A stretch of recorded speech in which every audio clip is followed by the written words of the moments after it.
So here we are coming to green for your mini Swift division presented by TKG Kart Republic. Looking for the green flag. It's Alessandro Truccio on the inside and Troy Ferguson on the outside. And we've got it for the first pre-final of 2024. We're underway down to turn number 1. Everyone good and clean as it's a couple getting hooked together on the inside. But overall a decent start here to the first pre-final of the day, Caleb. Almost 4 wide through turn number 1 there. As you see Truccio now not going too defensive. One of the Bennicks is going down to the bottom side of the racetrack. He does go to defensive.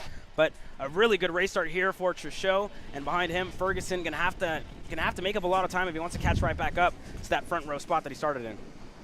So as the field continues to roll here through turn number 8, turn number 9, and out over to the final couple of corners on the racetrack here already. 1 lap getting set to go into the books out of the pre-final so far as they cross the line. 10 laps the distance, so 1 down. 9 laps to go. Truccio leads us down the front straightaway. Ferguson leads that second pack there, back in third.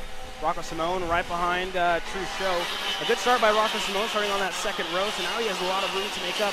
Oh, down the inside. What a move there by Fernandez on the inside of Fernandez on Hernandez. So what a move there by him as he continues to work his way up the field here.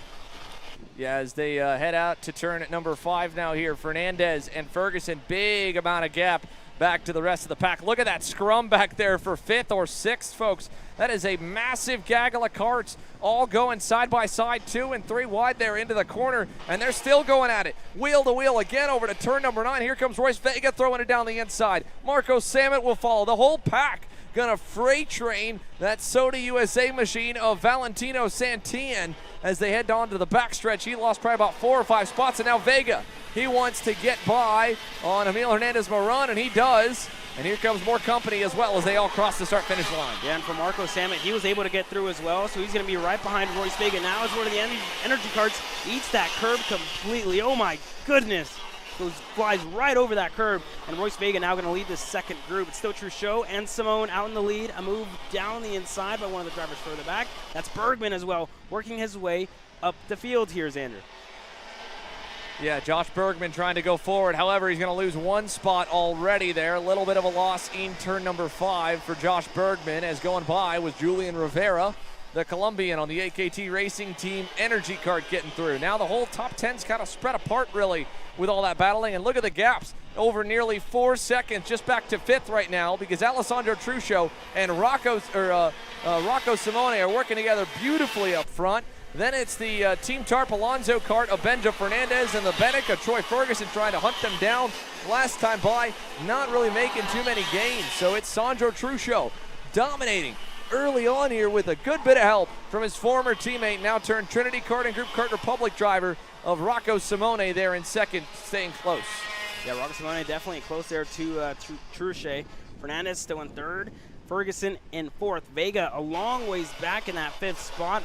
A lot of work to do if he wants to catch right back up to his teammate of Troy Ferguson, who currently sits in 4th. Still Truccio and Simone. Simone still, a little bit of a bobble there. Goes off a little bit, and now going to have to lock back in for Simone and try to regain that gap that he lost there to Truccio. As now you see this the gap coming out of turn number 12. A good, comfortable lead for Alessandro Truccio.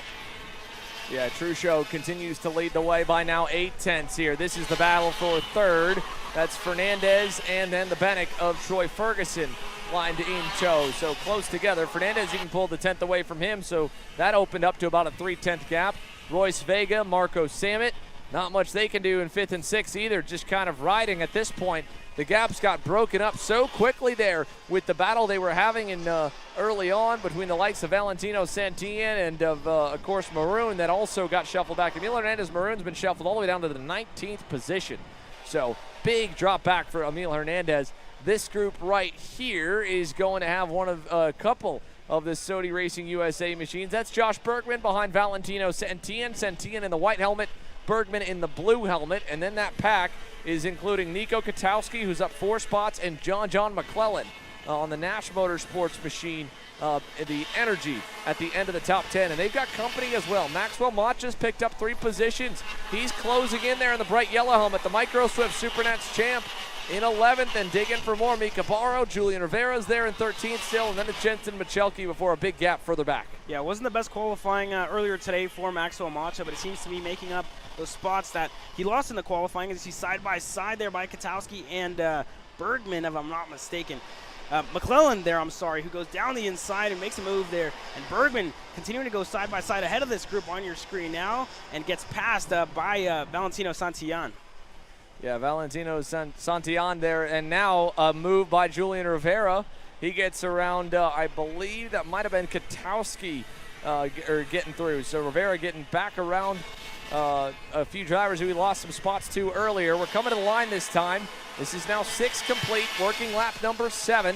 We've got still 4 laps to go, and they're 3 wide. Rivera on the inside, if that's Rivera, I believe. That was McClellan, sorry, in the white helmet. That's Rivera in the blue and yellow. And then Macha was 3 wide on the outside after trying to make up some ground. They all made it through. And now look at this, who has joined the party down the inside. That's one of the Super Tune USA machines. That's Jensen Michelke there in the 155. And his teammate trying to drive up the grid is Ashton Woon in the 195. Woon is up 15 spots to 17th from dead last on the grid for Ashton Woon driving forward. And way back as well for Colton Schniegenberg, up 10 spots from 30th to 20th. But that's in this next group here. Woon's progress starting to kind of run out a little bit. And look at that in the gray helmet behind the 117. One more back. How about Parker Ives? Talked about him, started tail end Charlie. He's picked up 7 spots so far. He's 22nd as of last time by the stripe with 2 to go. Coming around next time. 3 laps to go here at the line for your U.S. Pro Kart Series champ from last year. And again, we've gone through the field because when we go all the way back up front, well, the only change is that the gap has gotten bigger. Alessandro Truscio, 1.7 seconds and counting, pulling away from Rocco Simone. But there is news. Rocco Simone, he's fallen so far back that Benja Fernandez has begun to track him down and is only about a half second away from the fellow Kart Republic manufacturer go-kart to challenge for 2nd and 3rd. So as they head down the backstretch, here we go. This time by 8 down, 2 remain. Can Fernandez get up there and lock himself into the front row for the final here with about 3/10 to make up? Yeah, we saw that big off that Rocco Simone had earlier on in the race. That's really what separated Alessandro Truscio and Rocco Simone. Now Benja Fernandez qualified out of that slow group and now all the way back up to the rear bumper of Rocco Simone. So you see a big work back there by Benja Fernandez, Xander. Yeah, and I believe we've got a moment pulled up here for what happened to Rocco Simone and why that gap just got so much bigger. He was pushing really, really hard to try and stay close to Alessandro Truscio. Here's a look there. Just dropped a tire a little bit out of turn number 9, and ultimately that kind of cost him. So now, with that little bit of grass that he got on the tires and the high-speed 90s that he was coming up to here, that really put him behind the 8 ball. And as Truscio rounds the final turn, he can already really back things down, and he has been slowing down a couple tenths a lap. Simone and Fernandez trying to close, or at least Simone's case trying to pull back away with 1 lap to go. This will be a good little duel here for 2nd as they head for turn 4, Caleb. Simone and Benja Fernandez fighting for the 2nd spot. Fernandez not close enough to attempt any sort of move as it stands on Rocco Simone. Still sits in 2nd. That's your leader who passes by. Coming up now is Benja Fernandez and Rocco Simone. Wasn't close that time by for Fernandez in turn number 5. We've seen a lot of passes being made there, but as it stands, it's not close enough for Fernandez to attempt any sort of move, especially on a pre-final. Yeah, not close enough in 8 or 9 either. The last chance would be the last corner, and that'd be a big maybe here, and especially a risky send when you've got 3rd in the bag. This kid has the pole in the bag, though. Alessandro Truscio cruises through the pre-final in dominant fashion as he begins to back up that title performance from 2023. Then it's Simone, Fernandez, Ferguson, Vega versus Samet. Goes the way of Marco Samet there at the line. So Marco Samet now moves up to 5th there at the end. Royce Vega 6th, Valentino Santillan 7th. John McClellan ends up in 8th, Mika Barrow in 9th, and Julian Rivera rounds off the top 10. Your big movers there at the end of it. Ashton Woon, 17 spots gained to 15. Colton Schniegenberg up 11 to 19th, and the field continues to cycle on through. We'll take a moment, though, to go back one session here after we show you the rest of the lineup again. That's how they will start unofficially for the main event. Alessandro Truscio, Rocco Simone, Benja Fernandez, Troy Ferguson, Marco Samet, then Vega, Santillan, McClellan, Barrow, and Rivera the top 10. Josh Bergman and Maxwell Macha, a couple of micros moving up into mini. 11th and 12th, they'll make a lockout there of Sodies on row number 6. Let's take a moment, though, and go back one class. Jacob Kolar, what a stunner on that final lap. He's been fast all weekend, but he pulls off one heck of a performance to put it on the pole here in Pro X30, and he's standing by. Thank you, Xander. Jacob, I mean, what a performance. Your first pole on the national scene. I mean, I got to ask, I mean, how good does this feel? It feels great. I mean, it's my first time on pole, and sometimes I've been coming up short, so it feels great to finally be on the pole. Yeah, you got a bunch of hungry wolves behind you heading into the pre-final. I mean, where's your mindset going out into this upcoming pre-final? Well, for sure, just to survive the first lap, not to lose many positions, try to stay in the top 3, and then after that, just to keep my head down and try as hard as I can. Yeah, and it looked to me like in the X30 Sr class, lap times were not as quick as what we expected. I mean, what's the track like right now? Track feels a lot a bit greasy. I mean, it's a lot different than last year. Last year, I think, was a lot cooler, so track's for sure greasy. So, like, the hairpins, feel like stuck, and then the carousel, there's a lot of understeer. So I think that's the main factor in this condition. All right, thank you, Jake. Good luck. Thank you.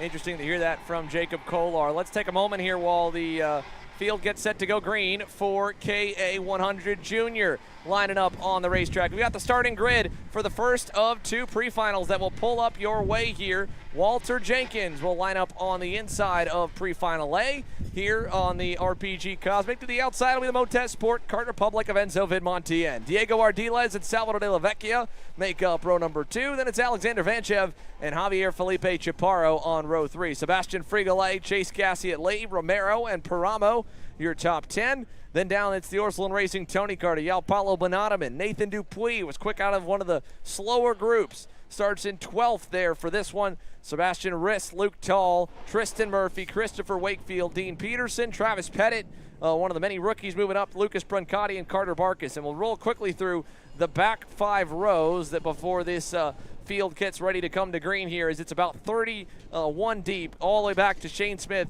and Robin Felber on rows 15 and 16. They're rounding the final turn, though. It's time to turn them loose. Walter Jenkins on the inside in the purple and pink RPG Cosmic. The white and orange TKG Motorsport Kart Republic of Enzo Vidmontien on the outside. As we look and get set, we get it. Green flag in the air down to turn 1 and a big jump for the inside. In fact, Ardiles and Alexander Vanchev go through, and we've got a spin. Multiple cars collected down in turn number 1. Big contact there by the 839 of the Orsolin Racing driver, making contact. Ardiles looking for a move down the inside. Wasn't close enough to get it done on his teammate of Vanchev. And there goes Vidmontien in 3rd. Loses a spot there to Ardiles in that 2nd spot for Vidmontien. Now he's going to want to go. Doesn't want to fall in a RPG sandwich here early on in this race. No, he definitely does not. So he's got to make his way around Ardiles pretty quickly here, but they've also got to be smart at this point. 10 laps the distance. It's not a lot of time around AMR Motorplex. If they battle too much, they might let Walter Jenkins get away. So as they head down the backstretch, all 3 of them playing smart. Single file for 2nd to 4th.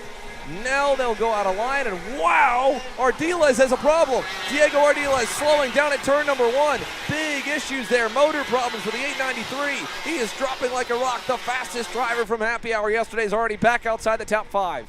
Big, unfortunate there by Diego Ardiles. Seems to be to get going again, but yes, absolutely slowing. Yeah, it seems like he got that problem fixed, but not what Diego Ardiles would have wanted here early on in this race. That's going to let Vidmontien get away now from Diego Ardiles and chase down Jenkins, who has a little bit of a gap, 0.8 of a second, but closing to Enzo Vidmontien. Vanchev now slides in a 3rd, De La Vecchia up in a 4th, and Frigolay rounds up your top 5 here. Yeah, Sebastian Frigolay right there on the cusp of a couple more, as again we're seeing 4th fall back. 2nd and 3rd are still tracking down the leaders, though. Fastest time all the way back down in 9th was Nathan Dupuis, and he's still got a lot of racing left to go. We're only a couple laps in. If they can keep Walter Jenkins in reach, they've got a shot to get to him. He's lost his dancing partner in Diego Ardiles, and Vanchev just had a little bobble himself there in turn number 4, so it all rests on the shoulders of Enzo Vidmontien, who, to his credit, was 1/10 of a second better than Jenkins last time by. Yeah, a good lap last time by Enzo Vidmontien and Vanchev, who is still hanging on there to Vidmontien. For Diego Ardiles checking in on him. He didn't fall too far back. Not what he would have wanted. He was sitting in that second spot, but he falls back now to 6th with a handful of work to do if he wants to catch right back up to Vidmontien and Jenkins, who currently sits in the lead of this race. Yeah, as they come down the front straightaway here, the gap now was 8/10. It's now 6.5. Vidmontien, another 10th off the gap there. Sets fast time in the process. Vanchev, better run through the opening sector. Looks a little bit closer as they go down to turn number 4. Back behind, pass for 4th coming.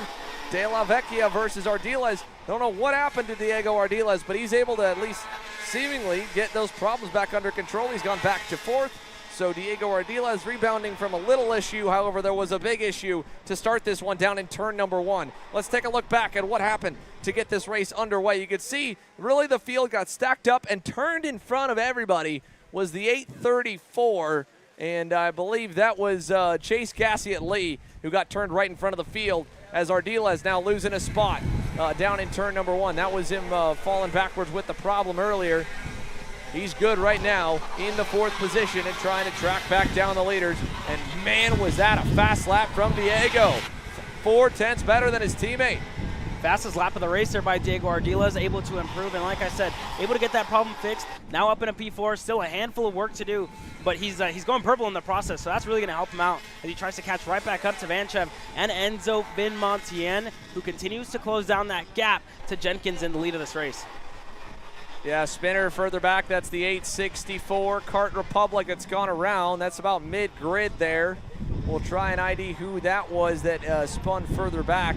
And again, we got to keep in mind here, only so many transfer. I believe it is either the top 17 or 18, and I'm going to confirm that right now because, again, this is only one half the field. The back half of the grid will not make it through to the main event automatically. They'll have to go to the last chance qualifier. So for the KA juniors here in the pre-final, the top 15, will go through to the pre-final, and the last chance qualifier will take the final 14. So you got to get into the top 15. That cut line spot right now, Carter Barkis, about 1.8 seconds to the clear, so he's safe.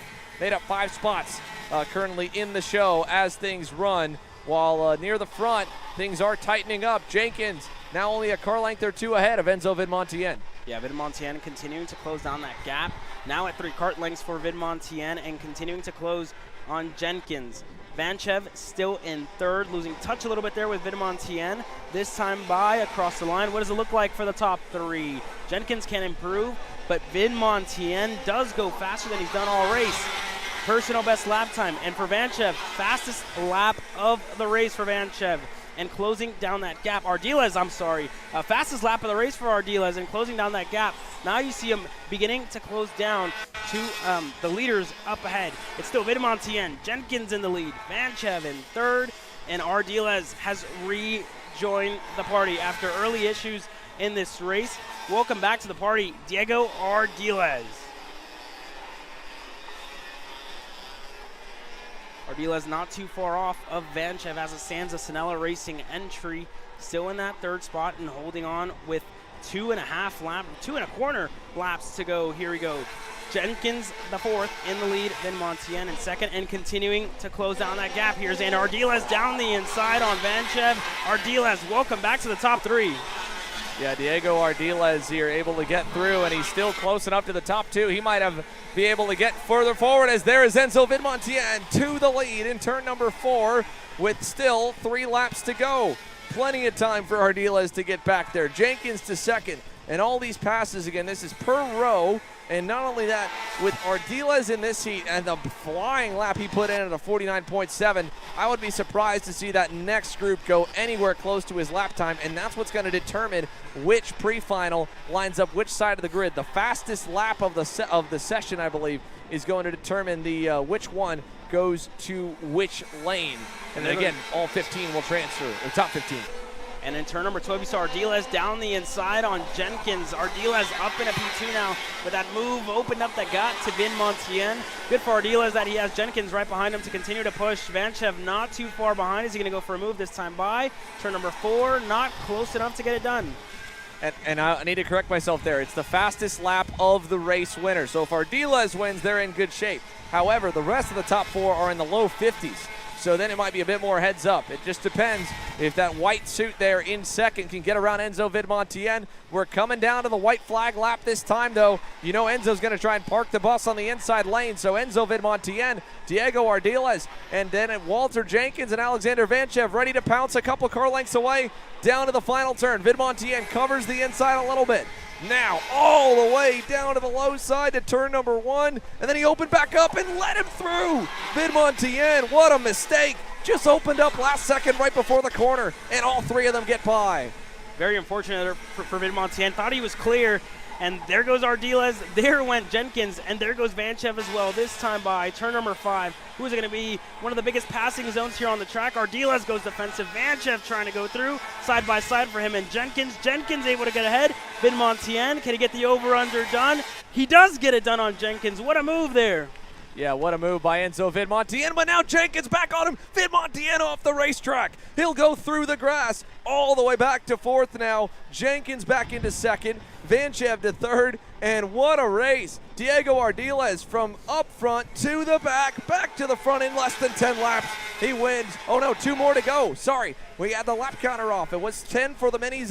It's 12 for the juniors, so still 2 more to go. That's why Vidmontien wasn't blocking as much.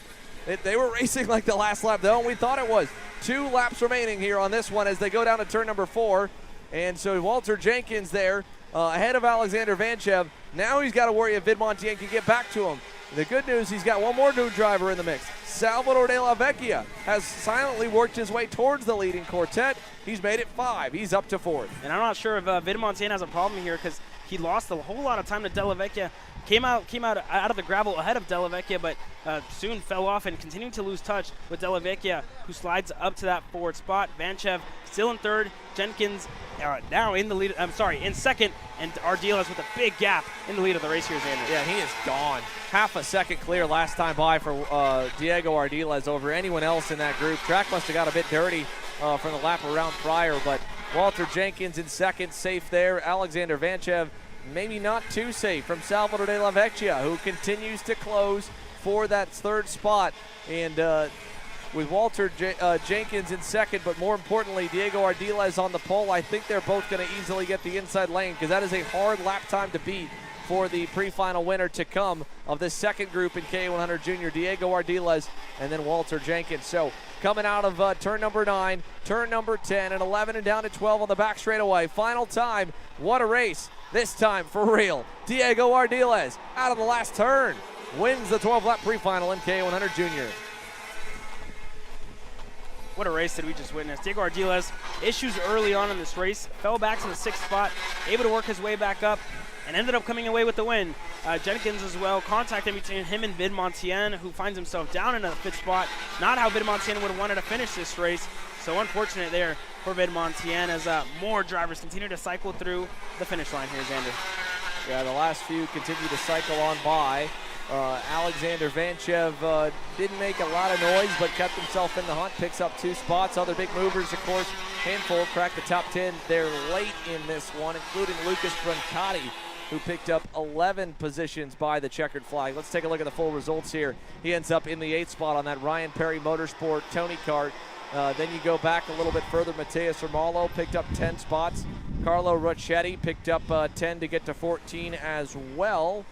And the big losers there out of that one, of course, Marco Romero, Frederick Manning, Ethan Dyer, Carter Barkis, all 3 DNFs going to the last chance qualifier. Carlo Rocchetti and Luke Tall, the first drivers in. Dean Peterson, first driver on the outside, going to the LCQ. Sebastian Rist and Alexander Young, Keith Lewis Jr., Yao Paulo Banataman, your top 20. Those will be the first 5 on the inside lane of the last chance qualifier that'll take place after a short break. We are catching back up on schedule, so no lunch break today. It's straight racing all the way through when we return here from AMR Homestead-Miami Motorplex, presented by MG Tires. Why are there all these charges for just over $200 from Acceleration Kart Racing's website? That's because AKR gives you free shipping on orders of $200 or more within the continental U.S. Okay, But I thought you were just getting a pair of gloves. That's what, 70 bucks? But if I'm getting a new pair of gloves, I might as well get a new pair of shoes to match. And then on top of that, I'll get a neck brace because with the shipping, it's basically free. Yeah, I do not think the math checks out on that. Everything you need, all in one place and shipped to your door for free for orders of $200 or more. Exclusions apply. Spend responsibly. Shop AKR.com.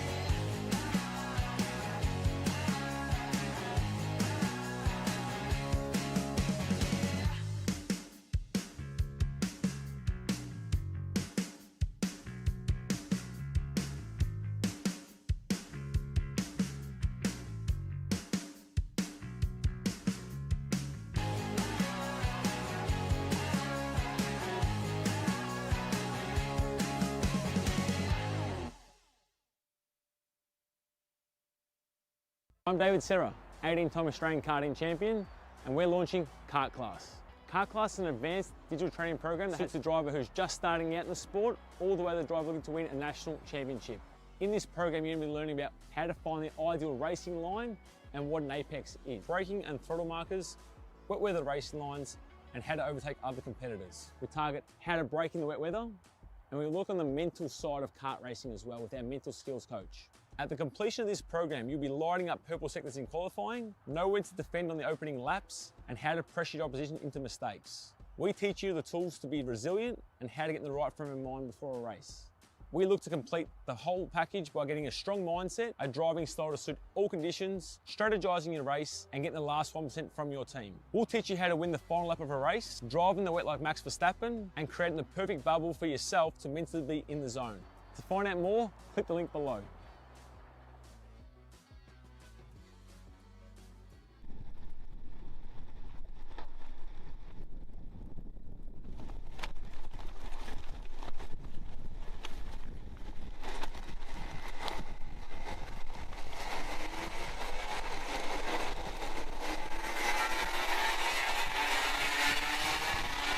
Welcome back here to AMR Homestead-Miami Motorplex. We saw one half of the KA100 Jr class. Now we'll see the other half. Let's take you through the starting lineup for the second pre-final to come here for KA100 Jr presented by Nash Motorsports. Sebastian Garzone will line up on the inside lane. Alongside him will be Turner Brown and the Speed Concepts Racing Red Speed. Isaac Mielkett and Jackson Wolney will be on row number 2. Lillian Scarborough and Martine Jaramillo on row number 3. It'll be Ty Fisher and Michael McGoy on row 4 with Max Weiland, Max Christia, Paramaxes to round the top 10. Fianchi, Bernardo Gentile, Perkins, Augustine, and Dratos just on the outside looking in. Will be Eli Steinbruck there on the Orsilon Racing Tony card. Then it's going to be Jackson Deal, Brayton Zerves, Gutierrez, Quentin McPherson, your top 20.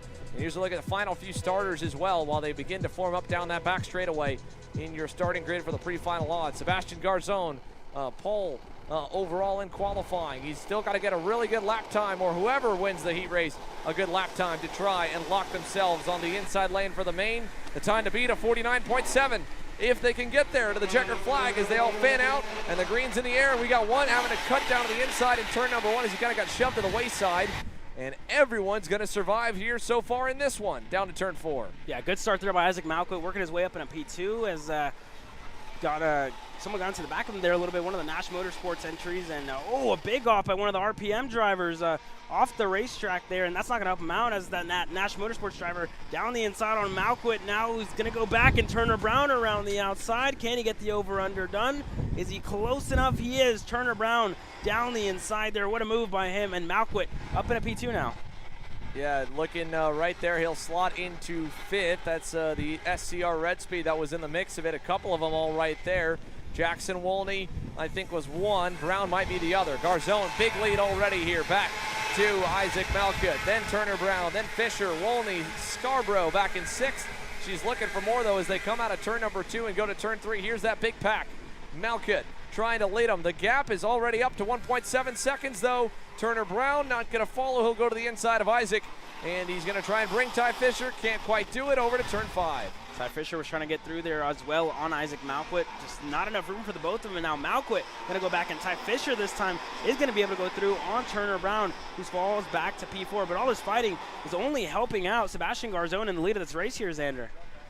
Yeah, Garzone continuing to pull away. Look at this, Max Weiland to the inside. That is on Wolney, I believe. He'll lose a few more spots as 3 more get freight train, and there's contact in the infield.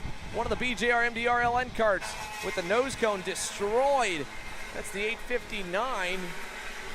Well, midway through, that was Braden Zerbs. He was 18th on the outside looking in. Michael McGoy was the RPM driver you called going wide out of turn number 4.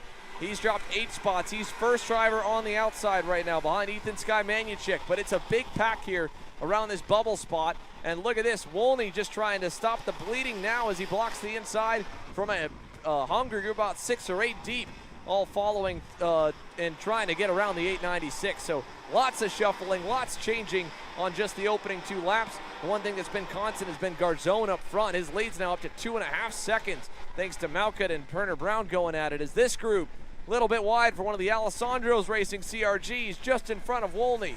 All around 10th to 12th right now, it looks like.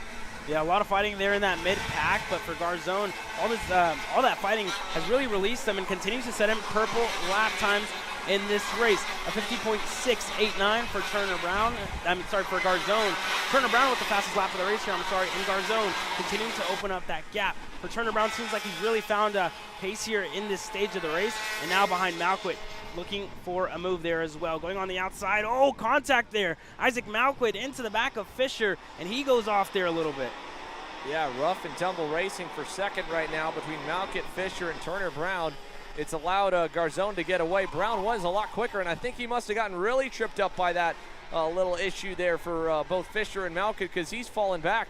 Turner Brown way back. Here's Garzone. Second and third are safe. Not sure where Turner Brown faded to in that mixture. Looks like he's gone way to the wayside there. Maybe back to 5th or so. 6th behind Max Christia. Yeah, definitely not the set of laps that Turner Brown would have wanted, as he loses 3 spots there in that lap. So now for Turner Brown down the inside on Christia, able to get the move done. Turner Brown up to P5 now. Christia. A little elbow grease there for Max Weiland on a crossover move, getting around Bernardo Gentile. He had just perfectly timed it and then almost got perfectly clear, but that last little right rear just sent Gentile up and over the curbing. That was for 7th here. That's allowed 9th and 10th to close on up. Martine Jaramillo and Fionn Shi. Jackson Deals picked up 6 spots, started way outside the cut line. He's up to 11th and climbing forward on that MPG Kart Republic just behind this grouping here. And we're watching right now Lillian Scarborough just ahead of Turner Brown there, and that is actually, I don't believe that's her. I think that's, yeah, no, indeed, Lillian Scarborough on the Nash Motorsports EOS card right there in the 4th spot. Ty Fisher, Isaac Malcutt up the road 2nd and 3rd. 4 seconds away from Sebastian Garzone. They're going for Scarborough leading that 2nd group, and now down the inside. But a move there by Turner Brown on Scarborough. He makes up another spot, and Christie as well was looking to go on Scarborough. Not close enough on the inside this time. Not close enough into the double right-hander. So Turner Brown up in a P4 now with a handful of work to do if he wants to catch right back up to Ty Fisher in that P3 spot. A move there by Weiland, up another spot for him as well. Getting around Christia, up in a P6 there for Christia. Now, oh, what a move there. Weiland going back on him. Yeah, Weiland back and forth here. Here comes the RPG Cosmic around.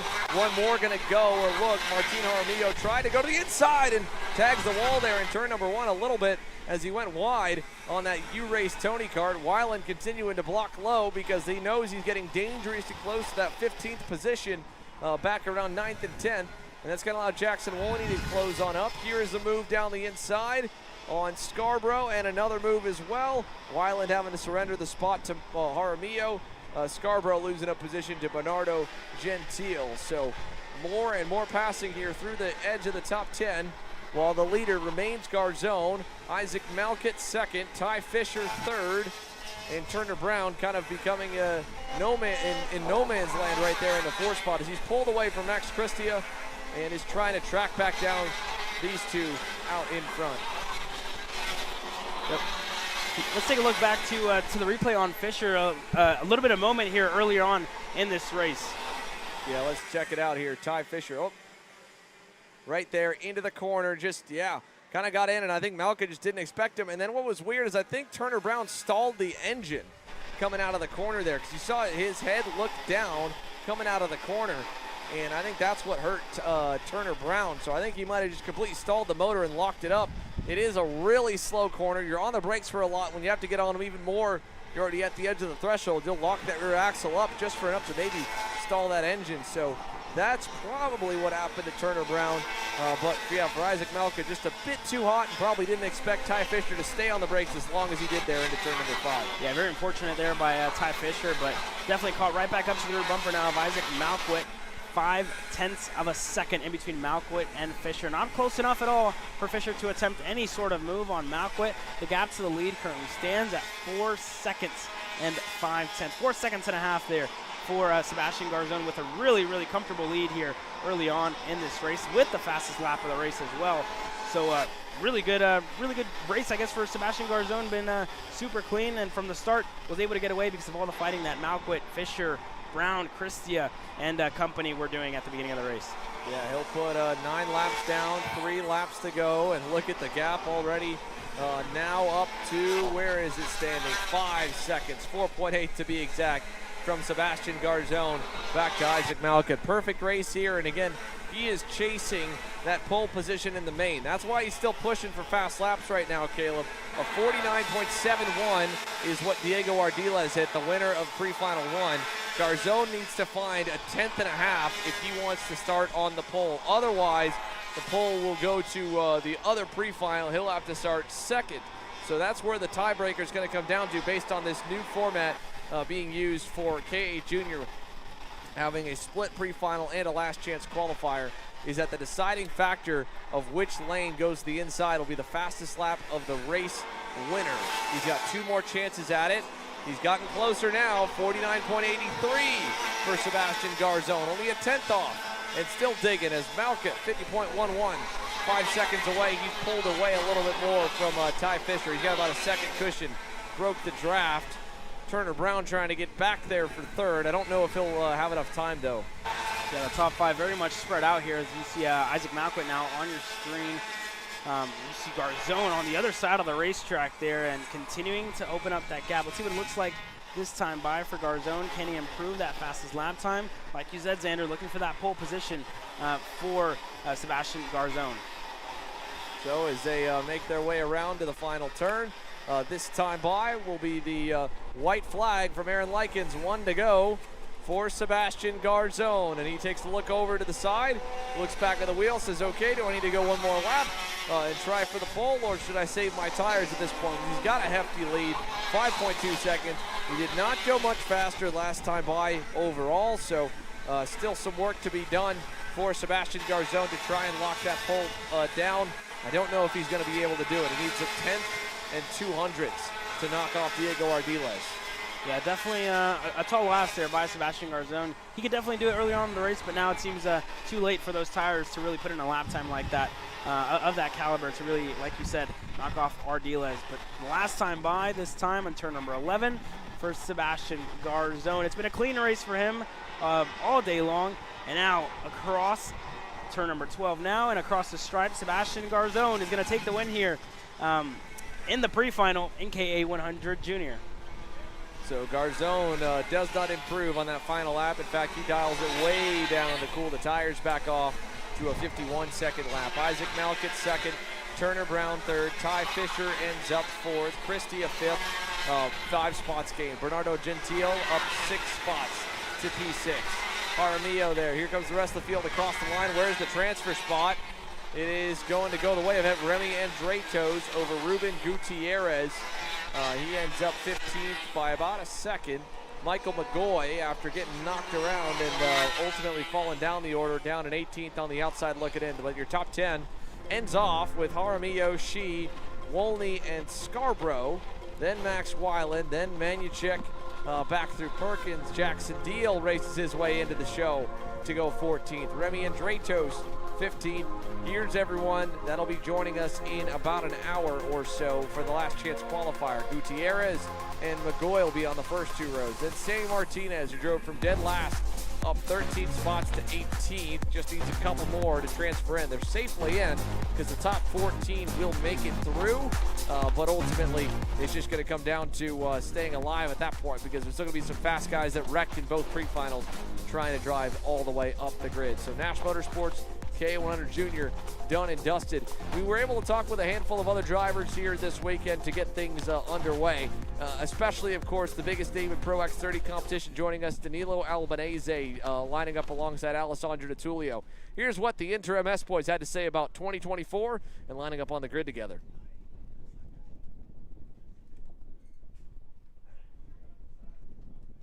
Don't.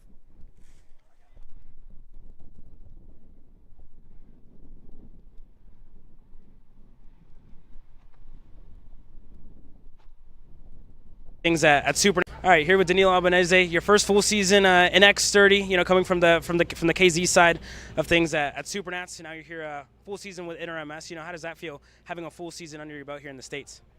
Yeah, I'm really happy competing here in America with International Miami. Yeah, this race is X30, the first time after 3 years, and for Pro Tour I drive in shifter category. This year you have a teammate with Alessandro D'Atulio in the single speed stuff in X30. You know, how does that feel having a teammate like Alessandro D'Atulio who's used to running all these tracks here in the States? Yeah, I'm really happy with Ale because we work together, and he's a good guy and a good driver. And we'll see tomorrow for the quali for the race, but for me it's good. Ale, I'd say a solid day, but maybe a bit of a head scratcher for you for maybe where you expect it to be pace-wise. I mean, where's your mindset going into tomorrow?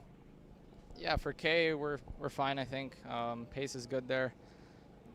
It's just worrying our pace in X30 right now. We need to find a bit more to be in the front. So, yeah, we're going to keep working, keep looking at the data, and try to find more for tomorrow. What do you think it is? Because I know you were here a month ago and you were very, very quick at SKC. Obviously a different track, different everything, but you know, today with the grip levels where they were changing all the time, do you think that's part of it? Yeah, I think so. Same thing as last year. We were fast in SKC. We won SKC last year as well. The year before, I mean, when I was with Parolin, and then the same thing this year. So I'm not sure. I mean, the track for sure changes a lot from one weekend to another, so especially when there's this many karts. So yeah, we just need to look into it.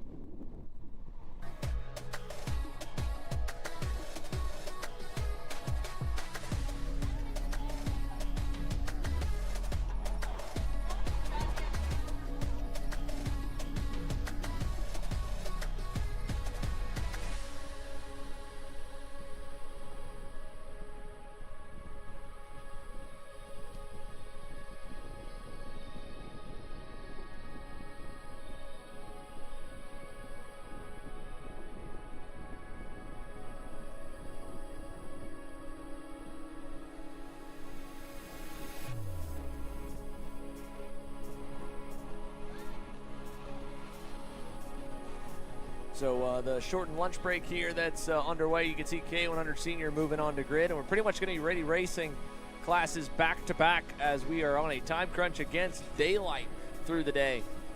We are, by cutting the lunch, we'll get back to about 8 minutes ahead of schedule as it stands right now. This race was slated to go green at 12:40. But for everyone in the pits, of course, we'll be moving to ready racing for the main events later this afternoon. Lots of pre-finals still to go, of course. KA100 Sr on deck. Then it'll be time shortly after the KA100 Seniors to get set for those the last chance qualifier for your KA Juniors, and still give them plenty of time to go into micro swifts. So the KA Jr LCQ is going to be pretty tight on time. Slated for 12:55. They got to roll through the scales right now. There's not going to be a lot of time for adjustments made for those drivers, and in the KA Jr Odds category. Then Micro Swift will run their pre-final, KA Master, X30 Jr, Pro and Master shifter to the next 30, and then all the way straight from the pre-finals into the main events.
after a short intermission there.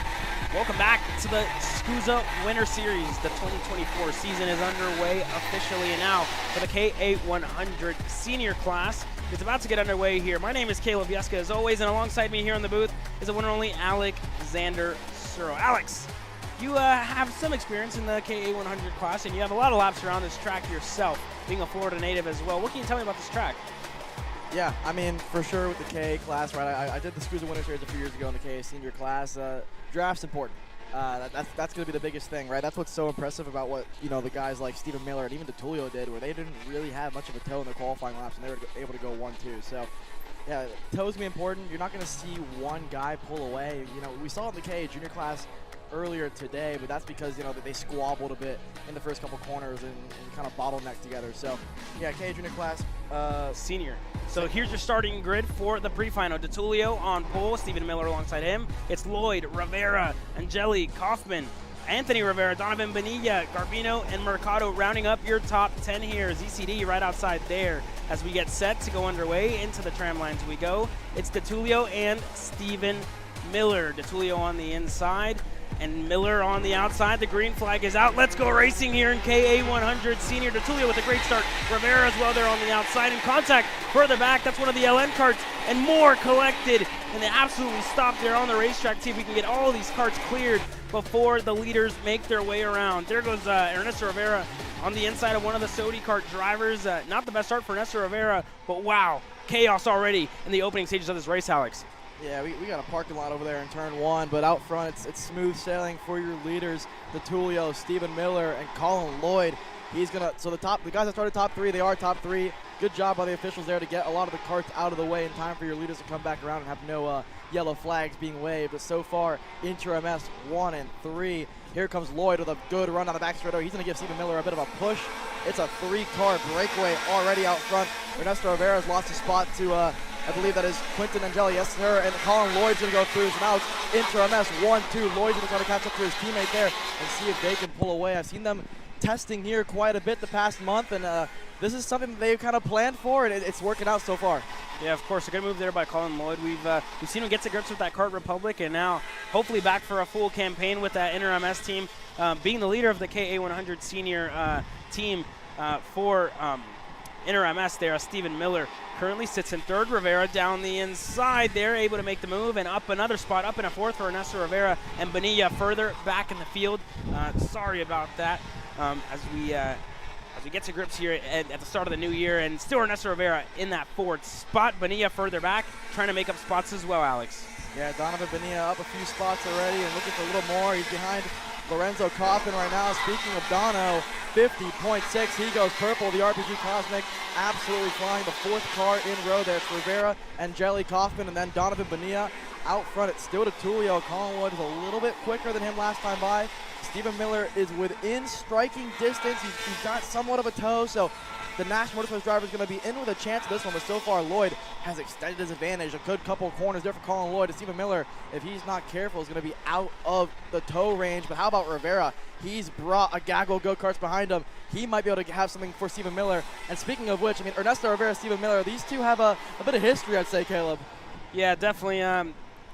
They were two of the drivers to watch in the junior category across the KA100 class and the X30 Jr class. So we've seen them go at it already. So Ernesto Rivera and Stephen Miller, it's like deja vu all over again. I feel like I'm watching last year on replay. Obviously one of the last times we're going to see Ernesto Rivera here in the States. As he currently sits in that 4th spot, Miller still in 3rd with Colin Lloyd and also DeTullio. Lloyd closing up that gap to DeTullio in the lead of the race now. But I wouldn't be surprised to see some team orders, maybe have Lloyd push DeTullio or have DeTullio switch spots with Lloyd here. Yeah, Lloyd, back-to-back laps, he was quicker than his teammate there, and look at the gap. It is closed even more. Colin Lloyd right now, it wouldn't surprise me if on the back straightaway he's going to have a chance to maybe get around his teammate, but I suspect they're going to work together, seeing that the gap to Stephen Miller is growing. Let's take a quick look at that race start, a very hectic race start. Let's take a look at it now as you see that race start almost 3-4 wide. That's one of the GWR carts. If I'm not mistaken, that was Sawyer Roussel and multiple others. The RPG cart, wow. Big contact at the start of this race here. And you see an absolute parking lot there. at the start of the races. Now Donovan Bonilla looking for a move, able to get it done. Up another spot, Bonilla on Kaufman. Now up in a 6 for Donovan Bonilla. Yeah, and the guy behind Bonilla was Leo Scorpione, who 2 laps ago won purple. So the Zanella driver there is absolutely flying, but I don't think he's able to get around Kaufman. So Dono gets through. Scorpione there had to wait another lap to get by the Sodi car driver there, as side-by-side teammates getting together a little bit there, exiting turn 8. That's not what you want to see if you're a Sodi kart there, but Bonilla now is going to extend his advantage there, but a big gap ahead of him for the drivers of Quinton Angeli and Ernesto Rivera. Last time around, Alessandro Di Tullio, 49.7, goes purple. He extends his lead just a little bit over Colin Lloyd. And then if we could please get the Micro Swifts down to the grid as soon as possible. So you guys are up next, and wow, what did we just witness here? One of the Sodi karts all over the curb there, and Eli Warren out of nowhere. Where did he come from? Now getting around Donovan Bonilla. Eli Warren, the first weekend with the PSO karting crew, and already making moves. Dalton Haynes up there as well, down the inside on Donovan Bonilla. Dalton Haynes making move here early on as well. Steven Iser has been sending his go-kart around this racetrack the last couple of laps there. He moved his teammate a little bit, and now Haynes trying to get around him. Dalton Haynes, remember, he had to start 17th. He had a little bit of an issue, couldn't get the draft he wanted in qualifying, had to start 17th. He's up almost to the top 10 now there. The black and orange go-kart is absolutely rolling. Let's see what Haynes can do with still 5 laps to go. 5 laps to go left in this race, and after this, it's going to be your Micro Swifts. So Micro Swifts in and around the paddock. If you guys so please work your way to the grid here as you guys are up next. Micro Swift up next, but as it stands, your KA100 Sr class presented by Sodi Racing USA, and the 2 Sodi Racing USA drivers there on your screen. That's Dalton Haynes and Steven Isert. Now Haynes on the inside of Isert, up another spot. Dalton Haynes up in a P9. Yeah, that move is a little bit premeditated, right? He thought about it last lap, it didn't work. He knew where he was faster, and he made it work. So Dalton Haynes up to 9th now. That's 8 positions for the Sodi kart driver and counting. He's now got his sights set on Eli Warren, who's all on his lonesome there. And Haynes, with the speed that he's shown, it wouldn't surprise me if he gets around him in the next lap or so. Donovan Bonilla had a bit of an issue a few laps ago. He was up into the top 6. Now he's outside our top 10, and he has to strike again on Steven Isaac. A really quick look back to the lead. Alessandro Di Tullio still leading us away here with a 49.654, the fastest lap of the race, and a comfortable lead behind his teammate of Colin Lloyd. That gap almost at a second. Stephen Miller still in P3. Rivera, the battle on your screen on P4. Quinton Angeli in P5. Leonardo Scorpione, P6. And what a move there. Donovan Bonilla on the inside of Isert. Donovan Bonilla up another spot here. Yeah, Bonilla, late launch there. That's the beauty of turn 5 here at Homestead. You can send it from a long ways back with the way the rubber's laid down there. So Bonilla made it work, and he's through. Look at Haynes. He has closed that gap to Eli Warren by about half of what it was last time by. So Haynes looks back, sees that there's no one behind him here. It's him versus Warren for who's going to get that 8th spot. Both these drivers right now are up 8 positions. Another driver up a lot of spots is Noah Rosser, but last time around, he lost a few. Yeah, Noah Rosser definitely lost a few spots there at the start of this race. So not good for him. And now Eli Warren going to fall under fire to Dalton Haynes in that Sodi kart. See if Dalton Haynes can get it done here into turn number 5. This is one of the most typical passing points that we see. You can really do real late lunges here. We saw Isert do it already. We saw Bonilla do it on Isert as well. Haynes not close enough that time by into the double right-hander we go, Alex. Yeah, another good passing spot here is on the exit of the carousel. If you just keep your foot pinned, you can go to the inside, and there he goes. Just like I said, Haynes through in turn 8. Haynes has his sights set now on the drivers. Ahead of him was Zachary Clayman DeMello, but he's got 3 seconds to make that gap up. So Haynes right now, his goal is just to pull away from Eli Warren, and I think he'll take a P8 position after what happened in qualifying. Yeah, definitely very good for Steven Isert. And then Dalton Haynes, yeah, like you said, a very unfortunate qualifying for him. Unfortunately got DQ'd because of weight infringements, and now he's working his way up the field, up in a P8 here. I'm sorry. As it continues to go, we have 2 drivers off. It's one of the Sodi Racing drivers. See if we can identify those karts a little later on your screen. It's Stephen Miller and Ernesto Rivera. Deja vu all over again here, Alex. Stephen Miller and Ernesto Rivera. They went at it all year long last year here, and once again we are getting an Ernesto versus Stephen battle. Yeah, just a little update there. I think those 2 drivers was Ivana Richards and Lorenzo Kaufman there. So Kaufman started inside the top 10, and he's going to be out of this one. So he might be having to start from the back there in the final coming up later today. But here we go, Ernesto Rivera versus Stephen Miller. We saw it a lot in 2023. 2024 starts off with a bang here. The two junior, powerhouses last year. Now the senior powerhouses possibly here. Ernesto Rivera, he has closed that gap from about a second a few laps ago to all the way on the bumper now of the Nash Motorsports driver. Miller up on the wheel. Let's see if Ernesto's going to do a late lunge. Nothing yet. Stephen Miller's going to hold on so far. Yeah, and two true rookies here in the KA100 Sr class. We obviously saw Ernesto able to take away that Supernats win. Is he close enough to get it done this time by? Not as of yet. Ernesto now is kind of, touching his hands together, getting real close to Stephen Miller here as it stands, Alex. Yeah, just a few laps remaining here, if any at all. Ernesto Rivera all over the bumper of Stephen Miller. Miller gets a good enough exit now. Let's see what the run down the front straight there. Does Ernesto do anything about it? Not yet. Stephen Miller's going to hold on. Ernesto knows that Stephen and him have a bit of history from last year, so I'm sure he's buying his time, and he wants to be a little bit more patient with it. Miller looking over his shoulder. He has to go defensive now over Rivera. Rivera now knows that if he gets held up a little bit too long, he might get passed from the guys behind him. What's going to happen here? Over-under incoming from Ernesto Rivera? Not yet, Caleb. Yeah, and we've seen another over-under move into this double right-hander. Can Ernesto get it done? Goes over, not close enough to get the under. Clips that curbing, and it seems like that's going to be all she wrote there for Stephen Miller and Ernesto Rivera as Rivera gets all out of shape, and I don't think Rivera's going to want to risk a move into turn number 12. But it's been all Alessandro Di Tullio, a commanding lead as it stands, and a purple lap time. Alessandro Di Tullio, your pre-final winner in KA100 Sr. Colin Lloyd in second. Stephen Miller able to come away with that third spot. Ernesto Rivera in fourth. Escorpione in fifth. Angeli sixth. Zachary Clayman DeMello crosses the line in seventh. A good first race back for Zachary Clayman DeMello. Dalton Haynes across the line. Good recovery drive for Haynes. Finishing in eighth. Donovan Bonilla in ninth. Kind of got stagnant there for Donovan Bonilla. Unfortunate for the Supernats 26 champion. Eli Warren able to come across the line in 10th. The privateer with PSL karting this weekend. A good first showing with the team in red. Oh, wow. Yeah, we got a bunch of movement there all over the grid, right? Di Tullio was one of the only guys that actually held station. Lloyd up a few spots, Miller down, Rivera stayed. Scorpione was the hard charger this one, up 9 spots. A top 5 there for Leo Scorpione. He's going to be one of the drivers to watch in the final later this afternoon for that Zanella Racing OTK. And let's take a look back at some of the best moments of that race here really quick before we get set to go again with our second race. Let's look back at some of the best moments of that race. There you have the passes for the lead. That's Eisert. Wow, what a move there by Eisert. Moves another fellow Sodi Kart out of the way, and there's Haynes obviously joining the party, and Warren out of nowhere on Donovan Bonilla. Wow.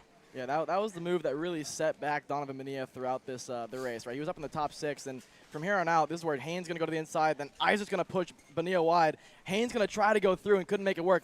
This held Haynes' race up a little bit and definitely ruined Bonilla's chance at the top 5, so Bonilla kind of returned the favor a few laps later on Steven Eisert there, so good battle overall. And then here's the move in turn 8. Dalton Haynes there. He's going to go through on Eli Warren. That looks a lot like the move he had on Joe Turney in turn 6 at Miami Grands, if I'm not mistaken. That looked a lot like it. Out of nowhere, was able to get the move done. And Dalton Haynes once again showing passing where a lot of people don't want to pass. So a good move there by Dalton Haynes as we get set to go for our second KA100 Sr class presented by Sodi Racing USA. The second group of 2, currently Alessandro Di Tullio with that as with a good showing in that first heat race. Yeah, for sure. And I mean, I just want to give a quick shout out to Colin Lloyd, right? He was matching Di Tullio's times for most of that race. Towards the end there, maybe a bit of tire saving, bit of different setups there. But Lloyd looks to be one of the main contenders to possibly take it to ADT in the final later today. Miller, for a rookie debut in the senior category, pretty solid 3rd place. And Ernesto Rivera, I mean, at this point, we know what he's able to do in the senior class. I mean, he was the Supernats winner in KA. So I expect a lot from him. And then Leo Scorpione, right? He made his senior debut last year. This year, he's kind of a veteran now in the senior category, and he'll take a top 5 certainly as well. Quentin Angeli as well, another guy that was really impressive, right? Lost a spot, but still a top 6. And how about ZCD, a guy that hasn't been in the karting scene for a lot of last year, and is able to come back with a P7 in his first race back in half a year. So, and I was just about to say, it seemed like ZCD was really just lurking in the background there, letting everybody else in front of him fight, and then able to sneak his way up in a P7, Alex. Yeah, for sure. I mean, another guy to watch, right? Dalton Haynes right now, to me, if I had to take a pick on who's going to maybe win this one later on this afternoon, I think Dalton Haynes is the guy to pick, because up 9 spots, made it look easy. I mean, 9 more spots, that'd be P1 for him. So I think Dalton Haynes is going to have a good chance. That Stody Kart right now, to me, looks like an absolute rocket ship the way this track is rubbered in. So Dalton Haynes looking ultra confident, considering some of the bad luck he's had all weekend. He's creating his own luck right now out there. Yeah, definitely. I mean, like we mentioned all weekend, Long Don Haynes obviously DQ'd in happy hour, was put in the slow group as we get set to go green again. And I think this is the KA100 Jr class. Is this the LCQ? No, this is going to be the micro, guys. Micro. So that was only one KA100 Sr class, and I was mistaken. I'm sorry. So, yes, of course, I had to announce Micro Swift to the grid. I'm so sorry. Micro Swift coming up next here. You're watching all the live coverage here on Kart Chaser. We are in Homestead, Miami. Don't go anywhere.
that. Engines have fired here for your Team U Race Micro Swift division as we get set to go green. Zane Burgess on the Sodi Racing USA PK Sodi Kart, that's that black, white, and orange machine, will lead us on to the racetrack after qualifying. And David Land joining me in the booth here. Caleb Vieska and Alexander Searle will take their run through the pits to chat with some more drivers throughout the day and in between sessions as we are ready racing from here to the end of the day. Some more shifts around. At this time, we were set after KA Sr to run that KA Jr last chance qualifier. However, we were running behind a little bit through the morning, cut the lunch break, and then the lunch break in the KA Sr KA Sr Pre Final would have been about an hour to hour 15. That's enough time, David, to be able to get back to the pits and work on the karts. However, with the lunch break gone, it's only about 20 minutes. Some of them weren't even out of the scales by the time the checkered flew, so they've delayed that. Let's take a look at our starting lineup here. Zane Burgess on the inside, and of course, maybe you haven't talked to the driver yet today, but you talked to Danny O'Gara's mom, former IndyCar Series driver Sarah Fisher. Then row two's got Jake Manalia, who returns this year with the Team Ferris Racing boys alongside Easton Kubinski. Parker Stewart is another name from the outside edge of the top 10 in a limited schedule last year, who starts inside the top 5 here this weekend. Bernardo Goubert on the Soda USA 214 joins him on the outside. Then it's Alvaro Medeiros and Brody Stoffel on row 4. Lawrence Perriman returns as well for another Microswift season with the BJR MDR LN Kart Camp, and Marcelo Flores on the outside in the Kart Racing Solutions Tony Kart. Back to the rest of the grid, you can see the rows 6 through 10, but it's a big one, so we're going to go even further back to the second page and even the third one on your starting grid here through the rest of them, because it is a 44 driver sold out class for Microswift as they begin to make their way down the back straightaway here. Here's where the rest of your favorite drivers may line up. This is the back half of the field, and still 4 more rows to go, but we've already got to get ready to get onto the front stretch because it's time to go racing for the youngest superstars. Motorsports future right here, whether it's future pro karters, IndyCar stars, NASCAR stars, World Sports Car, and everything else in between. They come from right here, and they're green down to turn 1, 44 of them, and they're 2, 3, 4 wide into turn number 1, and it's going to collect a couple as it is a log jam at the exit of the corner, but they've all, for the most part, all but one, have kept the engines running as it's a nice and healthy lead for Zane Burgess, and the pack already split up quite a bit there, Dave, but very similar to a few races that Danny probably saw on Sarah's IndyCar circuit after the fact on replay, of course, where turn 1 can be a little bit tricky, and this turn 1 90-degree corner is no different here in Homestead. Yeah, that's something that struck me quite a bit. I've driven this track, but it's in reverse from the way I drove it, and when I kind of went down after everything had closed down yesterday and looked at turn 1, I was just struck with how narrow it was. And you saw there on the start, just 6 wide doesn't work in pretty much any corner, but especially not here in turn 1 at the Homestead Karting Complex. I mean, that was just too many karts all in one place, and it's kind of amazing that we didn't have a bigger crash down there. But, I'll tell you what, Zane Burgess kind of continuing the trend we've seen throughout the day, which is the Sodi karts are just really taking to this Homestead track very, very well, no matter what the class. Well, it helps to have a big contingent. They've got a huge tent here this weekend in the second year of growth for Sodi Racing USA. Not even 10 months really in, because the debut came back in March of 2023 really for the entire group. But they've got a solid footing down here in Homestead. Their base is just a couple hours up the road in West Palm Beach, Florida. So a lot of local drivers and a lot of their national superstars here, as we saw, including Dalton Haynes running there along with Dustin Salaveria and Stephen Isert in that KA Sr Pre Final. Although granted, it was dominated by the Inter-MS boys on the Kart Republic's ADT and Colin Lloyd. We're going to put 2 laps in the books here this time by. Burgess continues to lead. That gap is now up to about a second to that black and blue machine of Jake Manalio. Then it's Marcelo Flores, then Santiago Orioli, and then further back to your top 5. Orioli's up 8 spots, but right there through turn 1, that was the trouble spot. Let's slow it down and take a look back at the instant replay right now and see if we can try and identify where things kind of went wrong. Obviously, everyone's fanning out here. It starts really up on that 4th row when they kind of get bottled up, and then from there, 2 drivers both trying to avoid the slowdown in front from the first few rows, and then just nowhere to go. Everybody up and on top of each other there. Dutch Westbrook was the 231 Tony Kart on the outside. He kind of got driven over on the left-hand side, but it looks like, again, we've kept about all of them running, all but one. Samuel Chavarri, unfortunately, the only driver not to complete a lap. All 43 of the 44 remaining are still on the racetrack here as we come to put 3 laps complete, and it'll be 7 laps to go on this 10-lap heat race here for the Micro Swifts, headed down through turn 11 and onto the front straightaway. Yeah, we're taking a look at Danny O'Gara, who did not have a very good start. He's down 7 spots right now. An interesting note on him I saw during the starting grid, his number is 267, and that, of course, number 67 is a family number of his. We mentioned Sarah. We talked to her earlier today.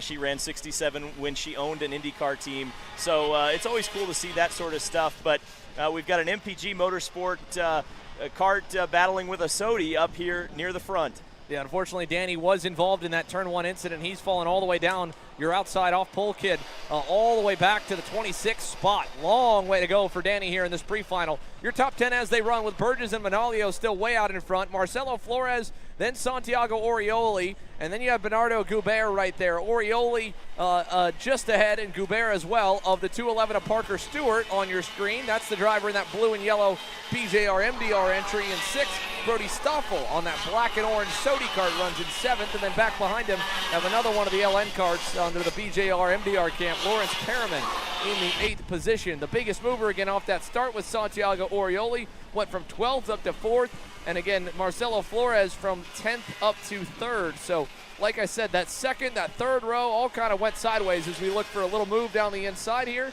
Nice and clean pass. That is again the 229 of Brody Stoffel making some more moves up the grid. He's up 2 now from his starting spot. Parker Stewart drops down into the 7th position. Then it's a little ways back to find Ethan Kubinski on the AEM karting, Tony Kart, and Dominic Gaddis in 10th. The other big movers that have picked up some spots are still a bit further back. Nobody really making a ton of hay in the opening couple laps. The most we've seen is about 10 spots gained. And again, it's 8 and 7 apiece for Marcelo Flores and company. Here through turn number 1, watching on through over to 2 and 3. Again, I believe that is going to be you have the Parallel there of Marcelo Flores, and then the MPG Kart Republic of Santiago Orioli in the 206. So Orioli in the red and white there, and then further back you have a much bigger scrum. Look at this group here. This is about 7 or 8 deep, as there is Orioli going at it with Flores still for 3rd and 4th. They were a bit slower than Bernardo Goubert behind him, closing in from 5th. So we might have a 3-car party for the 3rd spot very shortly here as we come to put just now 6 laps complete and only 4 remaining in a very spread out day. And this has honestly been a pretty uncharacteristic day as you see a little look to the inside by Orioli on Flores. Didn't do it there, still pushing away. Now going to look for 3rd, turn 1, and inside. He'll get clear as Orioli has to give way there to that first corner. Yeah, not much holding around the outside in the turn 1-2 complex, Dave. No, that doesn't work very well, but I'll give these young drivers credit. This has been an extremely clean race outside of turn 1. All the passes have looked great. There hasn't been a lot of sketchy moves. I wanted to make a point about Orioli when he was trying to make his move behind. You saw him strike a curb there, and the debate has kind of been throughout all of the classes today whether or not you can hit those curbs. Definitely not in a micro Swift, and you saw him lose a little bit of time there. So definitely these drivers seem to want to stay off of the curbs because that will really cause you headaches if you hit them. Well, the smaller the frame, of course, the less room they have to kind of have the metal flex on one side or the other, so they run a little bit stiffer just by the sizing. But more than anything else, we're getting closer and closer to that kind of transition point with these inside curbs. They were built 2 years ago up to specs where you really couldn't hit them. But as they get hit over and over again, and this track very active, you'll see 100 drivers here practicing on any given Saturday, any given week. And as they hit them over and over, whether by mistake or on purpose, it shaves off a little bit of metal off the kart, but also shaves off a bit of that curbing. And right before the restructuring and building of the curbs in 2022, they were just flat enough you could fly them and be fast, but they were painful to jump over, which is why they flattened the exit curbs and heightened the inside ones to try and reduce that and made the exits a lot easier. But the insides right now, obviously the big man like Danny Vormal, he'll hit any curb that you could put in front of him. But for the rest of the field, we're seeing more guys clip him a little bit more than even just a year ago. So the evolution of the track constantly changing year to year. And like we talked about, they only had so many dry sessions with a gripped up racetrack. This is the most grip we've seen all week by far because we didn't have any rain. Wow, little hip check there, whether intentional or not, from I believe the Parallel entry there at the front of this 4-car train. This is just behind your top couple. This is about 5th, 6th on back. That's Flores, Stoffel in the mix, I believe. Parker Stewart is there, and then it's Lawrence Perriman. So it's Marcelo Flores on the Parolin entry in P5, trying to hang on. He picked up so many spots off the start, maybe not enough pace to hold it, and that's why he's got these three bearing down on him. We already saw him get dropped back from third, from fourth, and now Brody Stoffel, the next one, trying to get around the red and white number 212. So as we come to the line this time, we'll see the white flag. It's going to get a little bit dicier here. Up in front of them, nothing really changing. The top four are all pretty spread apart, but this is going to get exciting down by turn number one. A little bit wide for Flores. Here comes a move from Parker Stewart, but he won't have the toe. Has to go back and all late little shifts there. And they've got to be careful, Dave, because again, the rules for defensive driving here in this sport, in this discipline of motorsport, you can go down, you can't come up, and you got to be careful that if the guy's already inside, you cannot turn at him at all. Yeah, there definitely looked like there was two moves there, and frankly, I think we saw in the last corner a little bit of a shot for the last lap. So I wonder, coming into the final corner of the pre-final here, if we're not going to have a big set as the 211 cart cuts a little bit of the Homestead grass here. Three abreast there as they're going hammer and tongs here on the last lap. But certainly, I think the SKUSA officials might have a little bit of a talk with Marcelo Flores at the end of this one. Either way, checkers in the air. Dominant run for Zane Burgess. What a breakout weekend this could be for this young man. Manalio second. Orioli ends up third. 9-spot gain for the MPG driver. And it's another Sodi and Bernardo Goubert. Flores hangs on to fifth. The driver that got around both of those BJR MDR carts when they were going side by side through the carousel was Easton Kubinski. Picks up 2 spots in 2 corners. Gets by Perriman, gets by Stewart at the end. Dominic Gaddis rounds the top 10 off with a 1-spot gain net. Liam Nachawati, big mover there. He picked up 14 spots from 26 to move up to 12th. So a good run forward for Liam Nachawati. As you can see, the spread through the field, and this has been really kind of an uncharacteristic Homestead round of pre-finals, to be honest, Dave. We're used to a multi-driver fight all the way to the end, and in almost every session, with the exception being for points of 1 KA Jr pre-final when Diego Ardiles had a motor problem, faded back, and we had a 3 or 4 cart pack. Every other session to this point today has been one driver head and shoulders above the rest, and we've put our cameras on the midfield, and that's not something we're used to having at this racetrack. It races normally really well, but I think just, I don't know, a mix of more of the unknown and not having a tight of a field on this type of condition could be a part of it, by not having as many sessions, because the best drivers are the ones that know the track the best. Either way, they'll figure it out pretty quickly. When you have 5 rounds of practice Friday, 5 rounds of practice Thursday, 4 rounds of practice Wednesday, all in the same condition, and it's a slow progression, the field will tighten up by this point in the weekend. But we did not get that many clean sessions. Well, there was some talk while Alex and I were down there with some of the X30 drivers. There's some talk about track conditions. There were 2 points that were made. Number one, since the beginning of the weekend, the track grip has come up significantly as the rubber gets laid down here, as stickier and stickier tires run and more laps are turned. This track just becomes more and more grippy. Perhaps that has something to do with it, and you might have heard it in our mics a little bit. The wind's coming up quite a bit. I wonder if that has something to do with whether or not drivers can get runs on each other or not. Well, not only that, but what the wind does here is, again, you've got those grass patches on the entry and on the exit by the outside. Of course, if you make a mistake either direction, which this track gets run both ways, it'll loosen up the soil, loosen up the rocks and dirt, and then that wind will blow that across the surface onto what was right before it a clean racetrack. And so that kind of works typically in the favor of everyone but the leader, because the leader is like a snow plow and will kind of clear the line off. In this case, though, it might just be so windy, it's blowing it back on before the field gets out, and especially when the field gets spread apart and you're not just a couple car lengths apart, the leader might go by a couple seconds up the road, then a gust of wind blows some more sand and dirt back on the circuit, and then you hit the same sand and dirt that he just cleared back off. So in any case, a lot of variables being thrown at it for a typically dry-looking and regular-looking day here at AMR Homestead-Miami Motorplex. But we continue to roll. That KA Jr LCQ, stay posted on the SuperCarts USA app. That's where all the official announcements do get put out. And that is when the LCQ will be announced, of when it will be run. They're trying to give everyone plenty of time. I wouldn't be surprised to see that last chance qualifier get moved to the end of the pre-finals. And indeed, yes, so they will go almost to the end of the pre-finals. KA Jr LCQ will go after our Pro and Master Shifter pre-final. That'll move it into seed number 7. Move Pro and Master Shifter up, X30 Jr up. So we're going to run the next 3 races. KA Master, then we'll go X30 Jr, then Pro Master Shifter, then the KA Jr LCQ, and then we will go the X30 Pro Pre Final. Is that correct, I believe? Yes, so that's the announcement we've got. So Pro and Master Shifter, then the KA Jr LCQ in the 7th spot. The 8th spot in the rotation will go to the Pro X30s, and then we'll go into main events right after. That should give enough time for the last chance qualifier guys to still get back to the pits with a pre-final and the main event beforehand. But more than anything, we're ready racing. We're green racing, so keep watching the track to know when your class is up, because as soon as it's clear, we go to the next group, and that's what's got us right now here to our next starting grid for the Wiley Veterans, your KA100 Masters, ages 30 and over, or if you're a heavier or bigger driver at 18 and over, you can take a 10-pound weight break, move up at 18 years old. But I believe in this class this weekend, it is all the old guys. So we've got Michelle Garrido and Miguel Mir on the front row. Garrido, one of the locals around here who has a lot of laps at this racetrack. He's running in the Alessandro's racing camp.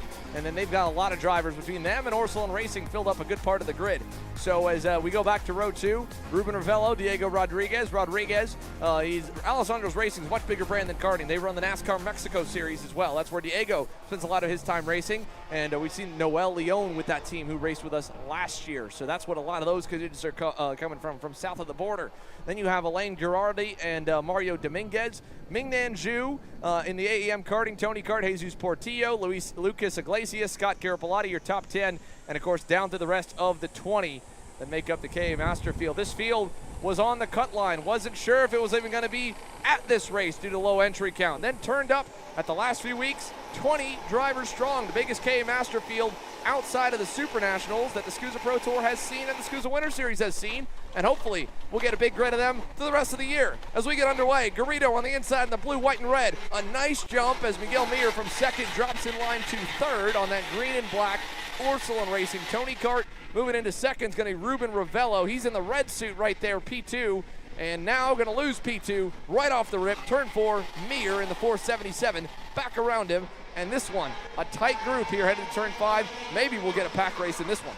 Yeah, Mir didn't get a very good start, but he immediately made up for it, got right back to his number 2 spot there, and going after the leader. Yeah, we got a 4-cart, 5-cart, 6-cart breakaway there with kind of the Dominguez contingent kind of hanging on to the back of that.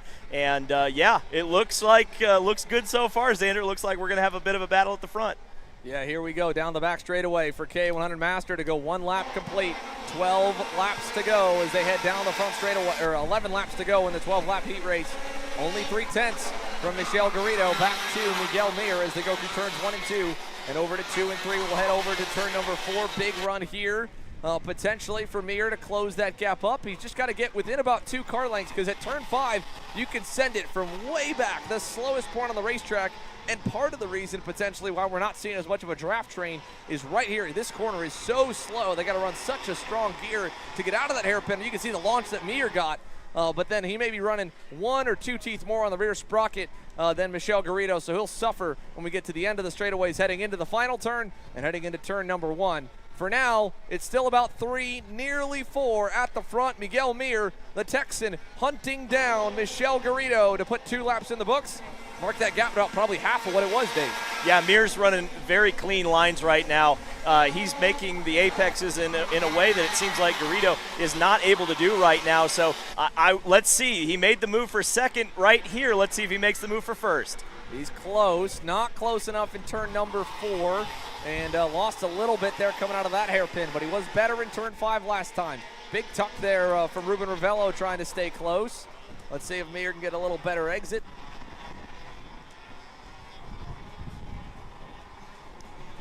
So not close enough there, but we do have one moment that happened, unfortunately, including the likes of Jesus Portillo on the opening lap and Mingnan Zhu, the only 2 drivers that did not complete the first circuit. Here, let's take a look at it. This was coming out, oh, wow, oof, out of turn number 4, wheel hopped each other, and both of them spun off to the inside of the racetrack. So awkward deal there for the 2 of them as they get collected over out of turn number 4, and that ends their pre-final early. The only saving grace they'll have is they'll have fresher rubber with 10 laps less in the main event, and that's, again, the other unknown this weekend, Dave, of trying to figure out what the racing's going to be like. We've only seen MG red tire classes, of course. They're on the hard compound.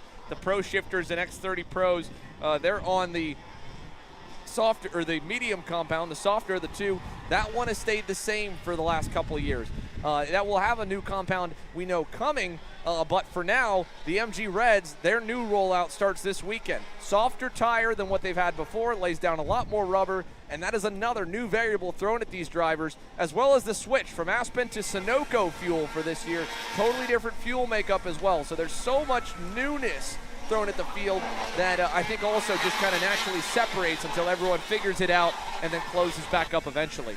Yeah, it's always nice to be the first guy to figure out the new tires and the new fuel, right? Anytime you get a new toy in racing, there are winners and losers, right? There are the guys who figure it out quickly, and there's the guys who figure out a little slower than the other ones. But, that can also lead an opportunity for guys who typically, under the previous rules package, weren't as competitive. If they figure it out early, if they put in the time and the effort and sometimes, honestly, let's be honest, luck, to figure out the combination quick enough, hey, they can move closer to the front. I'm kind of surprised this is neutralized a little bit. I thought for sure we were going to have a battle for the lead, but it looks like Grillo has really put in the laps very well, just set the fastest lap of the race on the last lap. So looks like he's starting to pull away just a little bit, or at least putting in more consistent lap times to be able to stretch out this lead.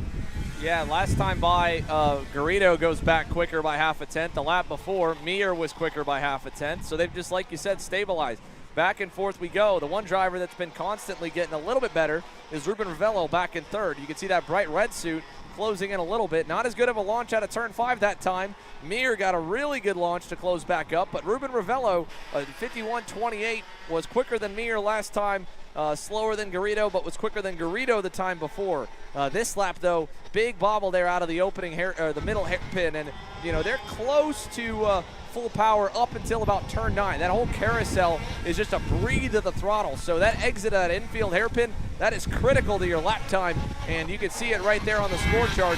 Miguel Mir, 2/10 picked up, and I think a good chunk of that was just really getting good out of turn number 5. He looks good now coming up to 4. He's almost close enough, and as soon as he can make the move on Garrido, he'll be close. But right there, just a little bobble in turn 4. Garrido opens back up another half car length. The opportunity for Mir may be into turn 1. It seems like Garrido has kind of missed the last corner the last couple of laps. A little bit off of that apex where Mir is really nailing that corner. Of course, turn 1, very, very treacherous. It's going to be a sketchy move if he tries it down there. Let's see how it comes as they head down the back straightaway here into the final corner and see who gets through there better. That's a good point, Dave, here. He's close. 2 cars back. He'll close down into a car length. Able to clip the curb a little bit harsher. It didn't pay off as much that time. Garrido got a better exit, and it goes back the way. But look at the lap time. That time by, they all slow down 4 to 5 tenths of a second. The wind is picking up tremendously here. You can hear it through the microphones and the cameras. And again, just like we talked about, whether that's blowing dust and dirt on the racetrack, that might be some of the bobbles we're seeing of guys going through the corner and all of a sudden losing grip through the turn.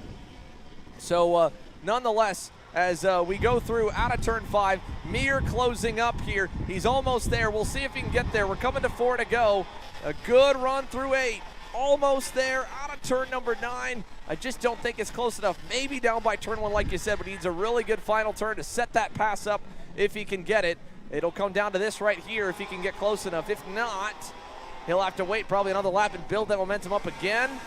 A little bit off. Not enough. He continues to push. Let's go down to pit lane really quickly here with 4 to go to Alexander Searle, who's caught up with our race winner in Microswift. The dominant run for Zane Burgess. Microswift, Zane Burgess. Zane, that was a great race, dude. You were able to come out with the win. How did that feel? Very good. Yeah, and then I heard you in the tent talking to your mechanic, right? He asked if you wanted to change anything. What'd you tell him? I didn't need to change anything. Everything was very good.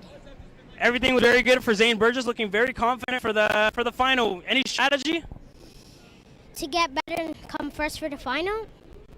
Well, there you guys have it. Zane Burgess, the big winner in Microswift. Back to you guys in the booth.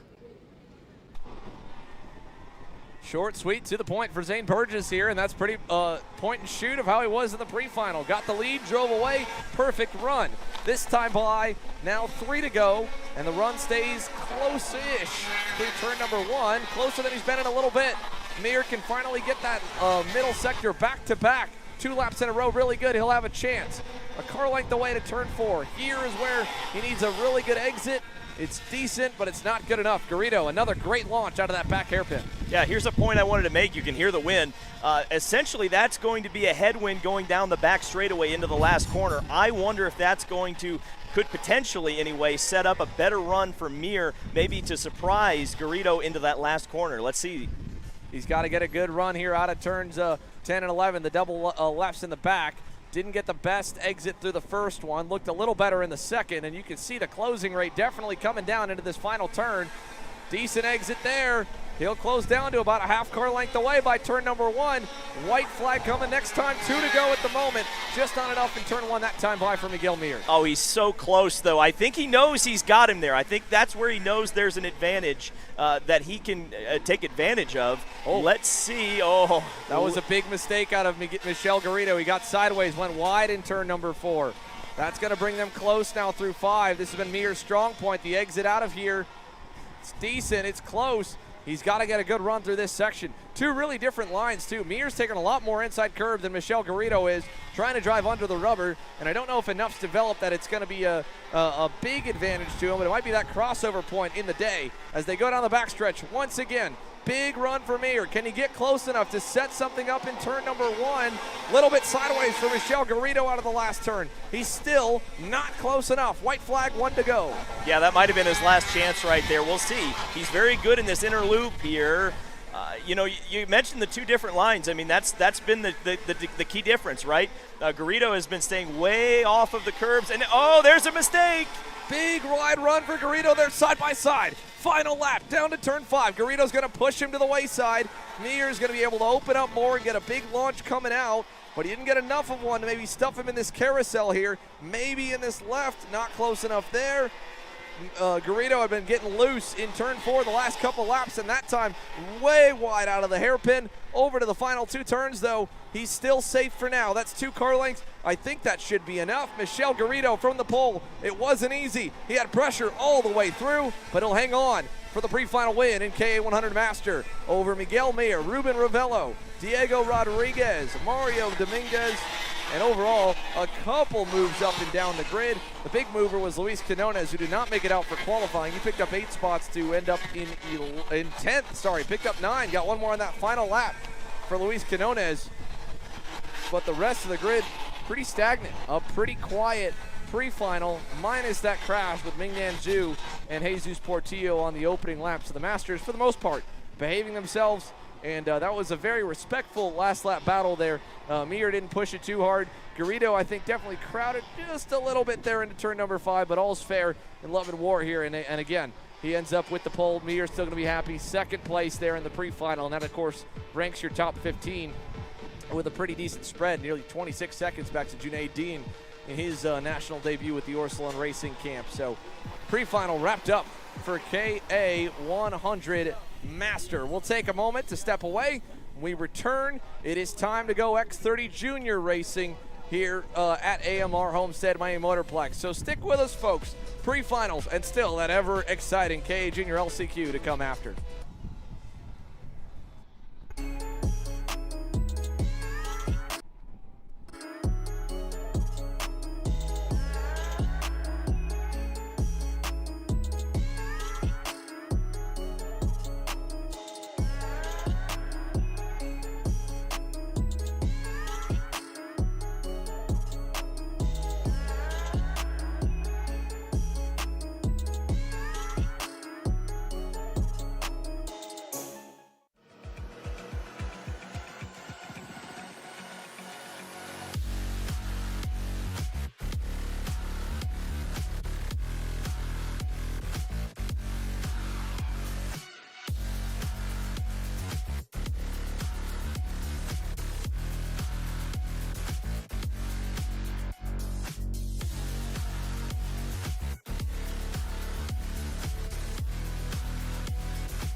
Here at MPG Motorsports, our main goal is to provide the best pathway to professional motorsports for our entire team, drivers and mechanics alike.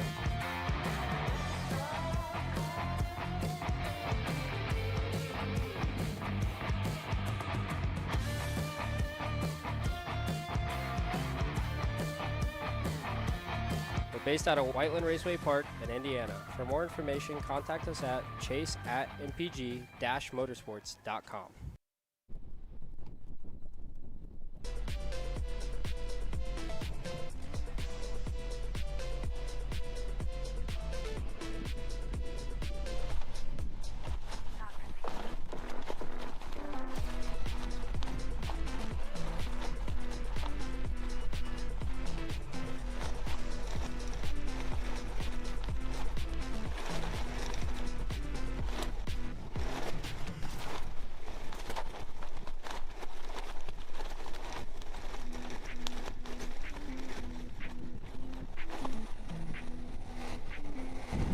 X30 Jr presented by Rawlson Performance Group, now rolling onto the racetrack here, about 30 strong. A good turnout to start off the year, and well, let's take you through the lineup here for this one. Diego Ardiles has been the kid to beat so far this weekend. Fastest in final practice, pole award in qualifying by a decent margin on the RPG Cosmic. Turner Brown joins him on the outside of the front row, the Super Nationals 26 champion.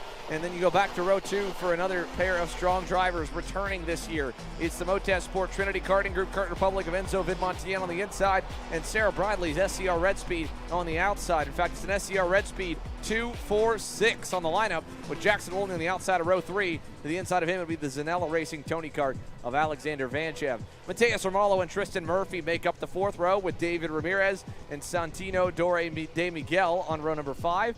Michael McGoy and Juan Jose Paramo on row 6. Max Weil and Lucas DeLausha in row number 7. Bernardo Bernoldi, Aiden Young, Ty Fisher, Nathan Dupuis, Renzo Barboy, and William Kim. And then the final 5 rows on the grid will cycle through there for the rest of the field. Actually, final 6 going all the way back to Levi Sangaro is a little bit late. One driver late off the grid. The front runners are good, though, as they begin to form into the tram lanes. On the inside, the purple and pinks are Ardiles. The outside, black and whites, Turner Brown or Green. Down to turn number 1. Can they all survive it? 30 strong. Looks decent through the first corner.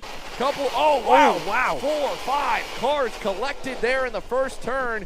1 or 2 got turned in front of the field. Ty Fisher involved there on the blue and white, and a handful of others that will ID very soon.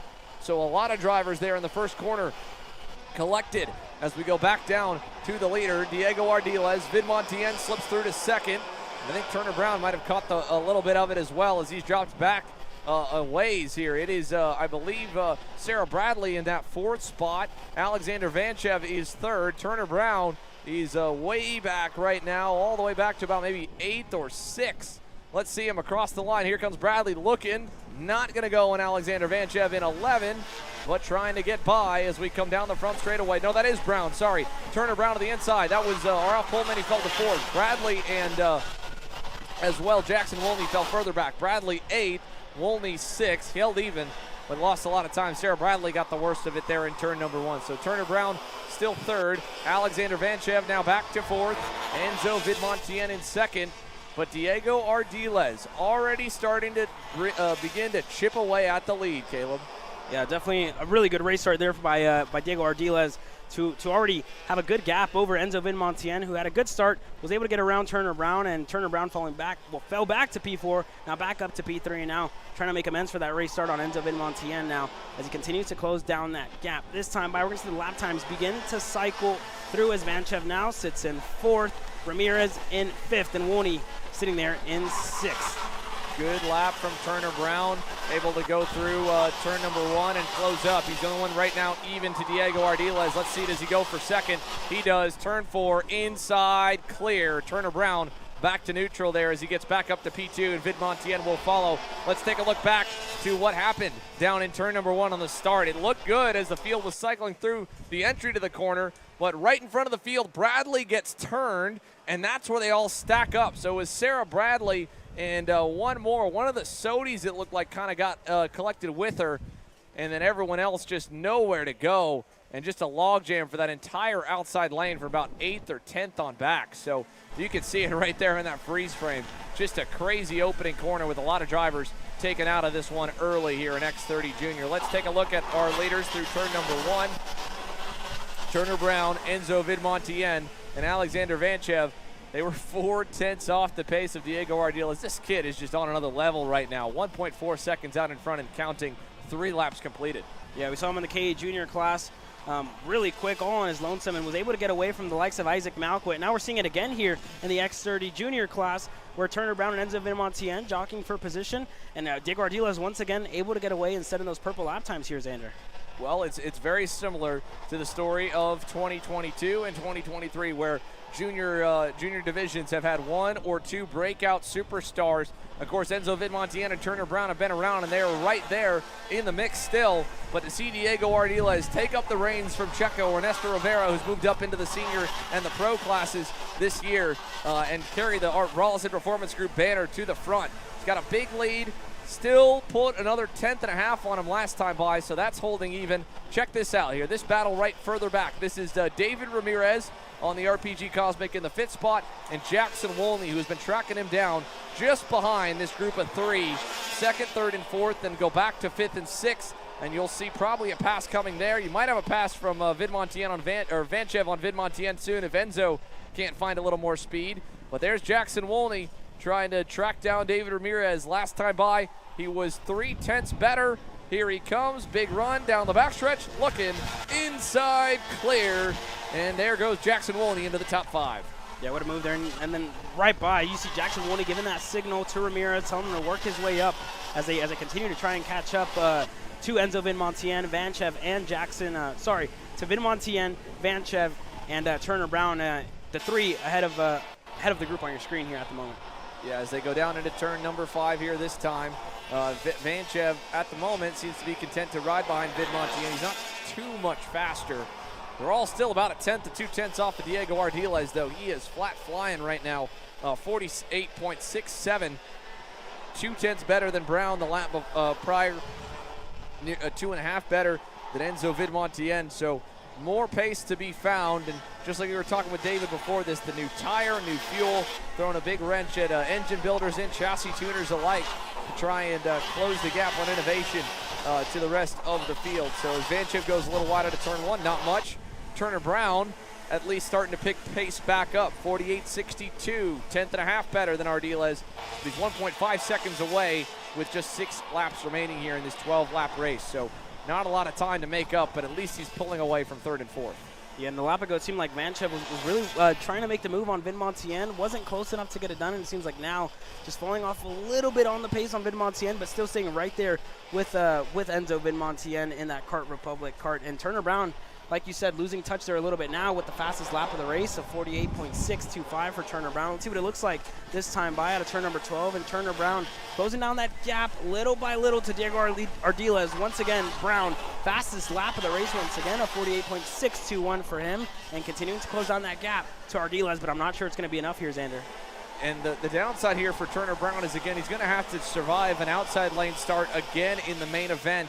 And if the same story plays itself out the way it did on the opening lap here for him, where he falls back to 4th and has to drive back up through and clean the tires off as well, even if he still has that 1/10 to 2/10 pace advantage over Ardiles, it won't matter much. As look at Vanchev side by side with Enzo Vidmontien, going to get clear for 3rd. Good bit of respectful racing. He could have taken him all the way out to the grass, but he did not.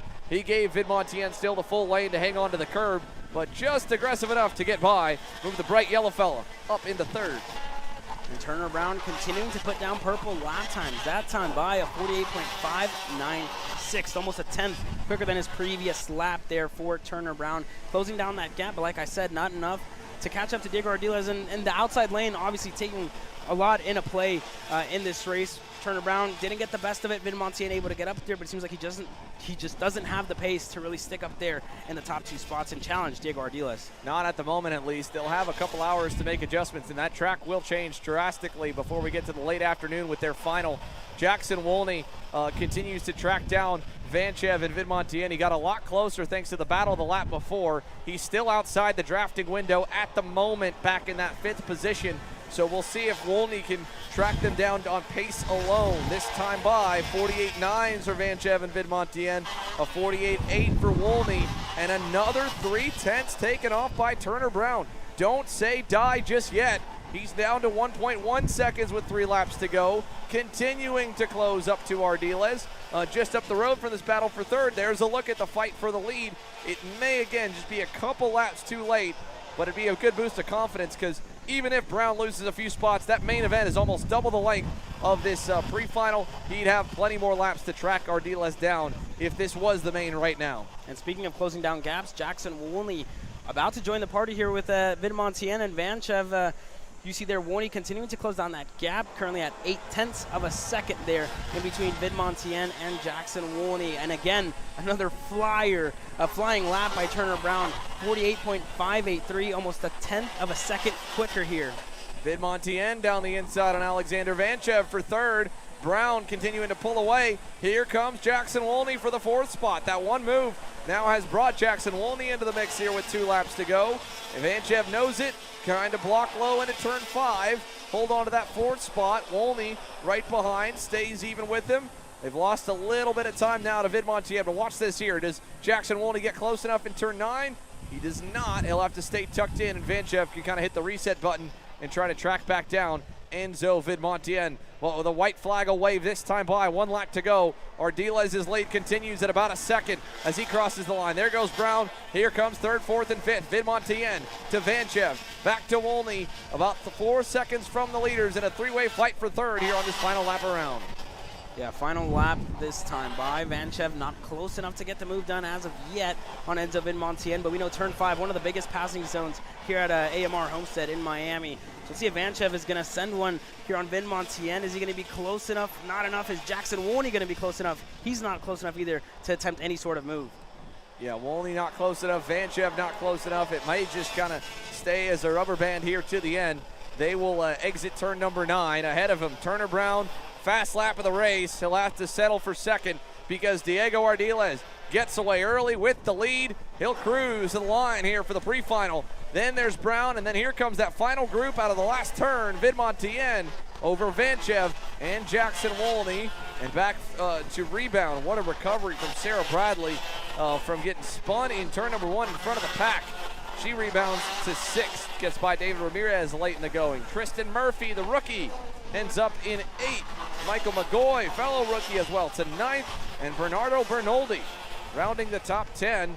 And a few big movers outside of the top 10 as well, changing spots as the field cycles on by with a lot of DNFs in this one. In fact, 10 DNFs in the X30 Jr Pre Final. Big movers for Fausto Arnaudo in the Inter-MS Kart Republic, picks up 14. The same for Alan Bonilla on the RPG Cosmic, picks up 14 spots, or picks up 14 from 28th to 14th and 26th to 12th.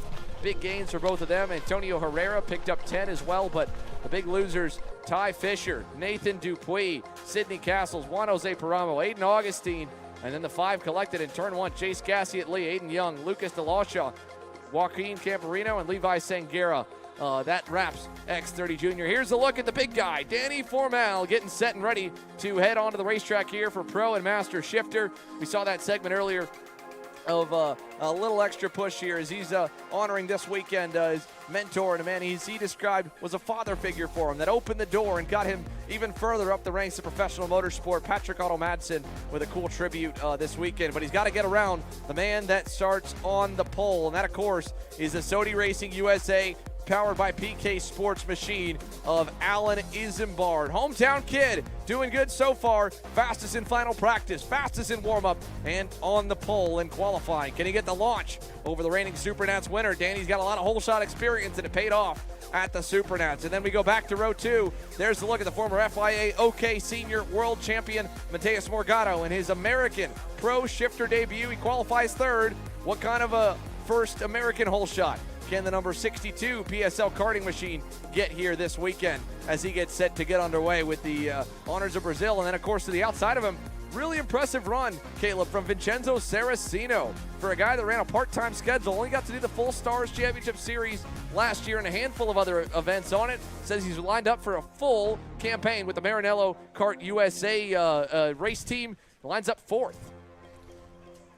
They're aligned in the 5th row. Sorry, not in the 5th row, the 3rd row. Gavin Bailiff, talking to him a little bit. He said he was going to make some big changes for this heat race. He said he's having a little bit of a gear issue, so now making some changes. Now let's see how that helps Gavin Bailiff in this pre-final. for him, and alongside him, Anthony Martella, the sophomore season for him, and already making some moves. P6, much better than what he's doing last year. A year where he was breaking himself in, and now he's finding himself in P6 here with a good start. Yeah, you go from one of the last spots to transfer into Super Sunday to mid-grid here in Pro Shifter. Then back, you go to the Kartworks USA, Maranello USA entry of Justin White in the number 32. He will roll off in 7th. There on the inside of row number 4. To the outside of him, Michael Riccio got a first career national win at the Stars Championship Series. Was the first of a Magic Kart USA 1-2-3 in Cincinnati. Doesn't have team leader AJ Myers behind the wheel, but he's there coaching him and cheering him on here this weekend. Riccio, the Canadian, roll off in the 8th spot. Back on the end of the top 10, you have Nicholas DeAndrea in the Leading Edge Motorsports livery FK chassis there. The number 10 rolls off in the 9th spot.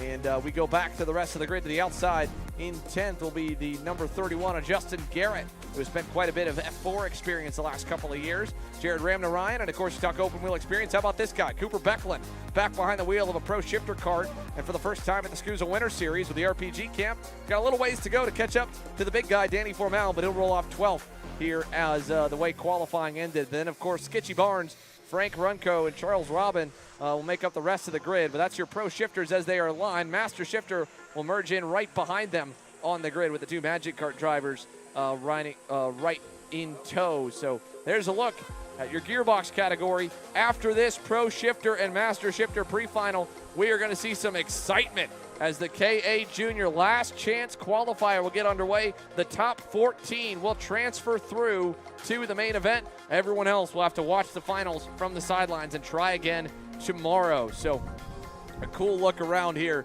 of the grid. There's a look at, of course, Mateus Morgato's lid for this year, touting that world championship from Sarno back in 2022. And he's got a very busy calendar, probably one of the busiest out of all the drivers here in the paddock. Over 280, nearly 300 entries. Morgato, a full American campaign, a full European campaign in KZ2 and in the OK class. But over here, he's just banging gears exclusively, and he's got 2 drivers to get around to try and win on debut.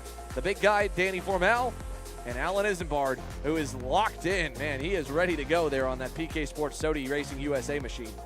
Yeah, correct. Alan Isambard, very, very serious. He was in his kart quick earlier than anybody else, earlier than Danny Formal as well. Seems like he's ready for a fight here with the big guy, Danny Formal.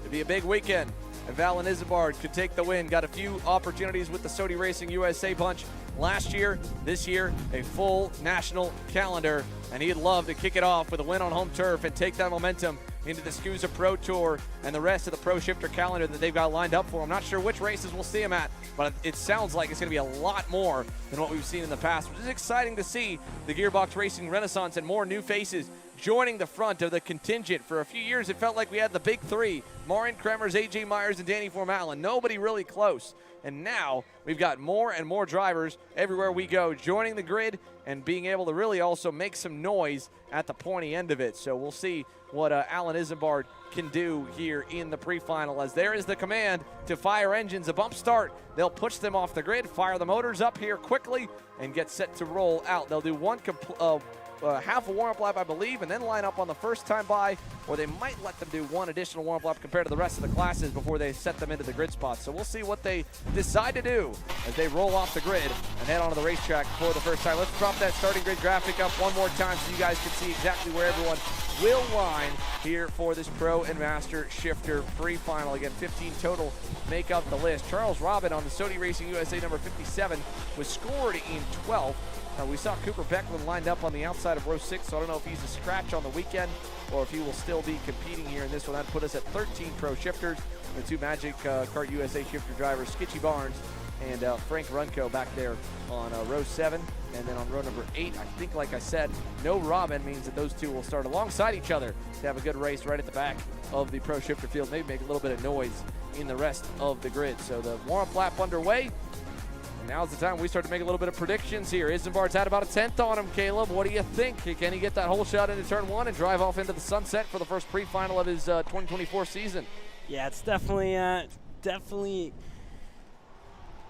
not too sure. Alan Isambard, super quick. Danny Formal seemed like he had the pace. Seemed like he had some sort of long-run pace on Alan Isambard as well.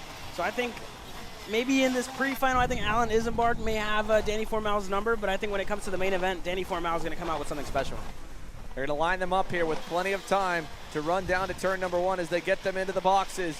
The Superkarts USA officials making sure everyone's lined and ready. Final few rows coming together. There's Charles Robin on the inside. There's Becklin who'll line on the inside as well. And that puts the rest of the field. So I think we may, no, maybe not Robin. I think that was Ramner Ryan. So Becklin on the 13th spot. No Robin, but we get set and we're underway. And whoa, big contact at the back as Justin White stalls it off the line. And look at Formal, crossover move on the young gun. He gets around Isambard, and the big man leads us over to turn number 4. And a good start from Mateus Morgado as well, already up in a P3. Vincenzo Saraceno in P4 stays put, and Anthony Martella gained a spot, got around Gavin Bailiff there at the start, and there goes Mateus Morgado trying to defend from Vincenzo Saraceno there on the outside. Saraceno high and low as they go through the carousel for the first time. Danny Formal already getting a little bit away from Isambard. Got him with a great move down at turn number 1, and I'm sure we'll be getting ready to take a look back at not only the crash there that collected Justin White and more off the start. And I think it was White and Nick DeAndrea and maybe Jared Ramnarayan involved as well. So a big stack up off the line, but 1 lap down, 11 laps to go in Pro Shifter, presented by PSL Karting and InterMS Master Shifter as they go through 1 and 2 and over through 3 to 4. Morgado getting back away from Saraceno and trying to close up to the PK Sports Sodi Kart of Alan Isambard. It wasn't the best start there for Gavin Bailiff, losing 3 spots. Michael Riccio up in a P6, Skitchy Barnes up in a P7 as well. So issues early on here for Gavin Bailiff. Not the best start that he would have wanted, and not the opening lap that he would have wanted here, Xander. No, not a good start at all for Gavin Bailiff there on the TKG Kart Republic. 2 laps complete this time. Danny Formal pulling that lead just a little bit bigger back to Alan Isambard as they round the final turn. So let's see, once we get the tires up to temp, can things close back up? Isambard's had the advantage to this point all weekend, but that lap gives the nod to Danny Formal by about 1/10 of a second over the number 53. Morgado right there even to Isambard. Saraceno a little bit further off, but still close and just kind of lurking there on the back of the leaders as they head to turn number 5. Yeah, and Morgado there pretty much on an almost identical lap time between Isambard and Morgado. So I wouldn't be surprised to see Morgado really pick up the pace here and try to get around Alan Isambard in that P2 spot. But for Danny Formal, in a class of his own here as it stands, 1/10 quicker than the rest of the field. Not much, but over 12 laps, it's really going to make a difference here for Danny Formal. Yeah, down the backstretch here, Formal's still looking good. I think that gap either evened or maybe added another car length for the RPG Cosmic across the line. What does it look like? 46.437. That's 0.2 better than both Morgado, Isambard, and even include Saraceno in that mix. So let's take a look back here at what happened off the line, because that's been the deciding factor so far to this point here in Pro Shifter and Master Shifter. Both a crash for the back half of the field and a really slick move by Danny Formal. Wow, what a send by Saraceno in turn 5. Crossover from Morgado.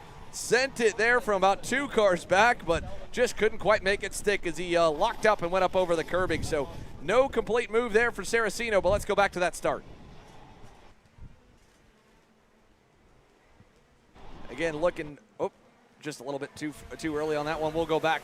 Here we go from the back. So you can see Gavin Bailiff is the one that stalls it, not White. White ramps up in the air, and that's what gets us off the line. So Bailiff just could not get it into to launch. And that was really all of it as Formal drops a bit of a tire. They're out of turn number 3. So Isambard maybe a little better this lap as Morgado's kind of faded backwards in the 3rd spot. Saraceno still 4th, chasing him down once again to try and mount a charge for that 3rd position. Anthony Martella holding even with the 2 of them lap time wise now that he's gotten back going. P5 for the number 42. Yeah, so for Danny Formal, still in the lead. Didn't lose too much time there to Alan Isambard. But still, Alan Isambard not close enough. Still a little bit less than 1/10 slower than Danny Formal, but continuing to close that. And as I said that, Alan Isambard 0.2 quicker than Danny Formal, 46.245 for Isambard, and Danny Formal 46.475. 0.2 quicker there by Alan Isambard, and Morgado just losing touch there a little bit with the Sodi Kart entry of Alan Isambard. Let's try that again here as Isambard closes up to Formal really quickly. Here's how the positions flip from the grid. Let's go back to that instant replay from turn number 1. Alan Isambard, of course, off the rip, did not get the launch that he wanted. Danny Formal was able to get around him up a bit further There it is, right there. Crossover move, outside and inside, and pull the pin really nicely for the big guy. Now, as they go down the backstretch, Isambard is there, this time by, halfway in, halfway home. Formel's got to hang on for 6 more laps, and Alan Isambard just went 3/10 clear last time by. And it seemed like Alan Isambard just really struggled to warm up his tires in the early stages of the race, and now he's beginning to close down that gap to Danny Formal. And further back, Vincenzo Saracino again closing down the gap to Mateus Morgado for that 3rd spot. Still Isambard here in 2nd, not close enough to attempt the move on Formal, but it's definitely getting closer. We're getting to that point, Xander. Yeah, he's almost there, just creeping right on the rear bumper, ready to make the move whenever he wants it. Good launch out of 9, keeps him within range, a car length away, and it's so tricky at a track like this, especially with a lot of high-speed corners, to stay close behind someone, and then also in the gearbox category to be able to pull the gear back and get a launch. But this is a good one. Turn 1, he's close. Not close enough to want to do it. He stays behind, and Formal holds the lead. And again, part of that probably is a natural defensive line by Danny, taking as much curb as he does in the first corner. Isambard not that brave on the inside concrete, but he's got a big run coming to 5. Here he comes, looking inside. Alan Isambard is through for the lead. Danny Formal back to 2nd, and the young gun gets back around him here as they go to the carousel. A half car length between them, coming to see 4 to go this time. He's rebounded from that start, and really it was a good launch. Just got a little bit sideways in turn 1. And as the one and only Rob Howden would say, book it. Alan Isambard to P1. Danny Formal now beginning to lose touch here a little bit with Alan Isambard. That gap opening up now to 4 kart lengths. And Alan Isambard, a really good lap time by him. 4/10 quicker than Danny Formal that time by. You can see how much Formal closes up in turn 1 by eating the curb on the inside. Loses a little bit with his line compared to Isambard in turn number 2. And then here in turn number 4, Formal much more narrow. Isambard a little bit wider, using the tire a little bit more, so he's got to be careful about that. Like you said, long run pace. Formal with a narrow line into the turn, not arcing it as much.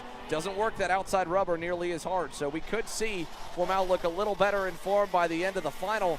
Although, again, it's not playing off just yet, because here in this pre-final, give the long run pace nod over to Alan Isambard. 3 to go this time, already opening that gap to about 4 car lengths here, back to the big man.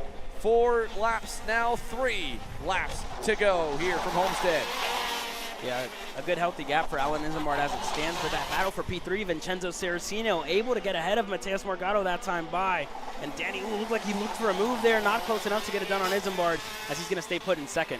Yeah, let's take a look back if we can, back to 3rd, 4th, and 5th, because Martella hasn't closed in much, but Vincenzo Saracino, a very good run and got around while we were focused on the fight for the lead. Saracino, like you said, able to get by Mateus Morgado. So Alan Isambard, Danny Formal coming to 2 to go with a healthy gap between them. Morgado last time was still decently close to Saracino. In fact, he's closed back up a little bit more. 2 car lengths back, 2 laps to go. Can Mateus Morgado get another run back at Vincenzo here as they rocket down the front straightaway? Yeah, Morgado not losing touch as of yet with Vincenzo Saracino. You see him there, hop that curb, get a little bit of that curb there as well. Mateus Morgado, the 2.6 were in the air that time by. 2 laps to go. Is Morgado close enough? Vincenzo a little defensive here. Is Morgado close enough? Turn 5 is one of the best passing zones that we've seen all weekend. Vincenzo still going defensive here, Xander. Yeah, still low, trying to hang on, but he stalls it coming out of the corner just a bit, and Morgado gets clear. Mateus Morgado back to 3rd with a nice around the outside launch.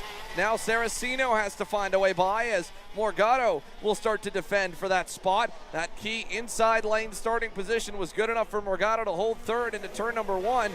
Saracino's going to have a run at him down the backstretch inside. Keeps him pinned to the outside and gets back around, but Morgado's still close as Saracino blocks low in 1. Can he hold this spot? Morgado, too much curve, can't hold on to it here in the white flag final lap.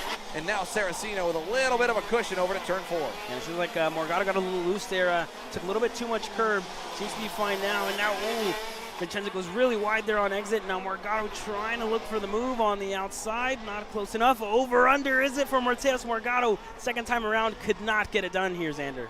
He's close again, looking carousel, turn 9, not going to happen. This will go down to the final turn. However, for Alan Isambard, what a great recovery as they go to the final few turns. The Sodi Racing USA by PK Sports Machine wins the pre-final, keeps the day's sweep alive as Formal in 2nd, And that battle for third, Saraceno hangs on over Mateus Morgado.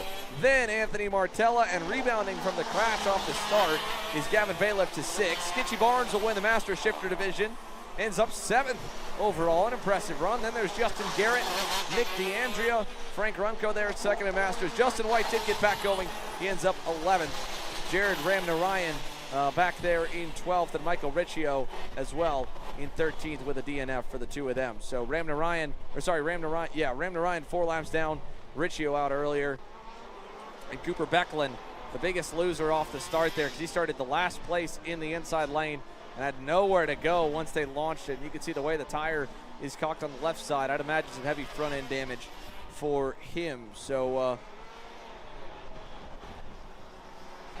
we have just gotten a notice here from Race Control to remind drivers, please do not wear your Apple Watch or have your phone in your pocket when you're racing. Apparently crash detection for as if a car crash has called EMS here twice, but it's from drivers with Apple Watches or phones in their pockets. So please do not run with an Apple Watch on or with a phone in your pocket. Yeah, talk about that here. But the EMS on site at least letting us know and letting us know they're staying on their alerts for everything else here in the paddock. But the win continuing here at AMR Motorplex. The KA Jr LCQ is on deck, or it should be on deck, but at least we're going to push them back one more session. So Pro X30 is lined up to go green. KA Jr will go after Pro X30. So we're going to run them all the way at the end of the pre-final. So one more session before the KA Juniors. The Pro X30s are lined up and ready to go here.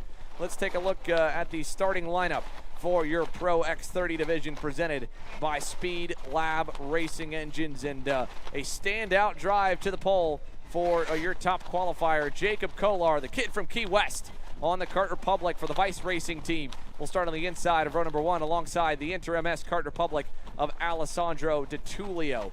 Then you go back to row number 2. Of course, last year, a winner here, Donovan Bonilla starts on the inside of his RPG teammate, Ryan Norberg, who is trying to reclaim that SKUSA Winter Series crown that he had for 3 years running before Joe Turney rocked up here and stole it away with a great run in 2023. Danilo Albanese has made it to Inter-MS Kart Republics inside the top 5. He'll start alongside the RPG Cosmic of Ernesto Rivera. Row 4 has the Speed Concepts Racing Red Speed of Austin Garrison on the inside and Diego Ramos in the PSL Karting Bureau Art on the outside. Row 5, Thomas Nevo in the TKG Kart Republic on the inside. Harley Keeble in the Soda USA by PK Sports Machine to complete your top 10.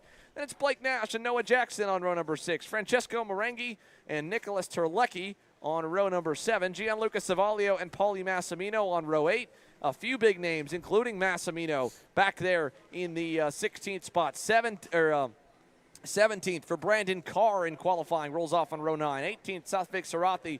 Dalton Haynes back on row number 10, starting in the 19th spot alongside the TKG Kart Republic of Lucas Nanji. And then back to the back half of the field here for the 40-driver grid for Pro X30 with Jacob Kolar and Alessandro DiTullio, a couple of Homestead drivers that called this place their home turf through their driving careers on the front row. You've got Santiago Fernandez and Laurent Legault, and as you go down the rest of the grid here, a few more names you may recognize, but a lot you haven't, as more new names join the grid. Keep your eye on Jorge Ortiz, who was really fast here a month ago with a poor qualifying effort of 33rd. Long way to go forward for Jorge. Finnegan Bailiff right in front of him there, along with Vinny Maskelis' TB Kart, Race Lab Karting, and overall his Pro X30 debut. Henry Wheeler's Pro X30 debut as well on the PSL Karting Bureau Art back in the 37th position, I should say, here for him, down on the inside, or 35th position on the inside of row 18. Then Austin Perrin, Gabriel Hogan, Julian Emmanuel Ramos, Maximo Tavigino, and Zan Bengia, your 40-driver Pro X30 field. The warm-up lap underway here, and this classic horse, the headline division of the SuperKarts USA Winter Series. But to have Jacob Kolar, now his 3rd season competing in Pro X30. He was impressive last year. Not a bad run at all for the kid from Key West. He was inside the top 10, just almost there, but got outraced a little bit for where his pace was. Another year in the books for Jacob Kolar, a little more confidence. He's been here, done that. He hasn't been on the pole for a pro pre-final or main event before, but he's been around these guys enough to know how they race and how to protect himself as well, and it would be a big win for the Miami-based Vice Racing team, the newly formed Kart Republic team that his dad is at the helm of, to be able to get a win here at their home racetrack and defend this house. Alessandro Tullio, talk about drivers here who have not won in a little while. It's been almost 2 years to the day since the last time we saw ADT in victory lane for a Pro X30 main event. He embarks on his second complete season here this year, his 4th year in the class. Donovan Bonilla trying to win it again. Ryan Norberg trying to snap a 1.25 year winless streak as well. Lots of hunger, getting ready to go, and we're ready. We're underway. Down to turn number 1. Pro X30 is green. Kolar gets through. Bonilla does as well as there's a spinner further back, nearly into the wall, or into the inside a wall of people, and everyone else, it looks like, has survived turn 1. Kolar, Bonilla, Norberg, 1, 2, 3 to Tullio. A little bit hooked up with Norberg coming out of turn 4 with his teammate Danilo Albanese right behind him as they go into turn 5. Into turn 5 we go. Any movers? Diego Ramos around the outside looking for a move there on Ernesto Rivera. Not close enough, but he's going to get Austin Garrison. Diego Ramos up another spot ahead of Austin Garrison now as we continue to work our way into turn number 7 and 8. It's still Jacob Kolar in the lead with Bonilla in second.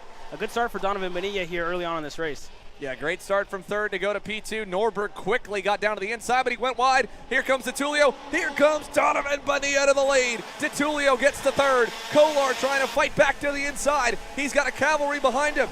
Kolar to Tullio. Bonilla's going to go way wide. Here comes Norberg for 3rd. Not going to get through, but Jacob Kolar fighting right back, not getting taken advantage of as Tullio told him to go forward, but he sold him a dummy. And now here comes Bonilla back, Kolar to the outside. Norberg going to rough him up a little bit to hold on to 3rd, and here comes Albanese way high to the outside lane. He'll take away the 4th spot from the young gun here. As no, Kolar staying tough, Norberg tough. They're 2 by 2, and ADT getting away with the lead early as they come out of turn 9. Side-by-side action. It still continues. Albanese able to work his way ahead of Kolar. Now Kolar going to have to stay content and slide behind Albanese. Rivera got shuffled all the way back now to P6 and 7. Ramos still in that group as well as Austin Garrison. Didn't have the best qualifying, but still very much intact. Harley Keeble there in the background, as well as Massimino and Blake Nash. We'll get the leaderboard up for you shortly on the left-hand side of your screen to see where your favorite driver currently runs. But it's Alessandro Tullio in the pink and chrome Interim S colors that leads. Norberg, deep run into turn number 4. Nearly got into the back of him there as they run out at 4 and over to turn number 5. So here they go into the hairpin. Look at this. Big send from Ernesto Rivera. He gets hooked up with Kolar. Ramos going to go through. Garrison trying to go as well as Kolar is just hanging on for dear life. The pole kid on the inside of Garrison gets back through. Here comes Keeble. Harley Keeble cracks the top 10 and he gets to the inside of Garrison. That is for 8th. So Harley Keeble up another spot on this PK Sports Sodi. Good moves from Harley Keeble here early on in this race, and there goes Blake Nash, I think, defending there from Paulie Massimino, and Garrison able to work his way up as well to Tullio. A little bit of a defensive line there in the turn number 1. Norberg back up in a P2, and these are 2 guys that have gone at it for a couple of years now here at Homestead-Miami. A club race not too long ago saw Tullio getting the better of Ryan Norberg during a rain race, and now it's payback time for Ryan Norberg here. Yeah, here he goes inside.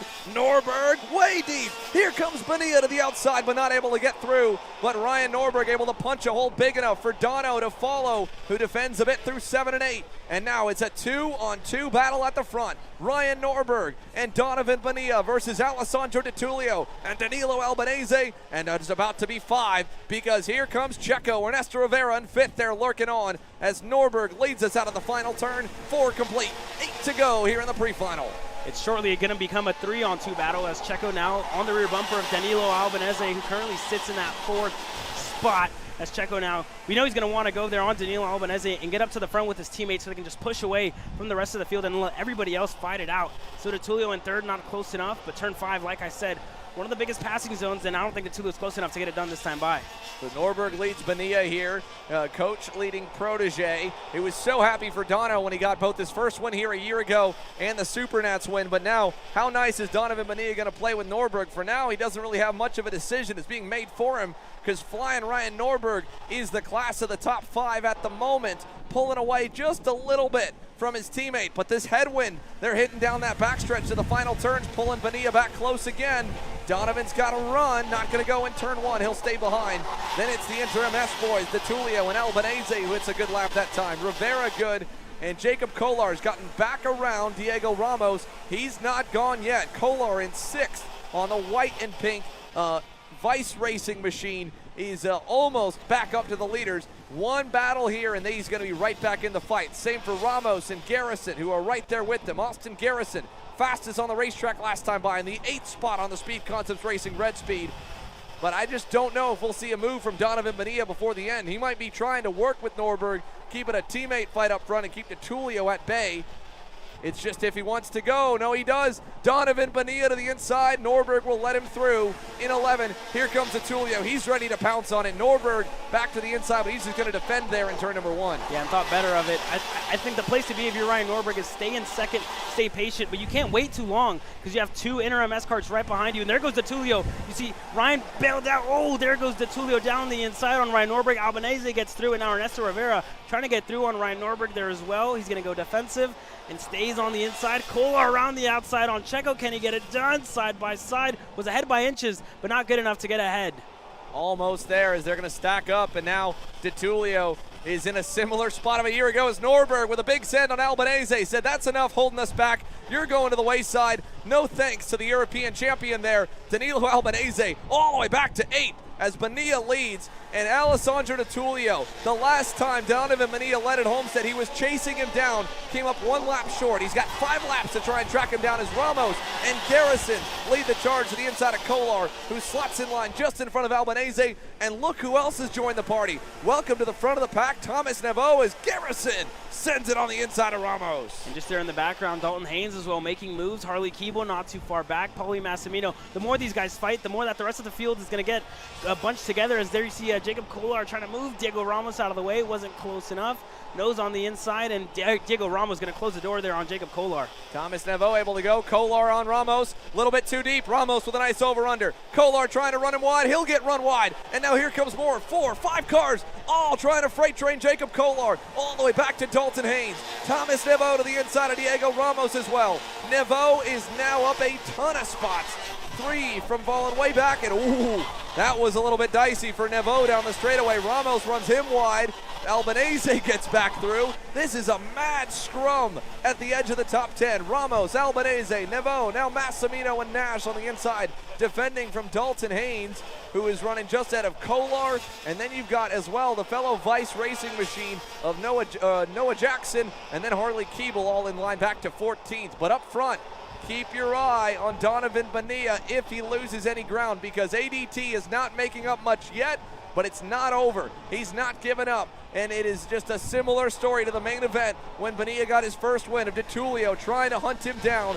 5 tenths back last time, 4 tenths back this time by. Purple lap goes the way of ADT. ADT trying to make amends here and closing down that gap with the headwind coming down the main straightaway. The toe's going to have somewhat to play here, and we saw Paulie Massimino and Dalton Haynes a little bit dicey between the two of them in qualifying, and we're seeing it here once again. Elbows out racing here all around in this X30 class. Ramos versus Albanese is what you just saw back in turn number 4. They're still going at it into 5. Look at Albanese trying around the outside, and Thomas Neveau is going to get them both. More contact, 3 wide further back. Kolar's in there. Jackson gets through. Look, oh, big contact as one driver up and over the side of Harley Keeble. He was in the mix with his elbows out as back up front. Bonilla to DeTulio. So much action. Bonilla a little wide in the final turn. DeTulio continues to close as the checkered waves. 10 laps only for the Pro X30s on that one. And I don't know if that was meant to be that, but 10 laps instead of the 12 the other classes got. Pro X30, if we might have shortened them a little bit for daylight to catch back up, because we are a tick behind. So Bonilla gets the win over DeTulio. Wow, more chaos coming to the line. ADT, Norberg, Rivera, Austin Garrison climbs up a couple to 5th. Thomas Neveau to 6th, Diego Ramos. Then Albanese, who had a good battle between the two of them. Blake Nash, Paulie Massimino. Dalton Haynes climbs up to 11th, so Massimino and Haynes making up a lot of run there. Brandon Carr cracks the top 15 to get to 13th. Harley Keeble 14th, Noah Jackson 15th, and Jacob Kolar in 12th from the pole. Just kind of one, right where he should have gone left goes right and back and forth. KA Jr LCQ is coming up next, but while they clear the racetrack, let's take a look back at all the moments from this Pro X30 race there. That's actually Brandon Carr live right now off the side, but here is the replay, I believe, of some of the moments from this one. So you can see Bonilla going through on Kolar. Kolar trying to go back on him, and he does. Gets a little bit of help to shove through by DeTulio, and then DeTulio right here. This was the beginning of the end for Jacob Kolar. DeTulio had told him to work together and go forward. Kolar trusted him, opened the door, and DeTulio walked right through. And then from there on, this was just a battle all the way through. Norberg and Bonilla had to try and sort their differences out, but still play nice with each other. Albanese was in the mix there, and then look at this. Move from Ryan Norberg. At this point, Norberg getting the lead with how fast he was all weekend. We thought that he might have just been able to ride off into the sunset, but no. Donovan Bonilla right back by him, able to take over the lead and start to pull away. In fact, it helped as DeTulio got by Norberg, and then Norberg really had to deal with Danilo Albanese, who saw the RPGs working together and said, I can do the same thing, and I'll kind of play blocker a little bit. Norberg, a great send on him there in turn 9, kind of opened the floodgates, got everyone through, got Checo through, Kolar, Ramos, Austin Garrison just kind of watching all this and navigating all the chaos at the best of his ability. Ramos having to get into it a little bit with Kolar there as he crossed him up out of turn number 9, and then even more so, the battling continued all the way to the end. Check this out. Neveau looked over, saw Ramos there, and kind of probably drew a bit of a penalty for that move down in turn number 1 for Thomas Neveau, which could knock him down the leaderboard. So a chaotic race there for Pro X30, to say the least, here in the pre-final. But Donovan Bonilla, saw him earlier this week. I said, Donovan, how you doing? He said, Xander, I'm slow, man. I'm so slow right now. And sure enough, by the time Saturday rolls around, and he wasn't lying, he wasn't that quick through practice, but Donovan Bonilla looked really strong there all the way start to finish. He wins the pre-final. It just seems like Donovan Bonilla, at every single race that he goes to, moves in silence. Supernats moved in silence, came away with the win. Here, moved in silence, and was able to come away with the win in this pre-final. So Donovan Bonilla going to be one to watch into the final, with Alessandro DeTulio now starting on that outside line. And we've seen a lot of people lose out on that outside, starting on that outside row here, Xander. Well, they're going to roll through Tech. We'll talk with a handful of them here for sure, as well as the KA Jr LCQ gets set and ready to go. There's a look at the scale line here. I'm sure there was quite a bit of chatter after that one. Danilo Albanese with definitely a rough and tumble welcome to the Pro X30 class here in North America, because he had quite a bit of chaos and bullets thrown at him left and right, and he was definitely throwing some haymakers back as well. But that's typically how it goes when a new guy joins the schoolyard. He gets shoved around a little bit to see how far they can push him back and forth until eventually they find a common ground. That's what we saw a lot last year with the likes of Harley Keeble, getting into it a little bit with Joe Turney and Ryan Norberg in his first instances up front, and several other drivers as well. And like I said, I got to give a lot of credit to Garrison, because out of all those guys that we just showed in the highlights, the one guy that didn't get into it with anybody was Austin Garrison. He ends up 5th, just kind of let the seas part and played that one pretty smart altogether. Norberg able to end up still safe, and now he gets an inside lane starting spot, so that's an improvement for him from 4th to 3rd. The tough part will be for ADT to go from the outside lane once again in turn number 1, and especially try to split up those Rawlson Performance Group Cosmics that he's surrounded by now. Yeah, it's definitely going to be a tough race start there for Alessandro DeTulio as well, and for Jacob Kolar. I mean, the big loser here in this heat race, starting on pole position, finding himself all the way down in 12th. So a really unfortunate thing for him. He told me a lot about last year that he was trying to get used to the aggressiveness of the X30 Pro class, and now struggling here once again. Seems like he really just got freight trained in the early stages of this race, Sander. Yeah, as we take a look now at the starting grid and switch over to the KA Junior class again. This is going to be looking for row number 7. Those are the drivers starting just on the inside. Outside looking in is row 8 on back. Top 14 will transfer. Alexander Young and Sammy Martinez will be on row number 1. Carlo Rocchetti and Michael McGoy, row 2. Keith Lewis Jr. and Ryan Mort, row 3. Roman Felber and Bristol Bornman on row number 4, with Chase Gassiet-Lee and Ruben Gutierrez rounding off the top 10. Keep an eye on Gassiet-Lee. He was super fast, qualified a lot better, got spun at the start of the race and then had to try and rebound.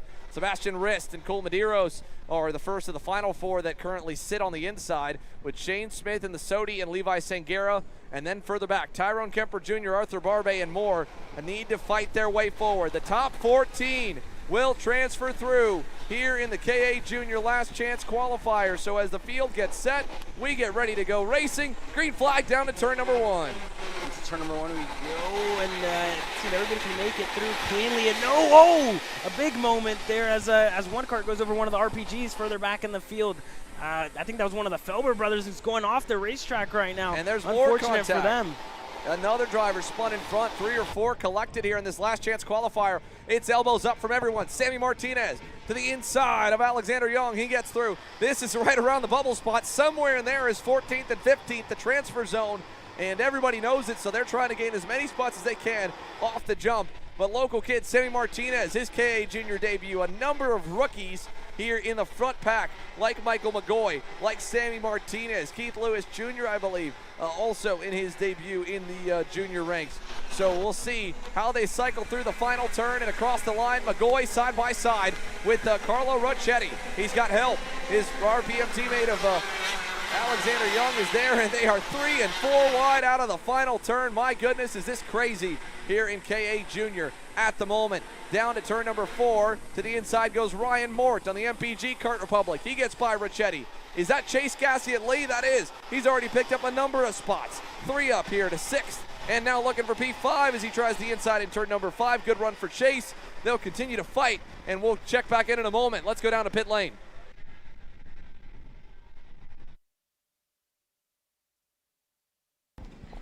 Thank you, guys. Here with Ryan Norberg. Ryan, I mean, you're able to kind of escape some of the madness there, walk away with a P3 safely there. Describe that one to me. Oh, well, we got out to the lead early, and just the guys behind were a little bit quicker.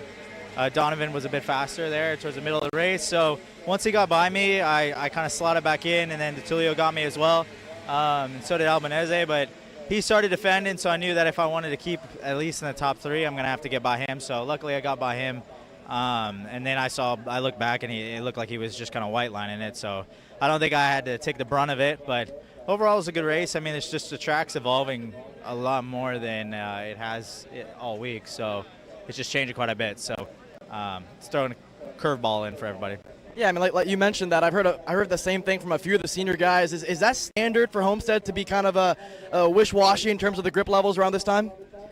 In past years, yeah. But I thought with maybe the new tire compound, things would grip up. And it seemed to be going that way up until it looked like kind of qualifying, and everybody's just kind of been complaining that the track's just free. So I don't know if it's just because of dirt from the wind. The wind's blowing some dirt on the track, but it's something. So, it's something we've definitely got to try and work on and get ahead of. Thank you, Ryan. Thank you.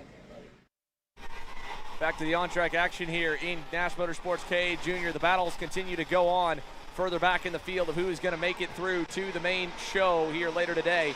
Right now, as we'll pull that leaderboard on the left side, we can see where the transfer zone is. Carlo Ricchetti in the middle of that pack. This is further back to that transfer spot. Marco Romero on that Alonso kart trying to race his way in. He missed his pre-final. Wasn't sure of which group he was in, and now has raced his way forward to the point that he's safely into the show. 12th, and I think just got by 11th.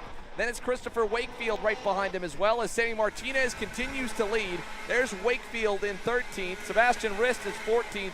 He's got a lot of company. So this is 12th and 13th. You have to go back a couple cars from them to find the transfer zone, because it's the 14 who transfer. So back from this pack, Wakefield is 13th. You go back one more from the back of this kind of scrum, and you find Sebastian Rist in that blue and white Tony kart. As they continue to battle, though, he's going to get it closer. A little bit wide there for the 875. That was Levi Sangera who picked up some spots as well from 14th. But Sebastian Rist, 14th there on the blue and white. Sangera, 13th there on the inside looking in. Romero still going at it. That's now battling with, I believe, Bristol Borman and the likes of Carlo Rocchetti and Ryan Mort all shuffling around. So we're still early in it, just about getting to halfway in this last chance qualifier.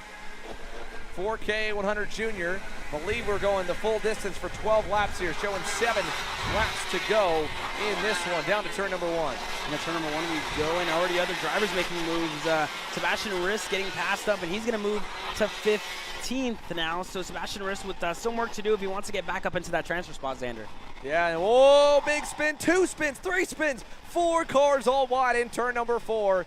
And a couple out of the transfer zone. One was the 867 of Ryan Mort, who was safely in. He's now on the outside. That's changed things completely. How about Edward Kennedy? He was all the way up to 15th. I believe was the energy cart that had to go around the outside, and it was just up to the transfer zone and had to miss a wreck. Now he's got a lot of ground to make up, but 12 laps on the marker here. 6 complete this time by, 6 more to go. Martinez continues to lead over Michael McGoy and Chase Gassiet-Lee, who has caught up to the leaders now. We're still following different battles all throughout the pack. Here comes your leaders down to turn number 4. Look at this battle. Martinez has lost the lead. More drivers through. Gassiet-Lee to second. It's Michael McGoy that leads the way now in this 6-car group. Let's go back down the pit lane really quickly. David. Thanks, guys. Austin Garrison here. Austin, I mean, you kind of had a front row view for some of the chaos there, walked away with a P5. I mean, describe that one from your point of view. Yeah, no, we didn't get the greatest start that we wanted. Our kart wasn't, in yet when all that battling was going on.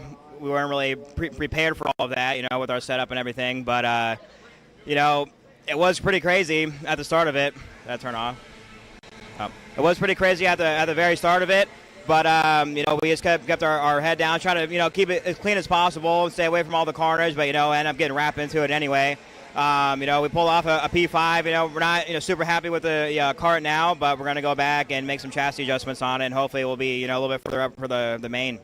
Yeah, I mean, you were telling me that you and Ryan are kind of struggling with the same sort of thing, a little bit of lack of grip. Nonetheless, you think you got a decent piece for the final? I think we'll be okay for the final. Not like nobody's going to go and check out. I really don't think so. But we're going to go back, and put our heads together and a minor chassis adjustment, and should be enough to go and hopefully win. Thank you, Austin. Thank you. Back to the battle here on the racetrack. Further back down the field is where we're watching, trying to stay on that transfer battle right now. So many drivers have gone in and out of the show, and it is still going on. Quentin McPherson, Sebastian Rist were the drivers on the bubble last time by, with Paulo Bonatoman in the mix there as well. Aiden Augustine up 11 spots. Bonatoman now the first driver on the outside. He's picked up 14 positions, so he's got to find Sebastian Rist. I'm not sure exactly where we are on the circuit right now, as way wide. Is that Edward Kennedy again? It's one of the energies for sure. No, indeed not. That is the 815 of Levi Sangera going a little bit wide, so he loses some time. Look at this, though, for the Ryan Perry Motorsport Tony Kart. Michael McGoy safely to the lead, and the rest of the pack kind of spread out in the top 5 with Chase Gassiet-Lee and Alexander Young and company. Then back to Ruben Gutierrez and Sammy Martinez, your pole man, who is still safely inside the top 5. On screen, that is the 876. So that is a bit further back. Maybe the 876, might be the 870 of Aiden Augustine. Here's Christopher Wakefield there in the black helmet on the Sodi, then the 879 of Aiden Augustine. So they're 9th and 10th. There's Sebastian Rist in the 822. He's 13th. Paulo Bonatoman is the next driver in line behind him on the Ursula and Tony Kart. He's in the final transfer spot unofficially as it stands. He's got his teammate Stefano Carrega in 15th right behind as well, trying to transfer, but they both need to catch back up to Sebastian Rist in the 822 to get there.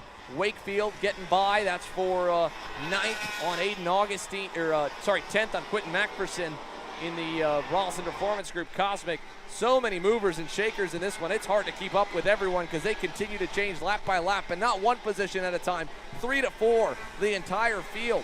McGoy up 3, Gassiet-Lee up 7, Gutierrez up 7, Marco Romero up 18. What a drive so far for Marco Romero. 19 spots made up now for Marco Romero. Seems like he's making up a spot a lap here for that young driver in his rookie season here in the junior KA100 Jr class. So far a good showing for him early on in his junior career here, Xander. Yeah, good run for him. Here's Edward Kennedy in the 899. We saw him have to go way wide earlier. He's 16th now. Still has time. 2 laps to make up 2 more spots. He might get in on penalties because there was so much carnage all the way through, but he's got to get around this first one. That's Stefano Carrega in the 15th spot. And if Edward can get by him on the National Motorsports entry, he'll get at least 1. I know he's got family that always check in the live chat. Let everybody know they're watching and cheering on their young driver. He's got a big run down the backstretch here on Carrega. Coming to the final turn. He'll look to the inside. Kennedy's going to pick up another spot. That's 15th. 1 one spot shy of the transfer, but they're battling up in front of him for 13th, which is a good sign. That's going to be Paulo Bonatoman and Carlo Ricchetti. This is 13th and 14th. Kennedy's just a bit far back from the two of them. I don't know if they know if they're in or out right now, but they're going at it still regardless. Blocking, now opening up is Ricchetti. Here comes Kennedy. He'll close up to 2 car lengths away. The leader, Michael McGoy, he's obviously well safe and should be able to transfer nicely. 6/10 up on this group. This is the final run, though. Edward Kennedy came through, got to the transfer spot before, then had to avoid a crash. He might just come one spot shy right now. A heartbreak for him. McGoy wins the LCQ over Gutierrez and Gassiet Lee. No! Problems for Chase Gassiet Lee on the final lap. Second place is Crash and Edward Kennedy. And a race to the line, didn't get it. Gassiet Lee back to 8, didn't fall back enough. Yeah, unfortunate there at the end for Gassiet Lee, but able to come away with an 8th place there to make his way into the final. Borgman in 9th, Wakefield in 10th, and many other drivers continuing to shuffle through as now you have your standings here. Sebastian Rist able to make it through in 12th. John Paulo Bonatoman in 13th. Carlo Ricchetti in 14th, able to sneak his way into the final. But let's take a look back at what happened in turn number 4 here, Xander. It was a real action-packed race here in this LCQ. Yeah, let's take a look at the replay, and then it'll be time to play the national anthem before we get underway with main events. So here, quickly back to the replay in this LCQ. Look at this crash here down in turn number 4. Late move, probably didn't even mean to try and go down the inside, but it was the 825 going around in front of everybody of Eli Steinbruck, and then it collected a ton more there in that one here. But before the Mini Swifts presented by Trinity Karting Group, Kart Republic gets underway, we do have the national anthem on our stream software that we'd like to play for the paddock. So we'd like to ask that everyone please rise and remove your hats for the playing of our national anthem before it is time to get main events underway here from AMR Homestead-Miami Motorplex. So once again here, main events coming your way, 8 full main events getting set to go green.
And with the national anthem taken care of, it is time to get underway with main event action for the first round of the 2024 national karting season here. Mini Swift presented by Trinity Karting Group. Kart Republic is down on the grid, and we are ready to line a full grid of 40 here for this main event. Car Chasers coverage this weekend, of course, brought to you by ShopAKR.com, our title partner here for 2024. And for the SKUSA Winter Series, we are ready for 8 fully packed grids in main event action here. The only classes shy of 30 to 40 go-karts or more. Of course, Pro Shifter, which is still up from last year at 14 total on the grid between Pro and Master Shifter, and KA Master, which went from 0 to 20 in the last couple of weeks. Same with Pro Shifter as well, was a little bit light looking in. So we're getting ready to go green here with Mini Swift. Alessandro Truscio on the front row. The reigning series champ dominated the pre-final, had a massive lead. Nobody could touch him pace-wise at all, Caleb. Yeah, it seemed like Truscio was able to get away from the early on in the race and was able to continue that pace the entire way through his pre-final and was able to take the win. So now, starting on that pole position for him, it's going to be a good race start for Truscio. Now as the grid begins to clear, the engines will fire. You go back from Alessandro Truscio at that awesome pre-final and drive through to the win here to lock himself to the pole. Of course, Rocco Simone in the Trinity Karting Group Kart Republic 109 on the outside of him. Looks good, but you go back to row 2. Benja Fernandez was hunting down Simone towards the end of that one, and the 106 Team Tarp Alonso Kart, the SLA Kart Racing stickers as well for Benja Fernandez. He rolls off third. The outside of row number 2 as we go further back will be Troy Ferguson on the Team Bennett number 143. And then you got Marco Samet on the BJR MBRLN kart looking for a breakout year in Mini after his rookie season last year. He broke onto the scene with a win in his national debut in the micro class 2 years ago. Rolls off P5 alongside Valentino Sentien's Sodi Racing USA machine. And it's John McClellan on the inside of row 4 alongside Julian Rivera, who was up and down a little bit through really both of the energy drivers up and down in that pre-final. Josh Bergman, Maxwell Macha, a couple of Micro Swift graduates, crack the top 10 at the end of the pre-final. They complete the top 10 here for the main. Nico Katowski and Jensen Michelke make up row 6. Royce Vega and Mika Barrow, row 7. Ashton Woon and Grayson Walcott, row 8. Emil Hernandez Moron and Giovanni D'Antonio on row number 9. Colton Stegenberg and Parker Ives on row 10. Ives picked up half the grid on the pre-final, half the grid still to go for himself. And of course for Colton Stegenberg, who had a good drive forward as well. The final few rows, we'll pull those up for you here really quickly while the field begins to form up down the back straightaway here in TKG Kart Republic Mini Swift. And you can see where your favorite driver lines up here for this main event. In total, we have 32 on the grid for this one, and they're already ready to get underway. A very fast start attempt. Is it enough? And it is, but we've got chaos further back. Couple drivers in the back of the field collected, and we've got more spun in turn number 1. Oh my man. goodness. 2, 3, Isaac Payne just got driven over, and they're trying to rush to clear the track from him. As we go down to turn number 4, Alessandro Truscio with a lead and probably about 10 cars all involved in some way or another on that messy start down in turn 1 and really coming onto the front straightaway. But it's Truscio over Fernandez and Simone as we get away out of 6. Yeah, and Samet there in 4th there with Santillan right behind him. Trying to make amends for that race start, a very, very messy race start that we had here into turn number 1. But it's still Truscio again with a very good race start here. And currently Fernandez sits there in that 2nd spot. Now Santillan looking for a move on the inside there on Samet, able to get it done. Santillan up another spot, and if I'm not mistaken, that looks like Maxwell Macha. They go 3 wide into turn number 1. Samet moves over Maxwell Macha up to P4. What a move by Maxwell. He gets by. Macha gets clear before it really gets sideways with Valentino Santien and Marco Samet. And now down to turn number 4, more moves further back. One of the energies, I believe, on the inside of John McClellan getting through, and I think that might have been Julian Rivera, if not one of the Bennecks for sure, as they go down to 5, still side by side. There's Rivera on the outside. It's the Benneck of Troy Ferguson. It was the Benneck of, I believe, Royce Vega making a move on McClellan. Now he goes by on his teammate Troy Ferguson there through the carousel, and they continue to battle here. Long main event, though, 20 laps, lots of time to battle here, boys, and that's not going to work as McClellan climbs up onto the back of Troy Ferguson, gets turned sideways right in front of, I believe, Nico Katowski. So that kind of collects them. Ashton Woon just barely got away scot-free there as he gets through. There's Parker Ives picking up some more spots. He's up to 11th, biggest mover so far. 9 spots gained for Parker as we go down to turn 4. 3-driver breakaway up front. Truscio, Fernandez, and Simone. 1, 2, 3 here in Mini Swift. Yeah, and the fastest lap of the race there belongs to Rocco Simone in that P3 spot. A 53.042 for Rocco Simone. Good lap so far, and Truscio looks to be opening that gap to Fernandez, currently in 2nd. If I'm Simone, I think it's time to go right about now. It really seems that Fernandez is struggling with grip here early on, and he does. So up another spot for Rocco Simone now with his sights set on Truscio. Well, and no surprise there, right on your cue, Caleb. Simone going by, but they've got to keep Truscio within the draft, because if he's able to break away, it's very likely that we could see a repeat of the pre-final. Maxwell Macha and Marco Samet are begging for a battle up front. They're already 2.5 seconds back from the leaders as they go through turns 1 and 2. The good news was at least Rocco Simone did put a good lap together. So as they go down to turn number 4, 3 laps in, working lap number 4. Let's go back to turn 1, lap 1, and that chaotic start here for the Mini Swift class presented by Trinity Karting Group Kart Republic. Here coming down to the line, big contact further back. I believe that was one of the LN carts getting on top of someone. And then from here, you saw one of the Paralins get sideways, and then everyone just kind of got together, and Isaac Payne gets turned, and the last Ursuline Racing Paralin ends up on top of him. So, just a rough wreck. But so far, all the kids are good and okay, which is the best news out of it. But unfortunately, a lot of their days ended before they really got to begin here in the main, as we see Simone close to Alessandro Truccio trying to get there. Benja Fernandez trying to follow as well. Last time by, Simone did pick up about 1/10 of a second on Truccio. More importantly, though, further back, there's more shaking going up because Valentino Santillan is closing up to Marco Samet and to Maxwell Macha. They are now all three together for 4th, 5th, and 6th. Julian Rivera, Royce Vega trying to join the party here at the edge of the top 10. So is Ashton Woon, who's back in the 9th spot, picked up 6 spots so far.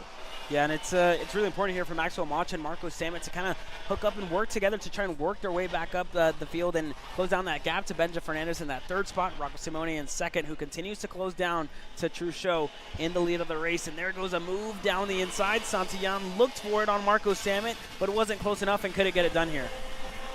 Yeah, here we go as they come down. Oh, one driver pulling off, bailing out there. That might have been a lap car that pulled off into the scale line early here in this one as the field continues to roll towards turn number 4.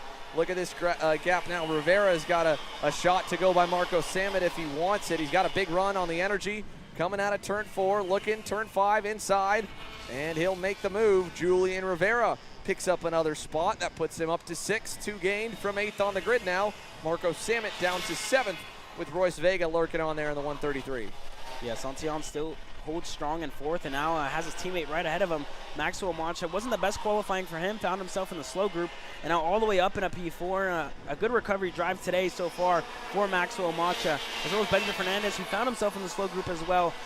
Able to go purple in that slow group, and now once again in that P3 spot. Down the inside, Santillan thinks he's faster than his teammate, and there he's going to make the move on Maxwell Macha in a turn number 1. Santillan up in a P4. Valentino Santillan, Maxwell Macha trading the spot, brings them backwards a little bit, closer to Julian Rivera.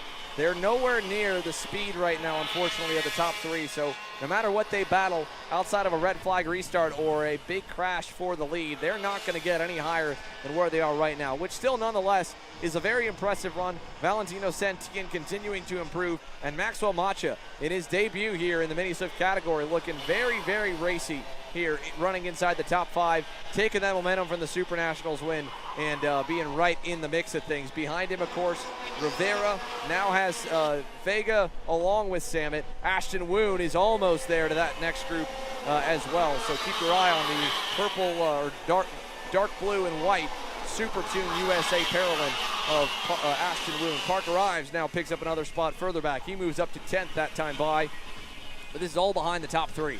Sandro Truccio trying to get away. Benja Fernandez trying to track him down. The same with Rocco Simone. They were making some ground up. The last lap by, they lost a little bit of time, though, and Truccio opened the margin up to about a half second. So if they can't get back to him now, Alessandro Truccio might just be able to continue to pull that gap bigger and bigger. A lot of racing left, though. 12 and a half laps to go here, as currently, like you said, Fernandez still in 3rd, and now Simone's going to fall under fire here to Fernandez here shortly. For Fernandez, it's going to be important to go if he wants to fight for the lead here in this main event. As we take a look down into turn number 1, Benja Fernandez, the fastest lap of the race here as it stands. Santillan in 4th still, and Macha currently sits in 5th here, Xander. Let's take a look back earlier in the race here while things have finally settled down a little bit. We saw now Fernandez getting back around Rocco Simone as he tries to charge. Set fast lap of the race in the process, so it's not over up front, but it's going to be a chess match to get back up to Alessandro Truccio for Benja Fernandez and Rocco Simone. Let's go back to that moment, though, earlier in the session with Troy Ferguson and Moore kind of all getting collected right up here out of turn number 9. You saw this group right here. Ferguson had John McClellan kind of hooked on his rear bumper, and then also taken out in that was the 192 machine, who slowly got back going. I'm trying to figure out who that other driver was that kind of piled on in. It might have actually been the 199 of Oh, would have been draw upon him, but we'll figure that out in a moment. Either way, Truchot still leading. Vega getting around Marco Samet with Julian Rivera right there as well. Back now shuffled to the 8th position. So Rivera was quick early, not so quick now. Samet starting to get going. Vega starting to get going, and they might be able to crack the top 5.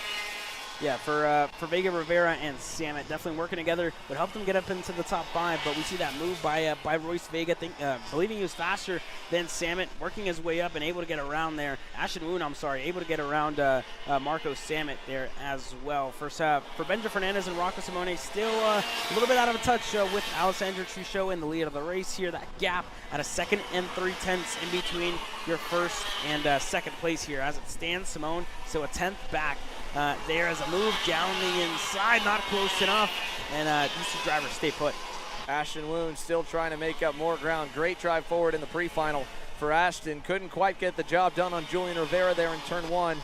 He's still close to him. Could make something happen maybe in turn number 5 as Macha fades closer and closer to the front bumper of Royce Vega. No move from Woon further back. And while we were looking at the replay, I believe something might have happened with Benja Fernandez and Rocco Simone, whether it was a battle or just an overall bobble.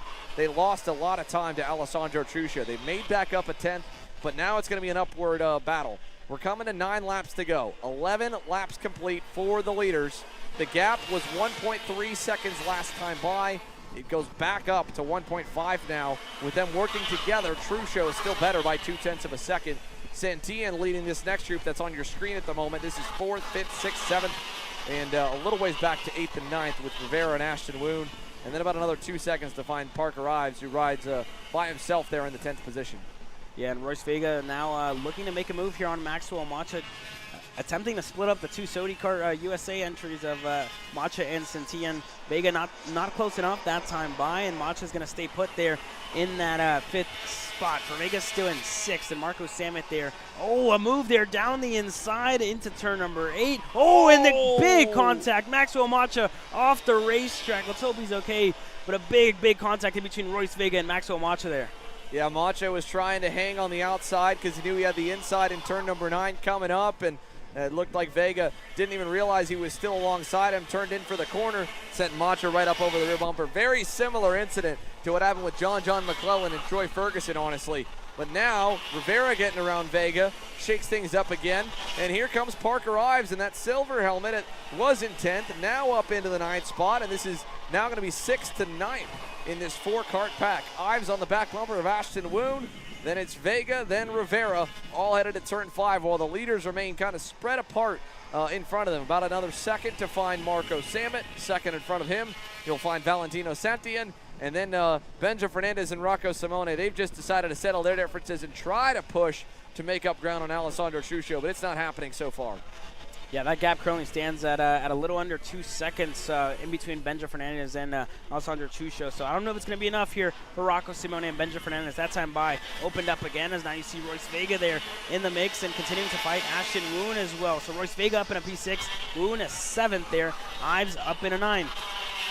Yeah, Parker Ives, 11 spots gained, one of the bigger movers here in this main event. Pasha Ali's picked up 13, back in the 13th spot as well, so big run for Pasha in the 142. Ives onto the bumper of Rivera, almost close enough to do something in turn 5. He's going to try it. Looking, side by side, a little bit too far back there to be able to get alongside him in the braking zone, so Rivera will hold. Julian Rivera, what looks so promising early, just has not had the same second half of the main event pace that he might have been able to capitalize with off the great start that he did get on that AKT Racing Team energy. So as they head down the backstretch, Ives will be close enough to challenge him again. And same for Ashton Woon on Royce Vega. Through the final turn, Ives does get it done. Parker Ives up another spot, marking 12 gained on the day here in the main event alone. 8th now for Parker Ives with a guy that couldn't even make it out for qualifying. Let's go back to the instant replay of what happened with Maxwell Macha, who now unfortunately finds himself down in the 18th spot after contact with Julian Rivera, or with Royce Vega, sorry. So you can see again, Vega, nice move to the inside of the right-hander, almost clear at this point, and then Macha just gets up onto the rear bumper of Vega. Vega turning in, and that's just a bit of youth and experience kind of clashing even in the young ones. Both of them could have given a little more space, And I would think a veteran driver in the senior classes might have just had to pump the brakes for a second and take a 1 or 2 position loss in Macha's shoes, but he didn't want to give up. He wanted to fight for it, and he ends up falling further back down the leaderboard. Here's a look at Benja Fernandez and Rocco Simone, still second and third. They've traded that spot now. Simone now leads them for P2 and P3 headed through turn number 4. As we come out of turn 4 this time by, we're going to come to see 4 laps to go. This battle for the final 2 podium spots is all that it's going to be. Second or third, who gets the bronze and who gets the silver here, Caleb? As there's one more kart stopped on the inside there. That's the 194 Zanella Racing Tony Kart that's off onto the inside. It's Fabian Acevedo. He's done, but for Simone and Fernandez, a mano-a-mano duel for the second step, the runner-up spot on the podium, because Truccio 2.5 seconds up the road. They're not going to get to him. Yeah, and like you said, Truccio 2.5 up the road, and Valentino Santillana almost 5 seconds behind these 2 drivers on your screen of Simone and Fernandez. Into turn number 1 we go. Fernandez still deciding to be patient with a little over 4 laps to go in this race. You see there in the distance, Truccio continuing to open up that gap, and just wasn't enough today for Fernandez and Simone to really challenge Truccio for the race win here today. Yeah, as we go down into turn number 5 here, you watch Rocco Simone pull away a little bit more from Benja Fernandez. Maybe that last little bit of juice that he had left in that Kart Republic is getting to be used up now and paying off. Coming to 3 to go. It's about 3 car lengths between them. If Simone can just build that gap before they hit the 2 to go signal, he won't have to defend that spot, and he'll hold it safely coming to the line. Speaking of coming to the line, for 3 laps to go now for Alessandro Truccio. We haven't given the leader quite a bit of airtime, but the pole position motorsports Parolin driver continues to just pound lap after lap and dominate here in this mini Swift main. Vega now under fire from Samet and Ives, who will push him through. Could Parker Ives steal a top 5 in his mini debut? That'd be super impressive considering he started dead last in the pre-final and still started 20th here in the main. And there he goes inside 5th for Parker Ives there on the RPM Nitro kart. Marco Samet now tucks behind him, stays in tow to turn 5. Vega and Ashton Woon are there. Woon was making so much progress earlier, but he ended up getting shuffled back to the end of this 4-car party. Correct, and as it stands now for Parker Ives, 15 spots made up from where he qualified. Well, couldn't even qualify because he had issues in his qualifying run. Couldn't even go down and put down a lap, but 15 spots made up for Parker Ives so far. So a good drive up the field for Parker Ives. Your battle for P2 still stands with Rocco Simone in second and Benja Fernandez in that 3rd spot. Now Royce Vega moved down the inside on Marco Samet. He's clear. Royce Vega up to P6.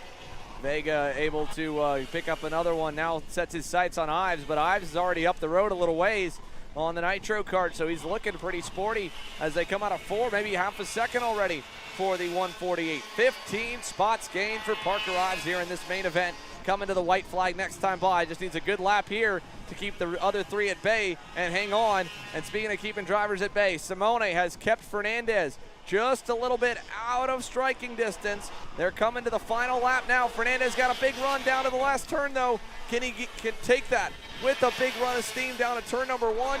Simone not going to give him the chance. He'll block low.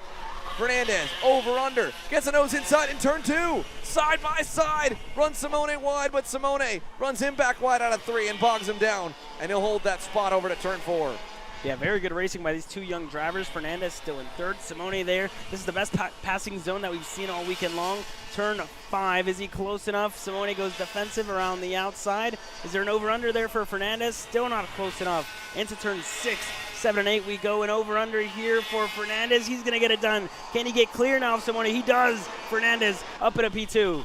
And he holds it out at turn number 9. Simone trying to keep him honest there. Final few corners here. Fernandez trying to hang on. Meanwhile, Alessandro Truccio dominates the day in Mini Swift. What a performance. Here comes the battle to the line for second. Fernandez low, Simone high. At the line, Fernandez hangs on over Rocco Simone for that second spot. What a great clean battle there between the fellow Kart Republics. Santillan hangs on, and then it's Parker Ives in his mini debut, snagging a top 5 result. Julian Rivera hangs on in a mad battle to the line alongside Ashton Woon and Marco Samet. Royce Vega 9th, Mika Barro in 10th, Emil Hernandez Moran in 11th. and the rest of the field will cycle through. There's Maxwell Macha. He drives back up to 17th, but doesn't get much higher, unfortunately, after falling to 18th with that crash off the rear bumper of Royce Vegas. So another dominant run here, 8 seconds and change for Alessandro Truscio. You talk about defending a title, you can't do it better than what he did today. Pole in qualifying, leads every lap of the pre-final, leads every lap of the main event. A perfect day down to the numbers for Alessandro Truscio. And again, kudos to Benja Hernandez, his best career national result there in second. Rocco Simone has to settle for third, still a good run for him. Santee and Parker Ives, a top 5 after starting the morning probably as down in the dumps as you can be, not being able to roll off for qualifying and missing that whole session. But he was able to use that little bit of extra tire and that grit and determination to drive all the way through this field and get himself into 5th at the end of it. So the Mini Swift presented by Mini Swift Division presented by TKG Kart Republic gets wrapped up, and we get set to roll on into our next few main events. Let's take a look down here at Alessandro Truscio as he rolls through the scale line. I'm sure some cheers for sure, because on Monday he heads back over to Italy for 2 more months of Italian and European racing. But this kid grew up here. His family still lives quite a bit in Miami. And of course, they even got so involved, they launched the Pole Position Motorsports Parallel USA brand a few years ago. And talk about some strength. After 20 laps. He's going to help lift that cart on the stand, and we're going to see as he gets congratulated by everyone around him if we can steal Alessandro for a quick word here following that awesome performance in the main event. So what a run, Alessandro Truscio. Every lap of the day, every moment of this division for Mini is going the way of the 119. So they'll roll through to Scales and Tech. He'll get his gear, and we'll send it on down to our boys here on pit lane. Congratulations, Alessandro Truscio. Let's take it to you, Alex. Thank you, Xander. Alessandro, I mean, from lap 1 to lap 20, you never looked back. Your kart was absolutely dominant, and you were driving perfectly. I mean, just describe that one for me. Yeah, it was really incredible to be able to win that race. We've been fast all day, so I knew I had a good chance coming into the final, and I just put my head down and never looked back, just try to win. Yeah, I mean, there's got to be people that you want to thank. Talk to me about some of them. I'd like to thank my mom, my dad, for being able to bring me here, and my whole family for supporting me. Congratulations, Alejandro. Thank you. Perfect day, a perfect performance, and a perfect interview from Alessandro Truscio. He kicks off the first of 8 main events that get wrapped up here for TKG Mini Swift. The next one's already got the engines fired, and I believe are rolling on to the racetrack. Your KA100 Juniors, we just saw their last chance KA100 Seniors, sorry. We just saw the KA Junior last chance qualifier. It's KA100 Senior time to go with a full 46 driver lineup here. Let's see how they lined up for your main. ADT on the inside of row number 1 alongside Cullen Lloyd for an inter-MS lockout of the front row. Stephen Miller and Ernesto Rivera line up on row number 2. Leonardo Scorpioni and Quentin Angeli on row 3. ZCD, Zach Clandamello and Dalton Haynes on row 4. Donovan Bonilla and Eli Warren round off your top 10. Steven Eisert, Anthony Rivera on row number 6. Valentino Garbarino and Joey Botting on row 7. Noah Rosser, Raheem Alibi, Austin Olds, Chase Buscalia, Emma Scarborough, and Brunello Valverde, your top 20. And the final half of the grid we'll show to you quickly here as the field begins to form behind Alessandro Tullio and Colin Lloyd. I don't know if they'll get everyone together. They were a little bit late putting the brakes on for this one, so we'll try and cycle through the grid, but it looks like we're going to get the start. So indeed, all 46 are going to make it there just in time. Last few still straggling here, a couple more out of the lanes. No green that time by, so not going to do. And again, DeTulio just a little bit late to get onto the binders and get that field all together. But that gives us time to pull that grid back up one more time and take you through the lineup here. So again, that's your first 10 rows, your top 20 of the field, back to Emma Scarborough and Brunel Valverde. And then you're back 20 from 21st back to 40th from the likes of Sawyer Roussel and Mateo Lubiel Luengo.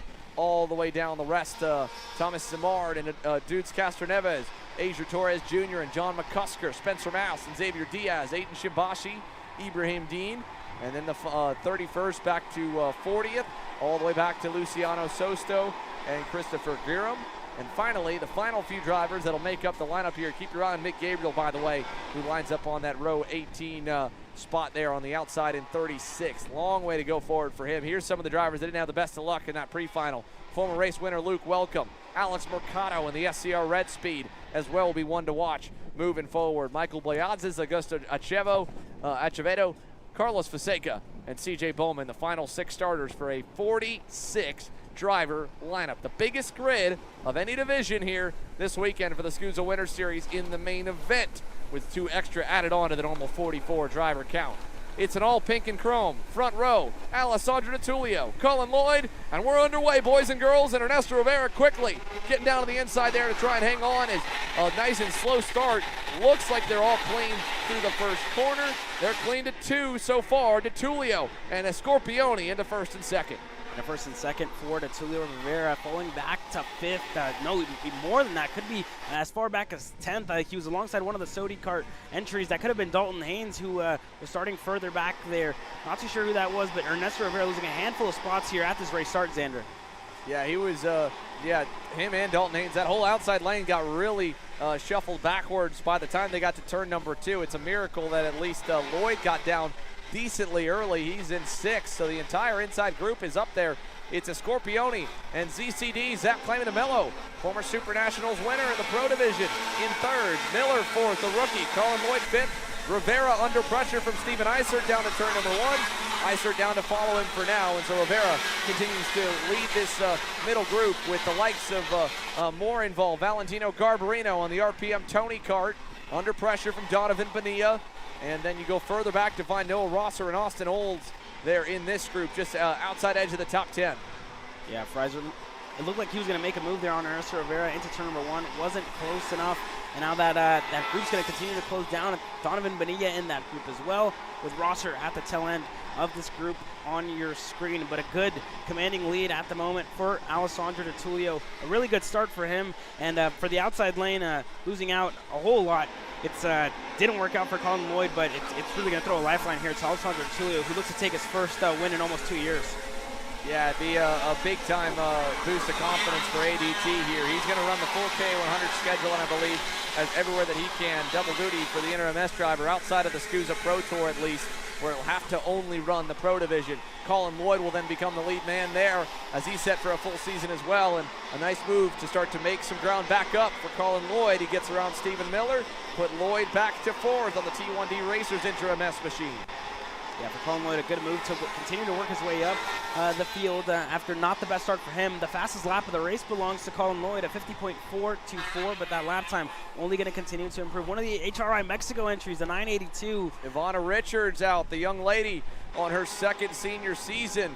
Done early here in KA100 Sr as Lloyd goes through on Zachary Claimant-DeMello's Marinello. DeMello trying to go back to the inside. They're nearly 3 wide as Lloyd and Miller, everyone. DeMello getting a little rude awakening. Welcome back to behind the seat for the Canadian as he falls behind Ernesto Rivera. And I don't think Zachary Claimant-DeMello saw Stephen Miller there on his inside, try to move over to try and make that move on Colin Lloyd, but wasn't close enough, and then ended up running into Stephen Miller there. Well, that Lloyd kind of moved over about a foot or two, and that's what hooked DeMello's bumper into Miller. So it was a awkward turn of events, but it unfortunately shuffles Zachary Claimant-DeMello back down the leaderboards a little bit. Rivera closing up to Stephen Miller here on the edge of the top 5, and Checo was quickest last time by, 50.286. About a 10th better than Alessandro DiTullio, 2.5 seconds back from the lead though. Colin Lloyd, who was 2nd in the pre-final, now tracking down Leo Scorpioni. They are 1.7 seconds back from DiTullio as here comes Garbarino on DeMello now. So a 4-car party from 2nd to 5th. DeMello back now to 7th. Garbarino to 6th. Steven Eiser's there. Oh, we got problems for a Scorpioni. Really slowing there coming into turn 4. I don't know if he was just trying to let Colin Lloyd go or if he actually had a bit of an issue, but now he's going to go back on Stephen Miller, so he'll go back by him. And Garbarino nearly gets popped on the rear bumper of Miller as well. So weird turn of events there, but Miller gets back by a Scorpioni in 8 and holds the spot through 9. DeMello side by side, contact. And drives into the side of Garbarino, and the two of them make contact. And Valentino Garbarino gets completely washed out with the nose cone destroyed on that Ryan Perry Motorsport Tony Kart. Yeah, unfortunate for Clayman DeMello and Garbarino early on in this race, and that's going to be it. That's going to be all she wrote for Garbarino is now into turn number 1. Iser still leads. Clayman DeMello still in this group. Bonilla there and Noah Rosser, the Tilson T4 champion this year overseas. Here's Bonilla now to the inside of Zachary Clayman DeMello. He'll go by a little too deep. DeMello back on the outside. Bonilla says, dude, go forward. And DeMello's like, well, all I've been doing is going backwards when I keep getting past. So trying to stop the bleeding, but ends up losing another spot as Noah Rosser gets through. And now DeMello, does he fight on Rosser? Not close enough there in the double right. Stays kind of in line. And I think he'll settle there for a little bit as there's a nice and healthy gap back to Dalton Haynes for the moment to the 10th spot. Up front, Alessandro DiTullio by 2.5 seconds. Back to Colin Lloyd and Ernesto Rivera. And since it started to settle out up front, we have time to take a look back at the incident as Dalton Haynes has moved his way back up to 11th after a terrible start. Let's see what happened. A little closer look again at Valentino Garbarino and Zachary Clayman DeMello coming together in turn number 9.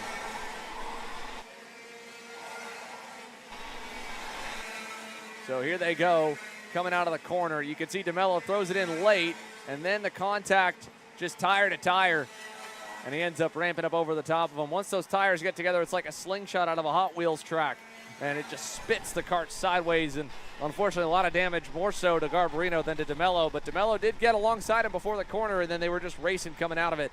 Hard deal. We'll see with the officials if they say anything on the incident. For now, though, our eyes are on second and third because Ernesto Rivera is closing up to Colin Lloyd. Fast lap of the race, now wants second, he'll take it.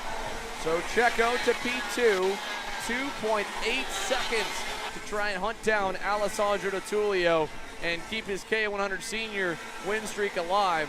1 for 1 in attempts so far, now trying to go 2 for 2 in his final run in the division after winning the Supernats in November. But it's a long road ahead to a guy that really is not too known for making mistakes around this place in ADT. Yeah, of course, it's a big ask for Ernesto Rivera to close down that almost 3-second gap to Alessandro DiTullio in the lead, but he has 15 laps to do it here. As you see now, Dalton Haynes and Noah Rosser. Chase Buscaglia is in there as well. Buscaglia up and in front of his teammate now of Noah Rosser, so Buscaglia up another spot, and Dalton Haynes as well, able to work his way up to P10 as it stands. Yeah, he's now working up to Zachary Clayman DeMello as there's the leaders down in turn 1. DeMello under a little bit of pressure, had a few laps of clear racetrack, but just not really the pace to hang on at the moment. He's about a half second off where he needs to be to fight for a win. 2/3 off to stay where he's at. Haynes goes through, DeMello crosses him over. Haynes is emphatically motioning to go forward, and DeMello letting him go as he continues to fade on that Maranello go-kart. Chase Buscaglia and more are on the way. Here comes Anthony Rivera, Raheem Alibi there as well in 13th. Emma Scarborough in 14th for a bit of a gap back to Austin Olds. And speaking of guys moving forward, how about Mick Gabriel? 20 spots up. Alex Mercado, 23 up with plenty of racing left in this main event. They can definitely get to the leaders as here comes Buscaglia to the inside of DeMello. Gonna get through there in turn number 11. Yeah, good move there by Buscaglia to get ahead of Clayman DeMello. So that's going to really release Buscaglia there, and now Clayman DeMello going to fall under fire to the rest of the karts there behind him. Noah Rosser in that group as well. And Donovan Bonilla finding himself further back in the field. Sorry, in 6th, not in this group, but another RPG go-kart there. I think that's Emma Kate Scarborough in this group here, Xander. Yeah, that's Scarborough right there. She'll now go to the inside of Anthony Rivera. DeMello trying to follow, not able to do it. I believe it's Scarborough actually, is the Zanella Racing Machine. That's Raheem Alibi on the RPG Cosmic. DeMello over under, gets back around and clearing through on Scarborough. And here comes Mick Gabriel now on the new livery for the AEM Karting Boys, green and blue and white this year. He'll go to the inside with Austin Olds. They'll pick up the spot from Scarborough and move forward more. That's 23 spots now for Mick Gabriel from 36, up to 13. Yeah, good drive up the field for Mick Gabriel so far because he needs to make up some spots. Austin Olds up there as well, up 3 spots from where he started this race. And now Zachary Clayman DeMello again going to fall under fire to Mick Gabriel. Rude awakening here for ZCD as he's lost a handful of spots from where he started. Started 7th and now down 5 spots here. Definitely not the race that ZCD would have wanted so far. Yeah, he's got Gabriel on him now. No other changes up at the front of the field. Rivera is still leading Miller, but not making up any time really on Alessandro DeTullio. He picked up a 10th that time, but he already lost 3 before that. Stephen Miller looking sporty also. He's holding even to Lloyd. Dalton Haynes sets fast time down in the 8th spot that lap, but only by a 10th over the rest of the pack. So, you've been focusing back on the ZCD backward slide and really a lot of chaos at the edge of the top 10 and beyond. You haven't missed anything out front. It's the pink and chrome machine of DeTullio leading the pink and purple RPG Cosmic of Ernesto Rivera second, and Colin Lloyd a strong third right now. Stephen Miller fourth, a Scorpione fifth, and Padilla on the move. He might be able to get up to a Scorpione before it's all said and done. He was 2/10 better than him last time by. Already got around Steven Iser. So Dono looking at a top 5 here in KA after that win in Pro X30. Yeah, definitely a good day so far for Donovan Bonilla. Like you said, able to get the win in X30, and now trying to work his way up into the top 5 here in this KA100 Sr class. Still a little bit further back to Leonardo Scorpione in that 5th spot, and Stephen Miller. The top 5 just really spread out, but this is the battle back for P10, if I'm not mistaken. Noah Rosser in this group there. Zachary Clement DeMello, Eli Warren as well. Haven't heard much from him this weekend as he's trying to adjust to the new Burrell Art machine with the PSL karting boys. Yeah, it's even further back. He's outside the top 10. And wow, big spinner. That is the Orsilon Racing Tony Kart of Bernal Valverde going around in turn number 4. But the drivers in that group, Alex Mercado up 29 spots for Alex Mercado in his KA Senior debut. Now he's looking for another one on the bumper of Noah Rosser. Mercado basically dead last all the way up here. Mick Gabriel's run was impressive, but he's only a couple car lengths ahead of Mercado, who started even further back in the 40s. What a run for Alex Mercado. And now as he looks on Noah Rosser, he might drive all the way up into the top 10. Still has about 9 laps to go. DeMello side by side with Austin Olds. Turn 1. He's through. Olds with a crossover. He gets back underneath DeMello and takes the spot back away. Yeah, very good driving there by Austin Olds. Let Clayman DeMello get through and then over-undered him really easily, Austin Olds. So a good move and a smart move there by Austin Olds, letting ZCD get the inside, but doing a nice over-under. Now Zachary Clayman DeMello again. Can Austin Olds do it back on him? Not close enough this time by. He's going to fall under fire to Eli Warren here shortly. Yeah, Warren right there. DeMello gets back around Olds. Let's see if Austin can make a move here shortly. He'll have 2 karts now lined up behind to try and push him past DeMello. With the likes of Eli Warren and track in as well, Thomas Simard on the HM Propella Kart Republic. Coming down the backstretch, Olds going to go to the inside in the last turn. DeMello, crossover, not enough steam. Olds now trying to defend again further back. Here comes DeMello again, inside, deep, maybe too deep. Another crossover this time, no. And the battle rages on further back. Bonilla, by the way, on the bumper now of Leo Scorpione inside the top 10.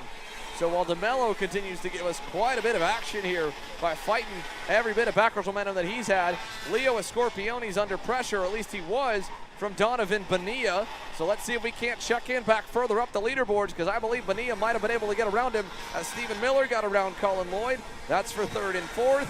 So move Stephen Miller now onto the podium in his KA Senior debut. And you can see further back there, Donovan Bonilla as well did get around Leo Scorpione to move into the 5th spot. So the RPG Cosmic now into the top 5 as Miller drops a bit of a tire also. Or sorry, I should say up into 5th for Bonilla, just ahead of a Scorpione. They got a big gap back to Steven Eistert. He's 1.8 seconds away, about to be hunted down by his teammate Dalton Haynes. And Haynes has got around him. Dalton Haynes up to 7th. His drive forward after really a bad start from the outside groove. He got up to 8th in the pre-final and then just went straight backwards here off this start. Not enough speed, decent speed for Dalton Haynes. He was close, and his best lap is better than DeTullio's, but when you get clean air from lap 1 on, you're going to see the delta like what you have here, especially with the crazy racing that we're so used to seeing in KA100 Sr. About 8 seconds between Dalton Haynes and Alessandro DeTullio. The best laps are pretty much equal. Yeah, the best laps between the two of them as well. Absolutely equal. Ernesto Rivera as well, setting in some good lap times, a little bit quicker than Alessandro DeTullio, but it's not going to be enough, I think, to the end of the race. Closing down that gap little by little. It was at 3 seconds. Now it's at 2 seconds and 9 tenths. So a 10th a lap, not too bad for Ernesto Rivera, but I think he's going to unfortunately run out of time in this one. Yeah, just a bit too far back for Ernesto. made it back up to 2.8 was where he started when he did get into second. So as we go back up the boards here, Colin Lloyd and Stephen Miller, that'll be the fight for the final spot on the podium. Coming to now, we'll see 5 laps to go, 17 complete. Donovan Bonilla and Leo Scorpioni, they were 2/10 quicker than 3rd and 4th last time by. So this might turn into a 4-car battle before it's all done. Out of turn number 3 and down to turn 4. Only a car length between them. Lloyd's hanging on, but both of them, again, another loss to Bonilla and Scorpioni of what they had the last lap will put the 2 drivers in 4th and 5th in the drafting window and able to close that margin up pretty quickly here as we come around this time to 4 to go.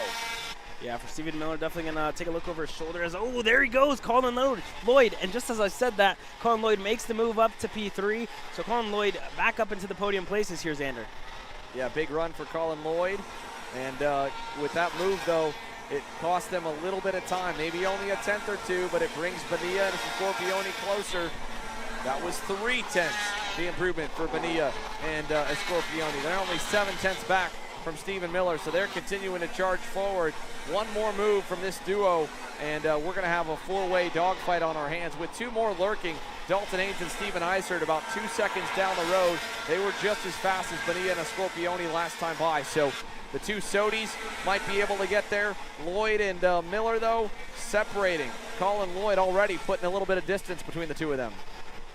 A little bit of distance already by Colin Lloyd as you see his teammate running off into the sunset here with the race win with a little under 4 laps to go here as DeTulio is getting set to cross the finish line. 1 lap to go this time by.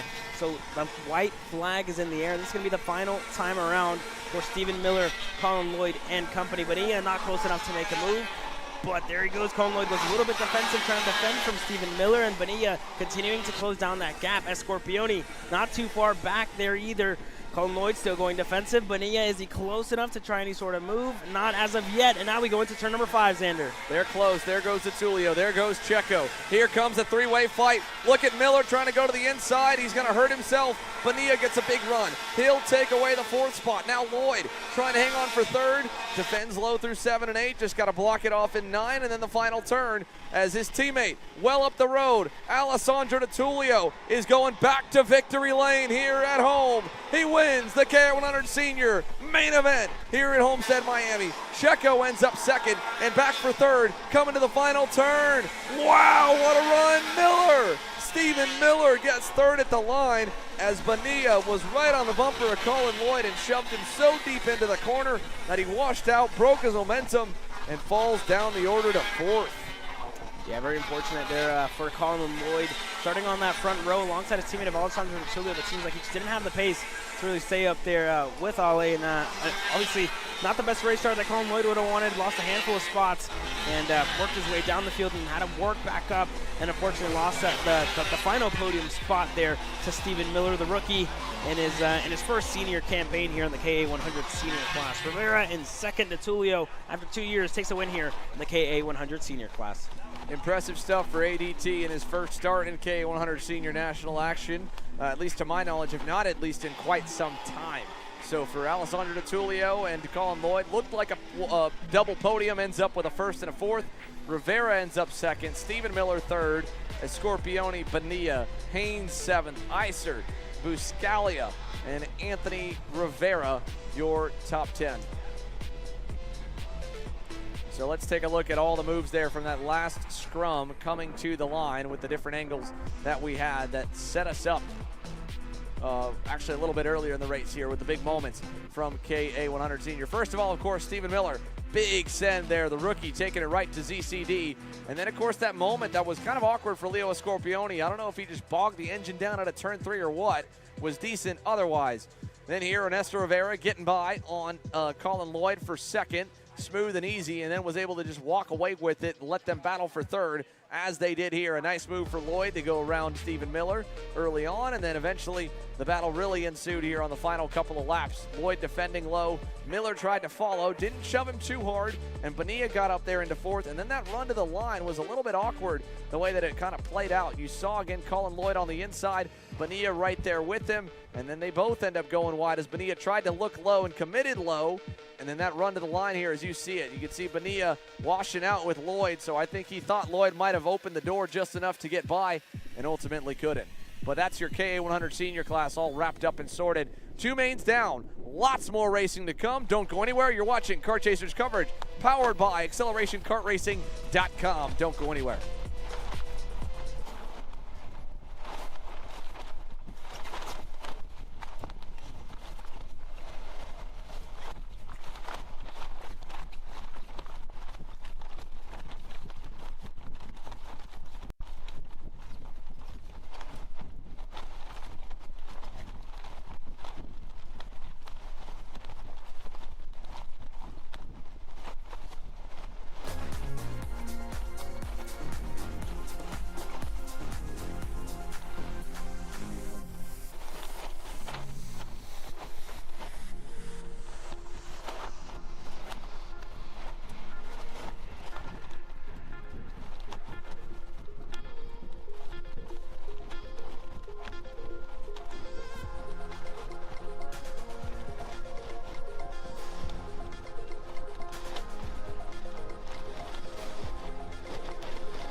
Let's go down to pit lane here while the micro drivers begin to make their way on the racetrack to hear from first-time race winner and on debut in the SKUSA Winter Series for KA100 Sr, Alessandro DiTullio.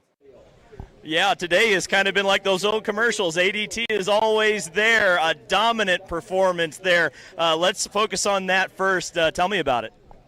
Yeah, pretty good race. I'm not sure what happened at the start, but I was able to pull a gap, and then from there it was just about putting consistent times and keeping gap, and yeah, taking home the first win for Inter MS on the national scene.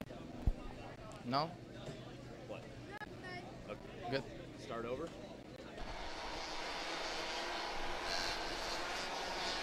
Cool to see there from Alessandro DiTullio to get the first win on the national scene for Inter MS, and he's still got a shot at another one later today in Pro X30. Micro Swift getting set to go your way here shortly as we get set to go. It's Zane Burgess on the inside and Jake Manolio on the outside. Santiago Orioli and Bernardo Guber on row number 2. Marcelo Flores and Brody Stoffel on row number 3. Easton Kubinski and Lawrence Perriman on row 4. Dominic Gaddis and Alvaro Madeiros on row number 5. Liam Nachawati, Luca Becquerel, and the rest of the field's already at full speed, way too fast. This time, I don't think we're getting the green. No way. No, we do. Wow. They were on the power out of the last turn, but evidently a fast start is going to get it. And unfortunately, wow. Oh, my goodness. That is 10 or 12 cars collected in turn number 1 for the Micros. Wow. A very, very, very fast start, and you see that going into turn number 1, big contact across the entire field there. It seems like they were just going a little too hot into turn number 1, and a commanding lead now for Zane Burgess, who now has to keep his head down and continue to open up that gap there, Xander. Well, talk about a shakeup here. That took out a good chunk of your top contenders. Santiago Orioli is the best that's left right now in the MPG Motorsports Kart Republic. He's second. Then you go back to find, I believe, probably Marcelo Flores made it through on the Paralyn. So let's ID the rest of our top drivers. We're underway as they head down the back straightaway and towards the last turn completed here at the end of the final, or at the end of the first lap. And here comes all the signals from the front stretch. Look at Marcelo Flores down to turn 1, position number 2. Just missed it there in turn number 1, but Marcelo Flores gets by, or no, Danny O'Gara. It was O'Gara. I wasn't sure if it was O'Gara. Orioli got collected. Danny O'Gara picked up 15 spots, and it's not Flores either. It's Liam Nachawati. So same chassis manufacturer, both replaced drivers, but Orioli. So that was second and third that got collected in turn number 1 and on backward. But O'Gara goes from having a terrible start in the pre-final and dropping back, having a great start here in the final, and to go up from 17th to 15th, so, or 15 spots to second. He's back to third now. Nachawati is P3, but Logan Arteta, P4, 19 spots gain. Cooper Lorenzo Lopez, 24 gain. as we take the field down the front stretch here. So there's a look at how they've shook out. Let's figure out how we got here. Let's go back to the instant replay from the start of what happened with a very fast start by our pole man, Zane Burgess, as he took the field down to turn number 1. And everyone just kind of fanned out. So there's Orioli. He's getting hit from behind, and then everyone just piles on in. So it's Orioli from third that gets spun in front of everyone, and that takes out second and everybody else with him down in the start. Yeah, but a lot of big movers here so far. You already mentioned them, Xander. A handful of big movers. We have more go-karts going around here in the Turn 5 complex. One of the PSL karting drivers able to work his way up. And that's the 225 there with a broken front fairing. So that's going to be the end of his day here, Xander. Yeah, that was not good there from the MPG driver. Zane Burgess still leading, but not the fastest. Surprisingly enough, Nachawati and O'Gara, who were quick yesterday in final practice, are quicker. So they were at 2/10 better than race leader Zane Burgess last time by. 1.6 seconds to make up, though. Big gap to go as we look further back. This is another one of the Sodis further in the top 5. This is Logan Arteta leading Cooper Lorenzo Lopez. Byron Bornman in the mix as well. On that parallel with the black helmet, that's Byron there in the 6th spot. Easton Kubinski started 7th. Somehow is still 7th. Out of everyone in the top 10 getting knocked sideways around and backwards, Kubinski is okay. Anthony Mazzacula up 17 spots to 8th. Parker Stewart is 9th, and Leo Simone rounds off the top 10. As we come down the backstretch now, we'll put 4 laps complete, 16 laps to go. You're on your screen, 4th, 5th, and 6th. Arteta in the Sodi, the black and white kind of Kart Republic machine of Cooper Lopez looking inside. Not enough there in turn number 1, and he'll get a little love tap from Byron Borman to keep going. Yeah, it wasn't enough there for Arteta and Cooper Lorenzo Lopez there to really work their way up some other spots there. As you see the rest of the field continuing to cycle through here. Still the Sodi Kart machine there of Arteta, if I'm not mistaken, as we have one around there on the main straightaway. Another Sodi Kart machine there on the main straightaway that unfortunately went around. So Zane Burgess with a commanding lead here, a 1.5 seconds after getting a great start. After I guess we saw a parking lot there in turn number 1, Xander. Yeah, talk about a landfill of go-karts down at turn number 1. Massive crash down in the first corner. So as the leaders head down the backstretch here, we've got a little bit of a better angle at turn 1. So this is 4th, 5th, 6th, 7th, back to Kubinski, who is starting to close in on the group. But here is a look at how they all kind of come through. So again, turned in front, and then everyone is just bumper to bumper, piling on in.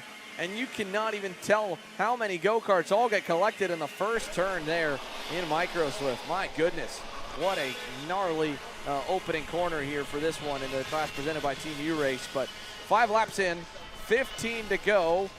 This group is the best battle we've got at the moment, although Liam Nachawati and Danny O'Gara are making progress on the race leader, Zane Burgess. They're just not there yet. You can see on the screen 1.2 seconds and counting down here with only 5 laps complete. Yeah, a lot of race left here, left in this one. 14 laps to go here in this race. So for Liam Nachawati and Danny O'Gara, it's going to be important for them to work together and try and continue to work their way up and close down that gap to Zane Burgess, who was able to take away the pre-final victory, and now once again seems to be running away with the main event victory, but not as of yet, but as they continue to close down that gap here, Xander. Yeah, here we go, coming into turn number 4, down to the inside. Easton Kubinski going to go back, going to get around Byron Bornman. These guys are a good ways back from the top 3. They will not be able to catch. The speed's not there from what we can tell and what everyone else can see on the time charts. But they've got a good little fight amongst themselves. Kubinski now up 1 spot from his starting position. Byron Bornman still up 20 spots. Cooper Lorenzo Lopez up 24 to 5th. You can't make it up. This is just insane to see how this race has unfolded thus far. And for some of the fast drivers that did get turned around in turn 1, a lot of them got back going and are starting to make some progress. So we'll keep our eyes peeled because we only ended up having 3 DNFs out of the first turn. Everyone else was able to continue just a good ways back from the leaders. And that means that we're going to probably have a lot of lap traffic, hopefully all take to the scale line before the leaders get to them per the rules. But it may not. As up front, just in front of this group here, we were going further back. There was a pass just ahead for the 4th spot. it looked like Cooper Lorenzo Lopez might have been able to make the move around Logan Arteta, but forget that. Look at this group for the top three. You've got your race leader, Zane Burgess, coming under pressure from Liam Nachawati and Danny O'Gara. First, second, third out of the last turn and down the back straightaway. Yeah, and Liam Nachawati with a handful of laps here around this place. Super familiar with him. I mean, we're used to seeing him in a lot of the big national series now as he looks to make a move, as well as Danny O'Gara looking to make a move. He went purple last time by. A 53.338 for Danny O'Gara that time by. Liam Nachawati with a personal best lap time that time by, as well as Nachawati still not close enough to attempt any sort of move on Zane Burgess as he continues to fall under fire to Nachawati and O'Gara. And that start was really a lifeline to O'Gara and Nachawati, making up 9 spots there in the first 2 corners of this race here, Xander. And you see O'Gara looking to set up an over-under, not close enough to get it done. And it's still going to be Nachawati in that P2 spot, and O'Gara still chasing in third. Yeah, here they go towards turns 9 and 10. It's not a matter of if, it's a matter of when, based on the speed that Nachawati and O'Gara have had. We know they're ready to itching to get to the lead. And they've got such a massive gap over the field. It'll just be the 3 of them, it looks like, that'll be battling it out, because it's 9 seconds back from first, second, and third to the rest of the pack. But for the moment, Nachawati's happy to follow. I thought he might have made a move there on Burgess in turn 1. He did not. The next 2 hairpins are the easiest passing zones on the circuit if he wants to go, but still, same thing. Just riding in line, and there's no urgency at this point. If you're faster than the leader, you don't necessarily need to go by him. You've got such a gap out back. Now he can take the move in a corner he's comfortable with and take over the lead. Liam Nachawati leading the way now over Burgess and O'Gara. Yeah, great move there in turn number 5. The most common passing zone all weekend, and Nachawati gets it done there into turn number 5. Zane Burgess now going to be in second place. Now have to be content to follow Nachawati here for a little bit, or he's going to fall under fire to the MPG Motorsports driver of Danny O'Gara. Listening to Zane Burgess talk to his mechanic, he told him that he didn't want to change anything. Felt that the Kart was perfect after the pre-final, and look, there he goes. Nachawati drops the tire into the mud, and he loses He loses the lead to Zane Burgess, and Danny O'Gara works up to P2 there, Xander. Yeah, so now Nachawati with that mistake needs to get back on it and quickly recover as we're down to just the halfway mark. So 10 laps remaining. O'Gara side by side here with Zane Burgess, looking for first career national wins for both of them. Burgess through turn 5, almost able to pull 3 car lengths. I'd say mark it at 2 with a great launch out of that infield hairpin. Yeah, really good launch there by O'Gara, but wasn't close enough, continuing to close down that gap. Nachawati having to refocus there after that big moment on the exit of turn number 12 onto the main straightaway. So now for Nachawati, going to have to mentally reset there for such a young driver. Hopefully we can see him work his way back up there. Let's take a look at that moment of what just happened here for Liam Nachawati. Down to turn 1 for Zane Burgess here, continuing to lead, but he did not have it.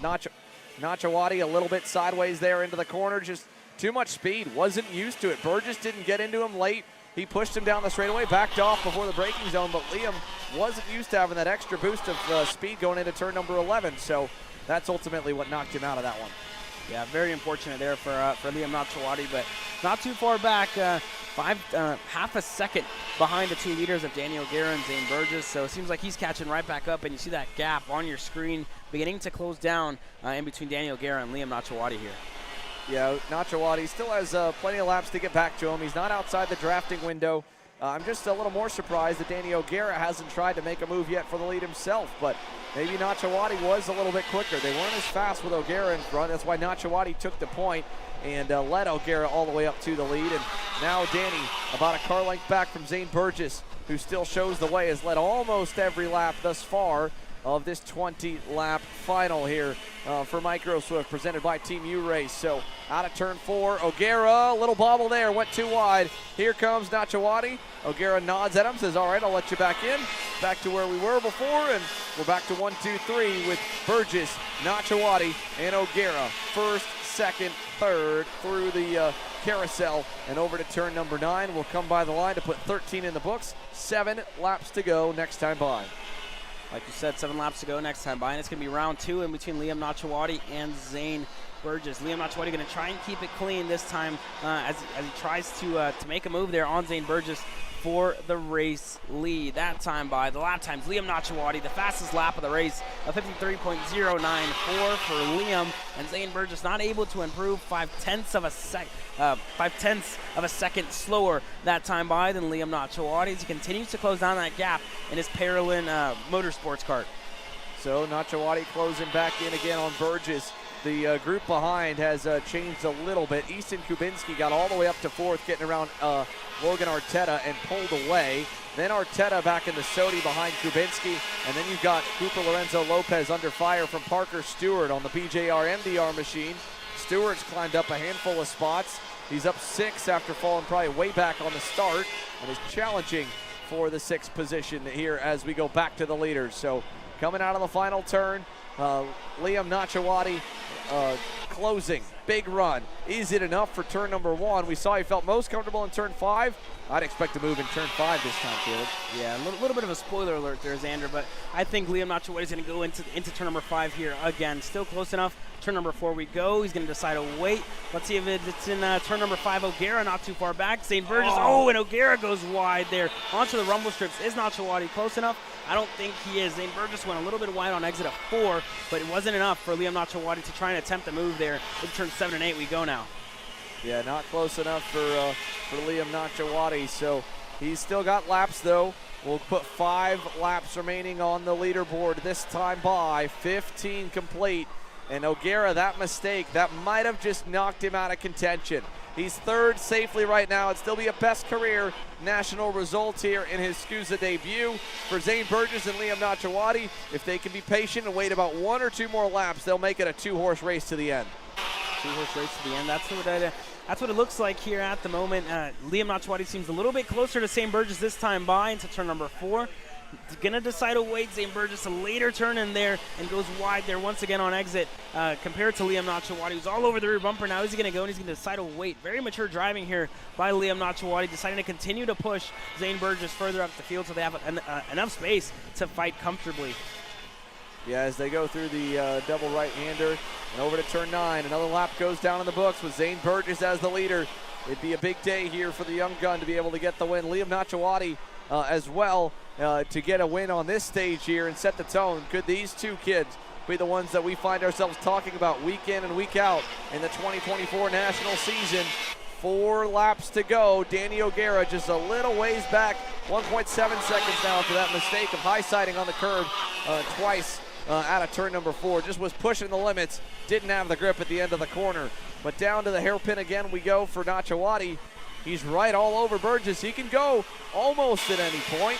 He's definitely close enough here in turn 5 if he wants it, but he's content to stay in line for now on the pole position Motorsports Parolin. Could the Parolin boys sweep the mini and the micro classes here this weekend? It'd be a nice tip and reminder that chassis is still plenty fast and that race team knows how to get it done after the Sodi boys invaded and dominated a good part of the summer of last year. Yeah, and we've seen the Sodi boys, like you said, dominate last year and this year as well. Zane Burgess was the only one who stayed back in the micro class that we saw last year in the national circuit. So good to see Zane Burgess still fighting up here for race wins for Sodi Kart USA. As well as in the Mini Swift class, we see a handful of drivers like Maxwell Macha, Super Nats winner, working his way up to into the Mini Swift class. So good to see that team continuing to work. And on your screen now, still Zane Burgess and Liam Nachawati. And like I say, Zane Burgess continuing to show that the Sodi Kart chassis is good, and as well as Liam Nachawati showing that the Parolin chassis is still plenty fast. Down to turn number 5 here, Nachawati closes up. Not able to get the move done there in turn number 5, but still just learning at this point.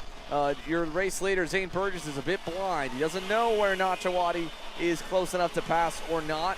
He'll probably end up defending every opportunity, but for Liam Nachawati, he's been setting him up, setting some marks, trying to figure out where exactly are the weak points in Zane Burgess's lap at the moment. 2 to go here for the race leaders as they come across the stripe. O'Gara far back and Burgess just a car length low in turn number 1. Not super aggressive, now low in 2.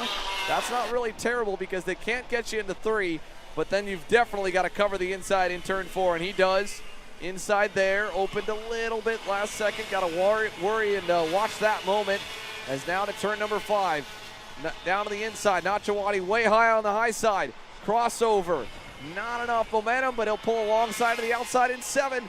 Door to door for the lead. Burgess still holds. Burgess still holds on to that lead, but for how long? Liam Nachawati, a full head of steam here into turn number 10, into turn number 11. Now side by side, Liam Nachawati would have moved there into turn number 11. Takes the lead from Zane Burgess going into the last lap. Zane Burgess on the inside into turn number 12 for the lead. Zane Burgess gets clear, and a good gap ahead of Liam Nachawati with the white flag in the air this time by Xander. Burgess blocking low. Again, he's got to be careful about how much he moves up the racetrack into the corner. That natural instinct takes over, but 2 young drivers, Burgess and Nachawati in the youngest class, putting on a show. O'Gara watching from behind. Burgess all the way to the inside out of 4. Now in the run to turn 5. Liam to the outside. It's a drag race into the corner. Liam Nachawati, does he try and send it deep?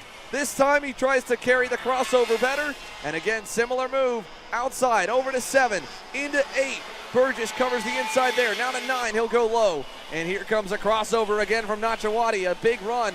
Not enough. Burgess still good. Into 11. Can Nachawati do it again? This time Burgess covers it. It'll come down to the final corner of the final lap here for the opening winner in Microswift. Look at O'Gara close. Burgess low. Nachawati not going to get there. Zane Burgess is a national race winner in Microswift. Wow. What a race finish did we just witness here, Xander. And then you see that big gap back to Ethan Kubinski in that 4th spot. Stewart coming across the line to finish 4th. Arteta in 6th. Dornman coming across to finish 7th. Wolf in 8th. Lorenzo Lopez in 9th. A good race finish as we take a look on track, and a little bit of raindrops falling here, Xander, at AMR Homestead in Miami.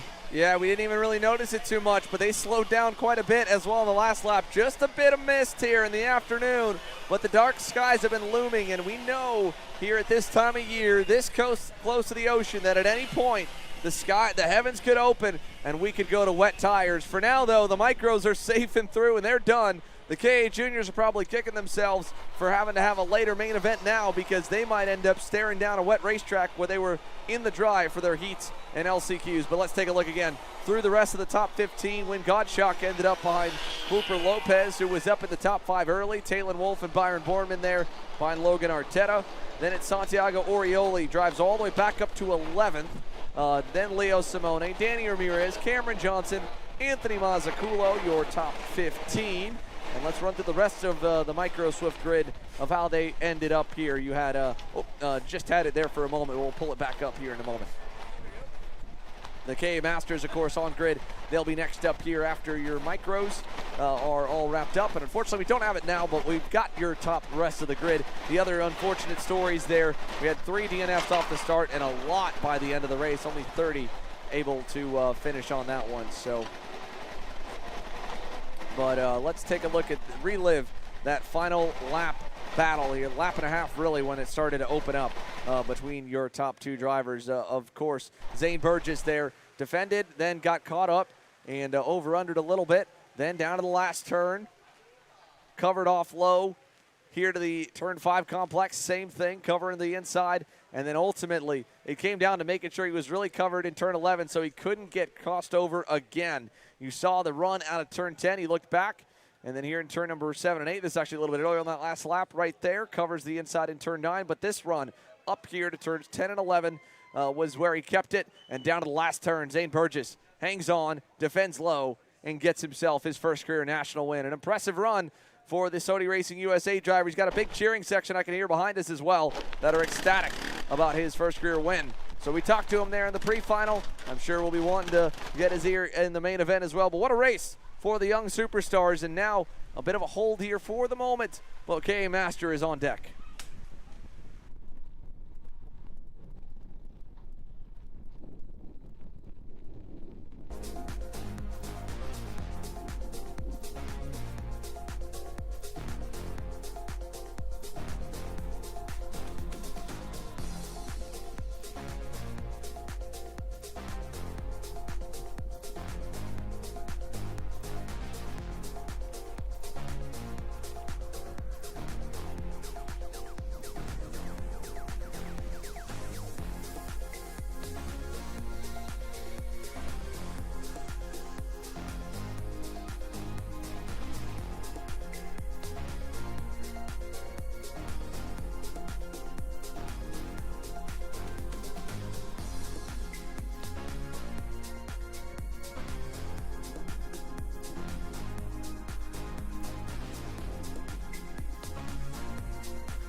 Welcome back to the 2024 edition of the SKUSA Winter Series for rounds 1 and 2. Currently round 1 here on this beautiful Saturday, and getting a little bit interesting with a little bit of rain showing up. My name is Caleb Bieska, as always, and alongside me here now in the booth is the one and only Alexander Searle, who's been getting intel for us all weekend long here at the at AMR Homestead in Miami. Let's take you down your starting grid.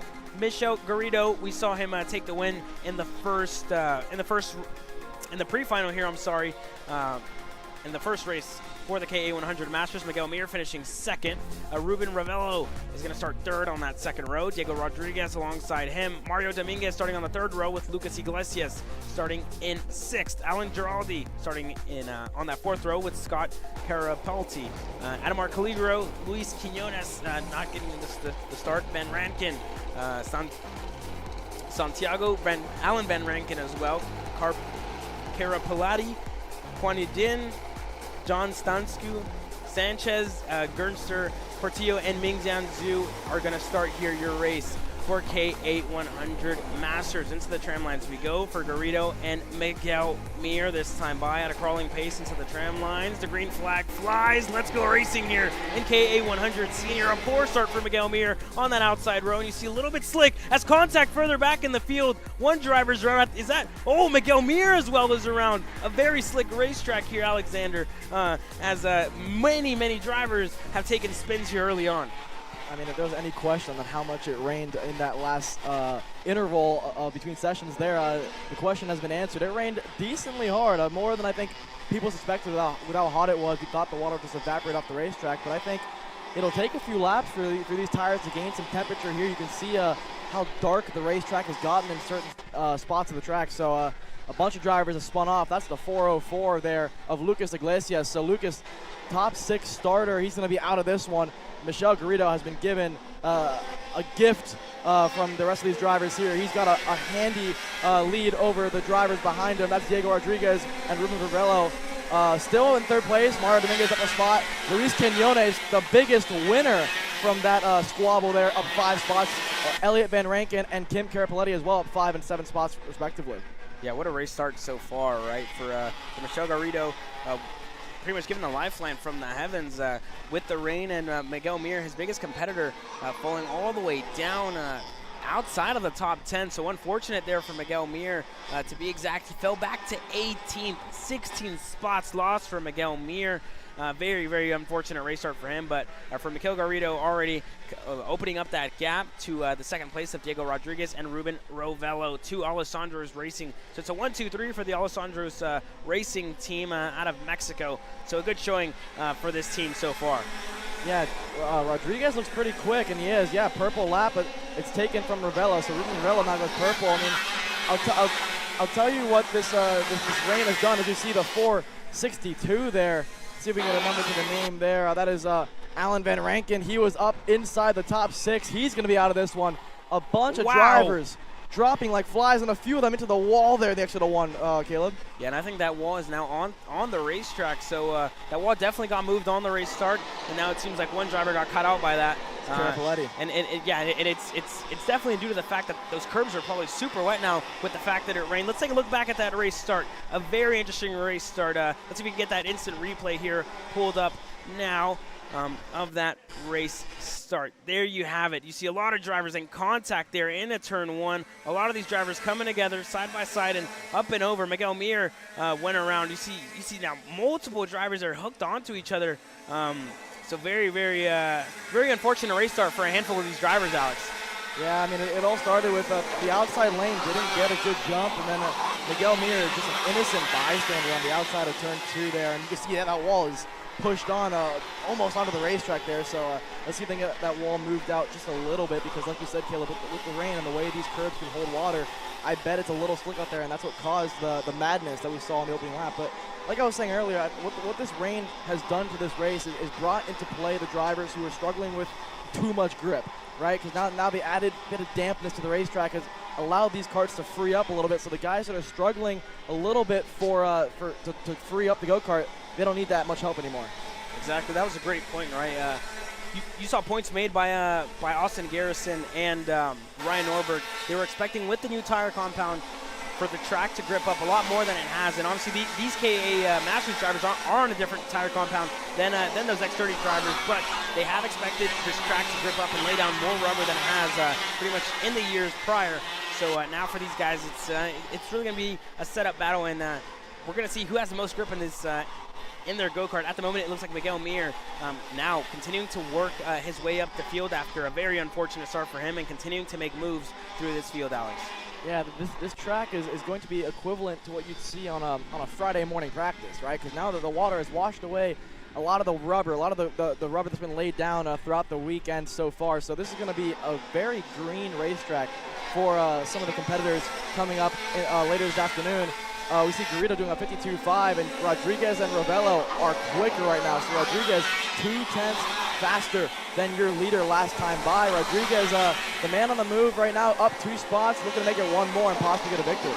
Yeah, and for Garrido, it seemed like for him, he was going to fall under fire to Rodriguez and Ravello in the early stages of this race, but now it seems for Garrido that he has now continued to open up that gap and now at over a second. So very comfortable lead for Michel Garrido here in the early stages of this race. Rodriguez still not close enough to make any sort of move. Ravello as well. They're going to stay together and a second at bay from their teammate of Garrido.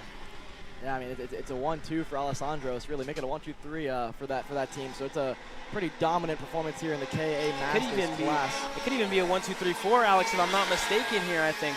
Yeah, I mean, it's an Alessandro's takeover here in the KA Masters class. There goes Garrido, back to the pace that we expect from him at a 52.1. Goes green. Ravello a little bit quicker, but not enough to close any sort of gap there. I'll tell you one thing, the guy who went purple last time was Miguel Mir. 51.9, and it's a bit of a consolation prize for him as he's 11.5 seconds off the pace, but I'm sure he'll be happy with that. A handful of laps, though, to go still for Miguel Mir. 16 laps to go as we see side-by-side action in between the two Alessandro's racing teammates.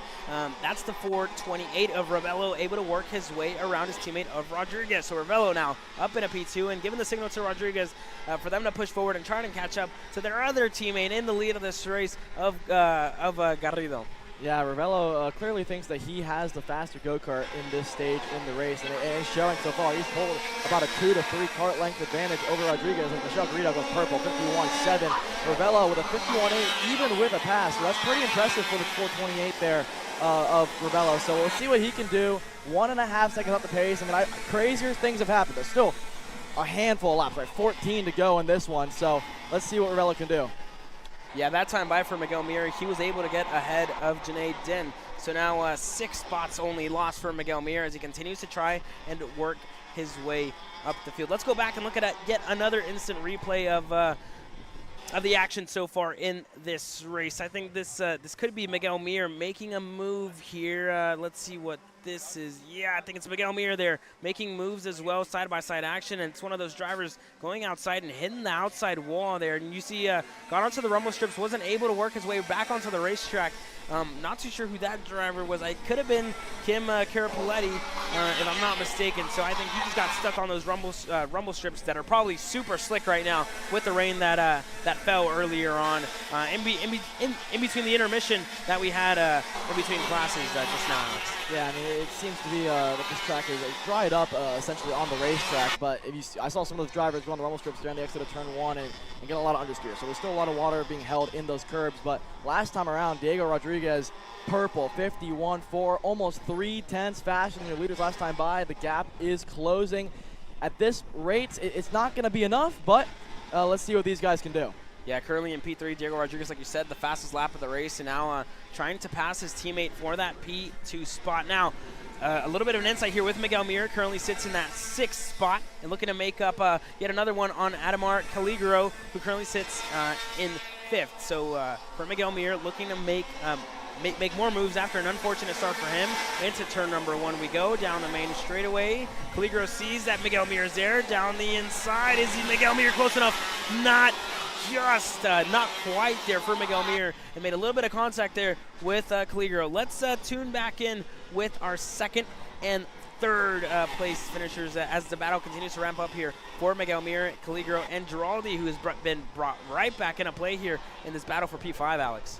Really impressive stuff here from Miguel Mir. I mean, I don't think a podium's on the cards, but for sure a top 5, right? He's already 6th. And he has a chance for a top 5 there. After that, it's 7 seconds to Mario Dominguez in 4th. But Miguel Mir, he's going to make it through, so he's up into the top 5. The Orsalon driver who spun around on the exit of turn 2 on the opening lap is up in a P5 here, Caleb. And already opening up that gap to Ademar Caligro there, as you see another move there. I think that was Giraldi on the inside of Caligro, and he is the gap to the lead now, continuing to close down. And you see the clouds looming in the sky in the background here at AMR Homestead-Miami. And they continue to fight. That's Giraldi and Caligro continuing to fight for that P6 spot, as Miguel Mir is going to ride off into the sunset with a comfortable gap behind. And now we have a quick instant replay on Miguel Mir with that pass that he had, just flying over that curb, looking to make the move into turn number 1, but just wasn't quite close enough. Flies over that curb, makes a little bit of contact there on the side pod of Ademar Caligro, and able to work his way up. Now the gap for the lead, continuing to close down. Michel Garrido still with a comfortable lead of half a second, but Ruben Ravello and Diego Rodriguez continuing to close down. That gap was at half a second last time by. What does it look like this time? It's going to stay the same for the Orsalon drivers as they continue to jockey for position here, Alex. It's interesting, right? Because Garrido was 1.5 seconds ahead a lap and a half ago. It is closed to half a second, and it's within 2 kart lengths now. So Michel Garrido either is waiting up for his teammates to have a bit of fun, or there's a problem with that Alessandro's go-kart there, because Michel Garrido, his lead has diminished greatly over the past 2 laps. So let's see now what Ruben Ravello do. He's been given new life here with about 10 to go. Down the back straightaway, up on the wheel. Nothing to it. Yeah, he's going to give him a bit of a push there, and it's Alessandro's 1, 2, 3 all in the same frame, Caleb. Yeah, 1, 2, 3 into turn number 1 we go. Not close enough for Ravello to attempt any sort of move, and he's going to stay put behind his teammate of Garrido. Side by side there a little bit. Seems like they got hooked up. Not enough to hurt either of them, as Diego Rodriguez going to sit in that 3rd spot. Dominguez as well. Another Alessandro's racing entry, as you see there on the ticker on the left-hand side of your screen. You see the Alessandro's 1, 2, 3, 4. So a good showing so far by these guys as Miguel Mir continues to try and close down that gap, but not close enough as of yet. And you see Garrido there continuing, opens up that gap a little bit to Ravello and Rodriguez in 2nd and 3rd. A little bit of a moment there, I think, for the 2nd and 3rd spot guys. Yeah, Michel Garrido is starting to extend his advantage like we saw earlier in the race. I wonder if there was almost a mistake that we maybe missed, because that gap closed rather quickly about a lap and a half ago. Now it's extending again. He was 2.5 tenths faster than his teammate last time by, but Ravello all sideways there through 1, pushing this go-kart to the absolute limit. 8 to go here through 3 and up to turns 4. Ravello's got to run. Not going to send on his teammate just yet, but they are close, Caleb. Yeah, and I was almost thinking that Garrido made a little bit of a tire pressure mistake, because he was so fast at the beginning of the race, and now it seems to be falling off halfway through this race. So I assume that with the race that he pretty much just inflated his tires as much as he could so he can get as much warmth into them. But as it seems now that he still has a handful of pace in his go-kart. So for Ravello and Rodriguez, it's all depending on who has the better pace in these later stages, Alex. Yeah, I mean, like I mentioned, right, because it rained while these guys were on the grid, so they had a chance to do any last-minute tire pressure changes, but there's only so much you can do. I mean, it's difficult to add air to your tires when you're on the grid. So, I mean, a few of these guys are probably on the grid and thinking, wow, I mean, I'm a little off here on tire pressure. Michel Garrido right now, the kart is coming back to him now, 51.5, his best lap of the race. But Ruben Ravello is even quicker. He was a little bit faster last time by, up on the wheel. Inside, wow. Ruben Ravello late on the brakes, and he's through on his teammate there. There goes the guy in red.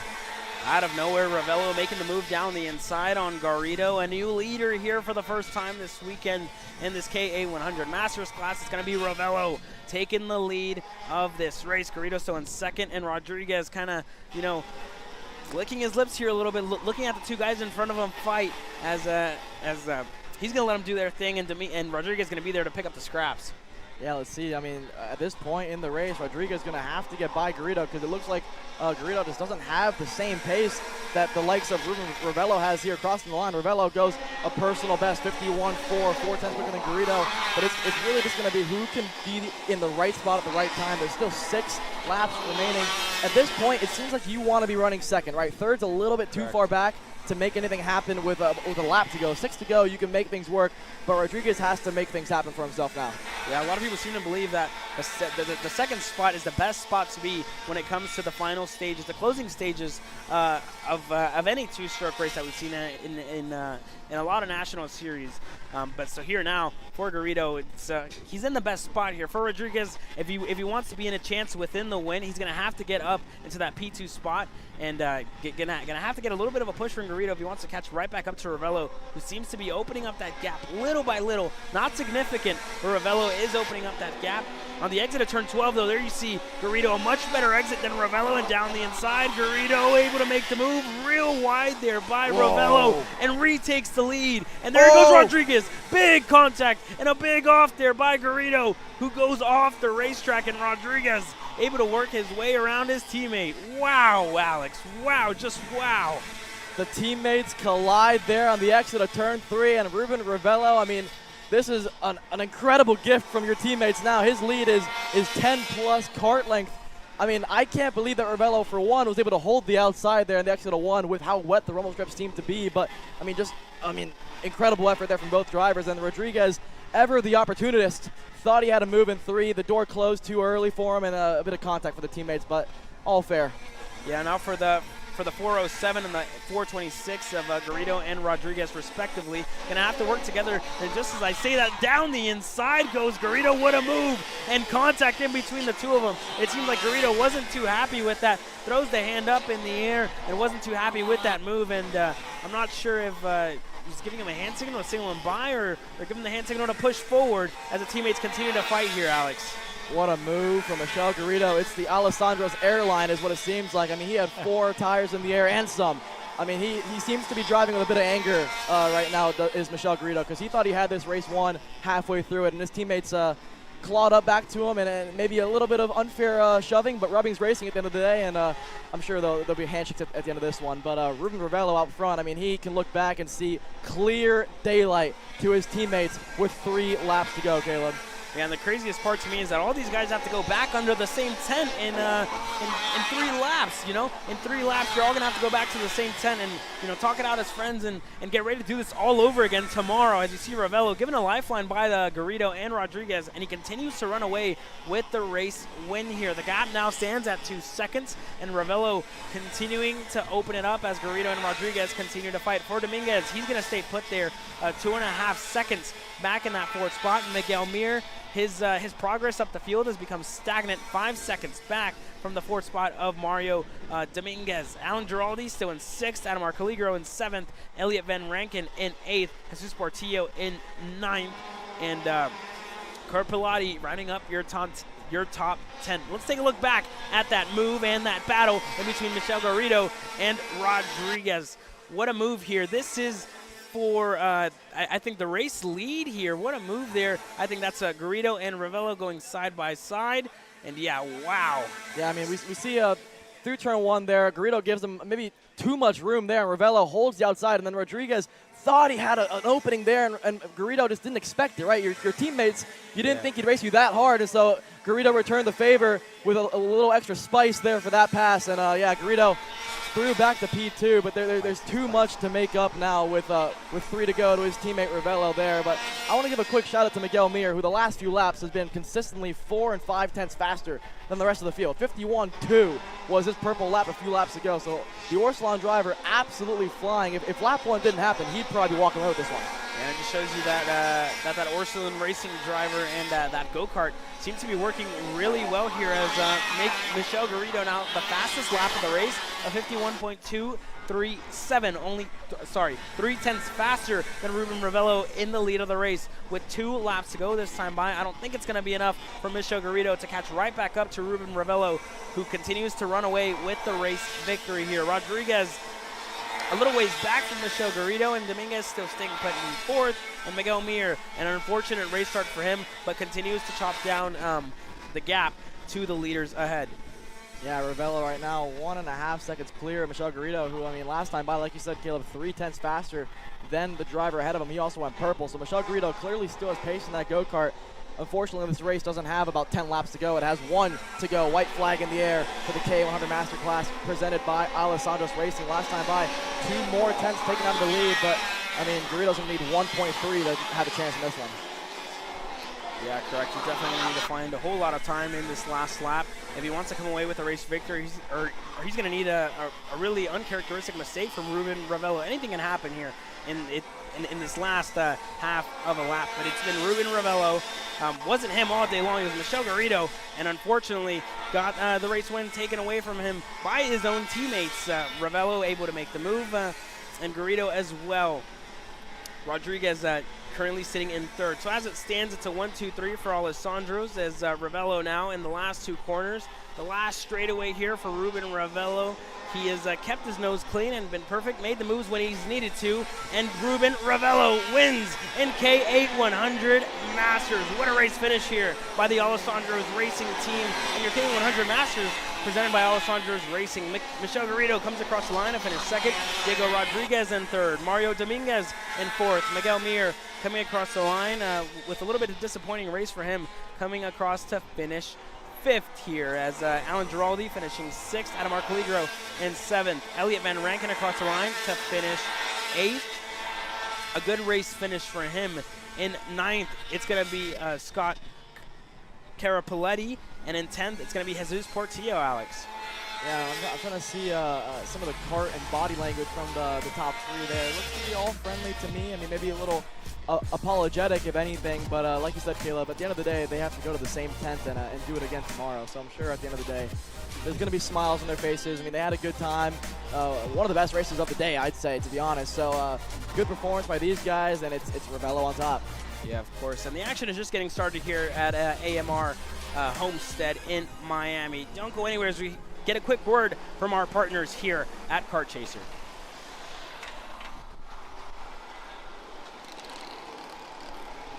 '77 toothbrush rocket. I need some more chain lube, and I need it probably as soon as like tomorrow. Dude, are you even listening? Like, we need this to run this weekend. Want anything else? What do you mean? I already got it in the Kart on Acceleration Kart Racing's online store, bro. All orders over $200 get free shipping. Oh, throw in a set of tires.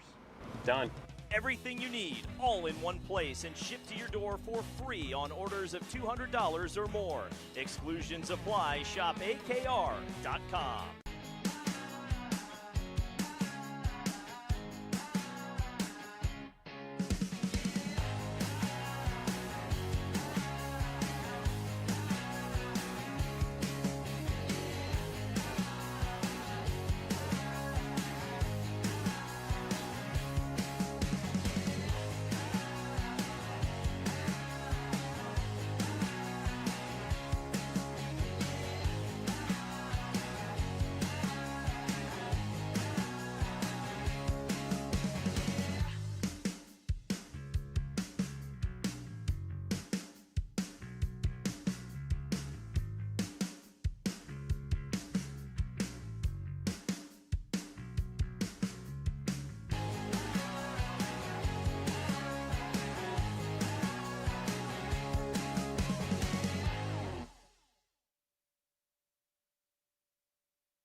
Are you looking for an advantage in your competition?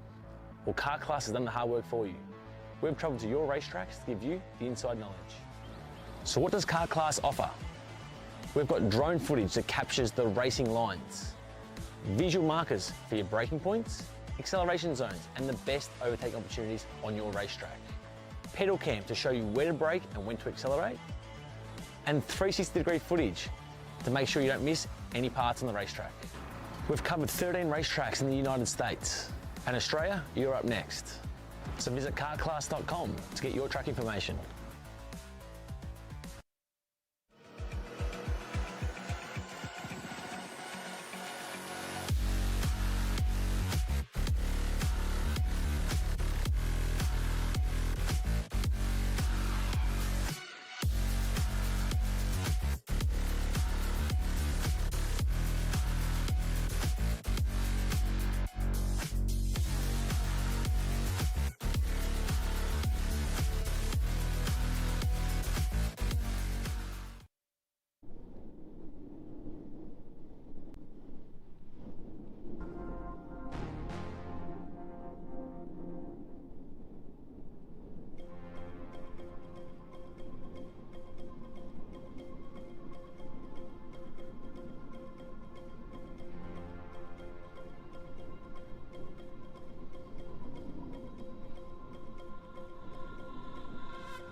On track now is your X30 Jr class presented by Rollison Performance Group. Let's take you through your starting grid here. Diego Ardiles has been almost perfect all weekend long in both of his respective classes. So Diego Ardiles starting on the pole position, Turner Brown alongside him, Enzo Vinmontien starting in that second row alongside Alexander Vanchev, Jackson Woney starting in the third row alongside Sarah Bradley, David Ramirez starting in the fourth row with Tristan Murphy, Michael McGoy in the fifth row with Bernardo Bernoldi, with Max Weiland starting on the sixth row with Fausto Arnaudo here, Alex. Yeah, I mean, for row 7 onwards, Mateus Ramallo, Alan Bonilla, Antonio Herrera, and Edgar Rodriguez, Remy Andrados, Renzo Barbo, Jackson Elefante, and William Kim rounding out rows 10. That's your top 20 here for X30 Jr. Santino Dore Miguel, Ty Fisher, Sidney Castles, Aiden Augustine, Lucas De Longchamp, Chase Cassioli, Joaquin Caprino, Levi Sangera, Nathan Dupuis, Juan Paramo, and more. That's the entire X30 Jr grid. Here goes Diego Ardiles leading them to the green. Good start there for the outside row. Ardiles, a little hip check there, but he's going to get it through. Enzo Vinmontien bullies his way to second place there, and a bit of a squabble further back, but so far so good for the RPG driver out front. Enzo Vinmontien up to P2 and Vanchev into P3. Yeah, and more drivers have gone off the racetrack further back. So, and one around, one of the RPG drivers, that's a 792 of Alan Bonilla, who's gone around, started 14th. Not the best race start that he would have wanted, and he's out of this one, and his hopes have gone to the wayside. For Diego Ardiles, though, a great race start for him. Turner Brown, not the best, went door to door all the way across with Diego Ardiles, but wasn't able to get the move done, and ended up losing a spot to Enzo Vinmontien. It's going to be Vanchev slotting into that fourth spot with Jackson Woney in fifth, and Sarah Bradley rounding up your top 6 here as it stands, as now they cross the line for the first time.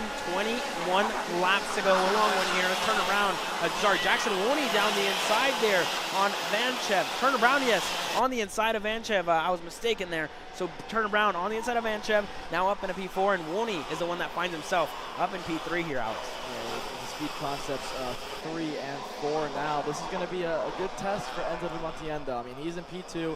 It's a mano fight between him and Diego Ardiles at this stage in the race. But Diego, I mean, all weekend long, and especially all day long, he has been the benchmark here for this X30 Jr class. And it's showing once again. I mean, already extending his advantage by a couple of car length in only 2 laps. So the RPG Cosmic driver rolling so far. Vinmontien second.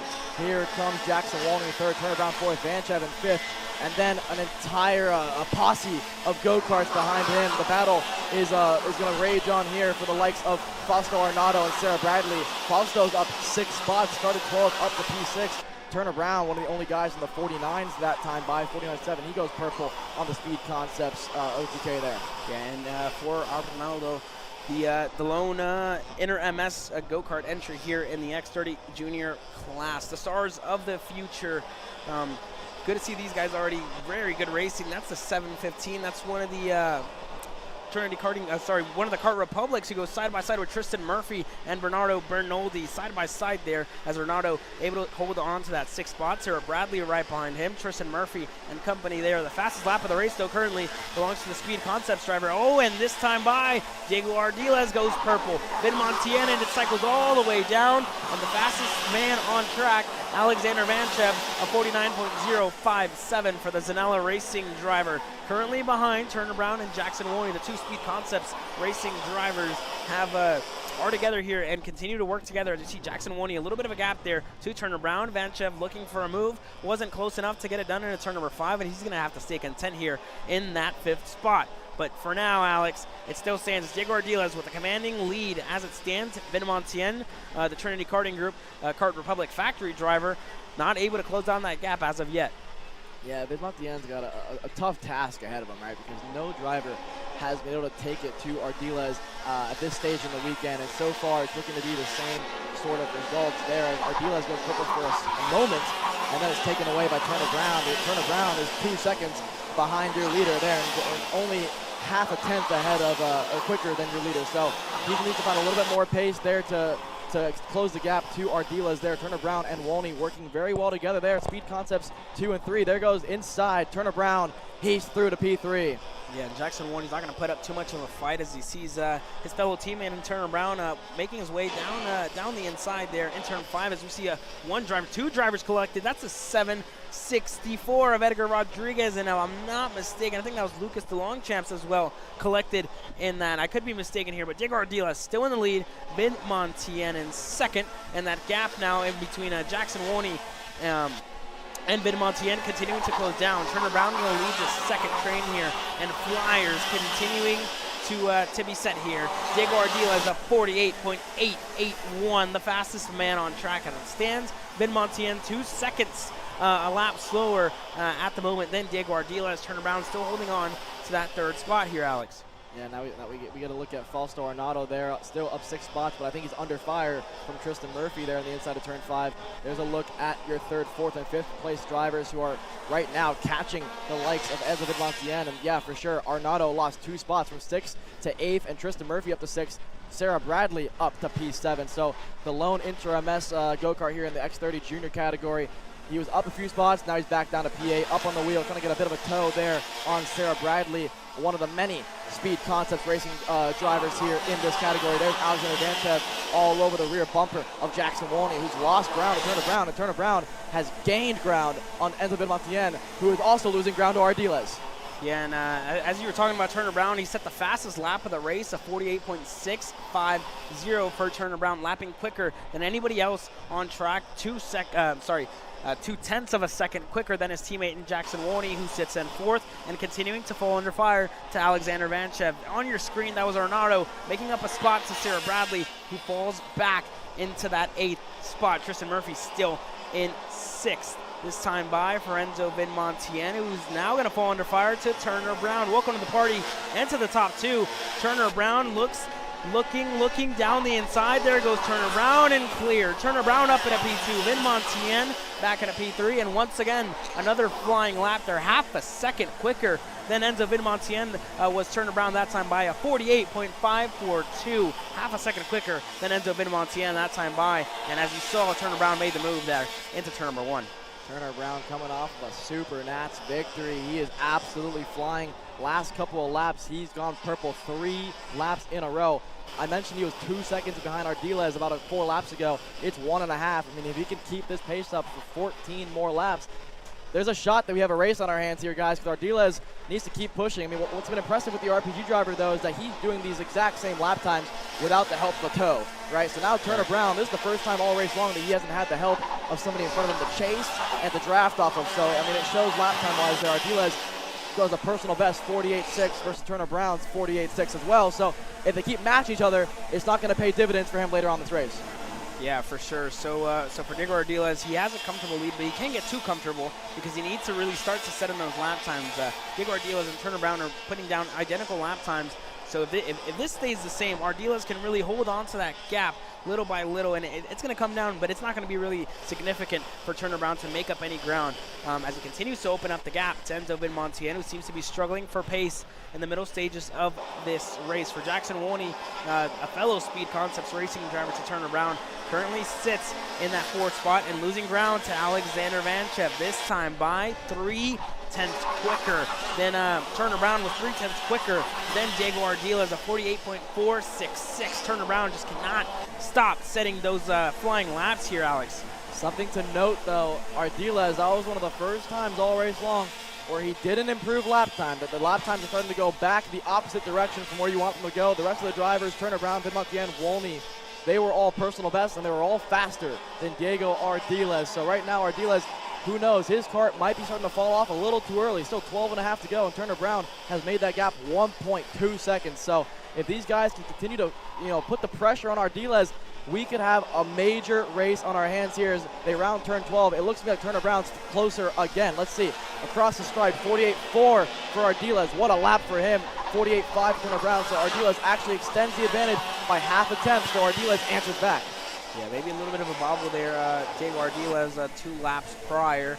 But now making up ground again to Turner Brown. Lap a 10th of a second quicker than Turner Brown Diego Ardiles left a 10th of a second quicker to Turner Brown for the lead of this race. So Turner Brown now plateauing here a little bit. We're setting those flying lap times with purple lap times as well, and seems to be slowing down here a little bit. Turner Brown very strong in the early stages of this race. Now Enzo Vidmontien setting his personal best lap time, as well as Jackson Wolney, Vanchev, Bradley, and Murphy. Their go-kart seem to just barely be coming to life here in the middle stages of this race, coming to the close.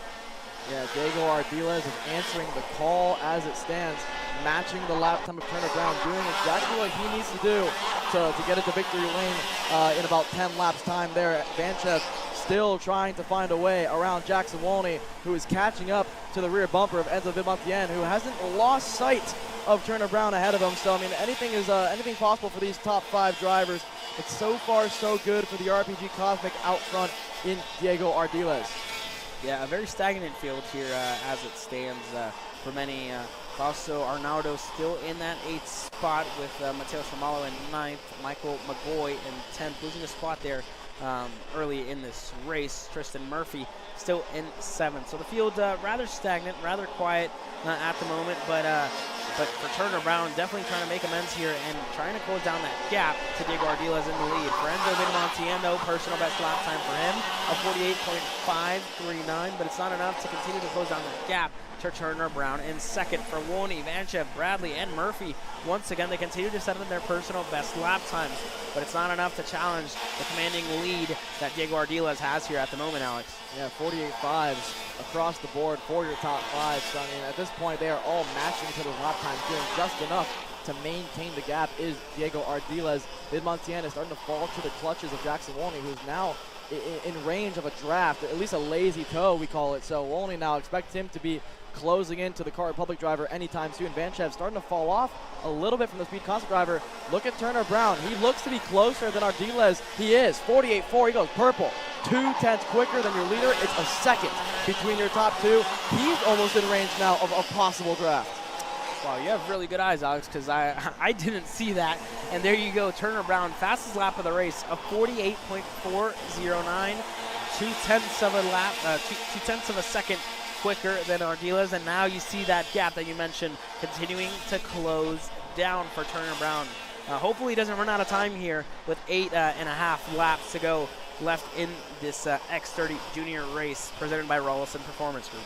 Yeah, it's a mano-a-mano fight between these two guys who seemingly keep swapping personal best lap times. But once again, Turner Brown slowly closing that gap. It looks like maybe another 10th has been eaten out of this lead. Let's see, 48.5 for your leader, 48.4 for Turner Brown. It is about a 10th and a half actually for Turner Brown, so he's closing the gap even more. There's 7 laps remaining for the Speed Concepts driver, former Supernats winner last year. He's looking to keep that momentum rolling into 2024 and started off with a win here at X30 Jr. 7 remaining for Diego Ardiles. That's almost a 10th of a second on a lap here for Turner Brown. And Diego Ardiles, who got to the lead early on in this race, has held on to it, but for Turner Brown, not able to continue to close down and catch right back up to Diego Ardiles in his RPG Cosmic.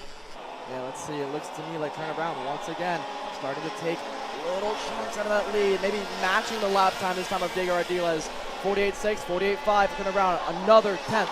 It is 7.5 tenths between your top 2, 6.5 laps remaining for Turner Brown, who at this stage in the race is definitely going to be within striking distance of a possible lazy toe down towards turn 5 there. And looking a little for the new other. Vidmontien and Wolney as well are going quicker than Ardiles. So if Turner Brown can catch up to the RPG driver here and make a little bit of a squabble, it could bring the likes of Vidmontien, Wolney, and Vanchev back into this one. We could have a 5-car race in our hands, but so far it's still Ardiles out front. But Turner Brown right now, he can sense his opportunity. Yeah, definitely. It's with 6.5 laps to go in this race, it's going to be a little bit of a tall ask for Turner Brown, but I think he can do it with, like you said, that lazy toe, and once again that gap closing down a 10th of a second per lap. So let's hope that Turner Brown has enough laps to be able to get this done and won't fall short here of Diego Ardiles to deliver us a great race finish here. Vidmontien still in third, 2 seconds back from Turner Brown, who is ahead. Sorry, a second and 3/10 back from Turner Brown ahead. Jackson Wolney still in 4th, Vanchev in 5th, Sarah Bradley in 6th, Murphy still in 7th, Arnardo still in 8th, McGoy still in 9th, and Romalo still in 10th. A very stagnant field as it stands. Fisher in 11th, DeLong Champs in 12th, Ramirez in 13th, Augustine in 14th, and Weiland sitting there in the 15th spot. A very quiet race, and it's pretty much been playing a cat and mouse here in between Diego Ardiles and Turner Brown. Let's hope that Turner Brown doesn't run out of laps here, Alex. Yeah, I mean, last time by, they almost matched each other. They were within 0.02 of a second between each other's lap times here, but I don't want to commentator curse Turner Brown here, but it looks like he hasn't put a foot wrong all race. He's driving seemingly unconscious right now compared to Diego Ardiles. Not to take away from what he's been able to do all weekend long, because he has been the guy they have all been chasing. Here's a little battle for P3. Jackson Wolney all over the rear bumper of Enzo Vidmontien. Let's see it through turns 10 and 11 now. Wolney might have a chance here on the Kart public driver. Back up to your leaders, though. Turner Brown, I don't think he's gained that much on Ardiles here, rounding turn 12 as they cross the stripe. 48.5 for your leader, 48.4 for Turner Brown. So about half a tenth faster. It's 0.6 between your top two. 3.5 to go, and there goes Wolney. He's through. Enzo Vidmontien cannot hold the outside, so Wolney to P3. Vanchev might have a little sniff at a top 3 here, too. Yeah, what a move there by Jackson Wolney, and Vidmontien on the inside of turn number 4. He goes through Jackson Wolney, and all the way to the wayside goes Jackson Wolney, and off the racetrack as Vidmontien able to work his way up. Wolney side by side in there as well for Vanchev, I'm sorry. Side by side there with Vidmontien, and Wolney now sits in that 5th spot side by side, and there goes Vanchev on the inside of Vidmontien, who gets thrown to the wayside. So Vidmontien falls back to P5, Wolney now in P4, and Vanchev taking up the last of the podium places here, Alex. Here comes Turner Brown, though. 48.79, 48.57, 4/10 between Turner Brown and Diego Ardiles. 2.5 to go. It is anybody's race now. He is definitely within striking distance at this stage of the race, even enough for a lunge if you want to here. Turner Brown through turns 4. Little mistake from Ardiles up on the curving there. Wow. Turner Brown over the shoulder realizes it is a 1v1 out front. 2 laps remaining through turns 6 there and into the carousel. What's going to happen here through the carousel now? Exiting turn 7 into turn 8 and 9. Turner Brown seems to have a little more grip at this stage in this one, Caleb. Yeah, the 2.6 will fly in the air this time by, and it'll officially be crunch time for Turner Brown and Diego Ardiles, who are going to fight it out for the race victory here. It's a Rawson Performance Group in the lead in Speed Concepts Racing. Whoa. Wow! Diego Ardiles moves over, and there goes Turner Brown on the inside. What a move for the race lead. Ardiles is going to go back, and they make a little bit of contact there. Turner Brown right back into P2, and Ardiles leads here once again coming into the closing stages of this race, Alex. Yeah, all the battling for P3 on back has made it to where it is 4 seconds behind these guys, so they can battle as much as they would like with 1.5 laps remaining. It'll be the white flag next time by. Turner Brown, he mistimed a little bit in turn 3 and hit the bumper of Diego Ardiles, so he's gonna have to regroup, reset here through turns 10 now and into 11 onto the back straightaway. This is where we saw Turner Brown get a pretty good run on Ardiles. Expect more of the same here. The wind has died down, so there's not much of a headwind anymore, but look at the run Turner Brown has through turn 12. White flag in the air here for X30 Jr. Ardiles just enough to hold on so far, Caleb.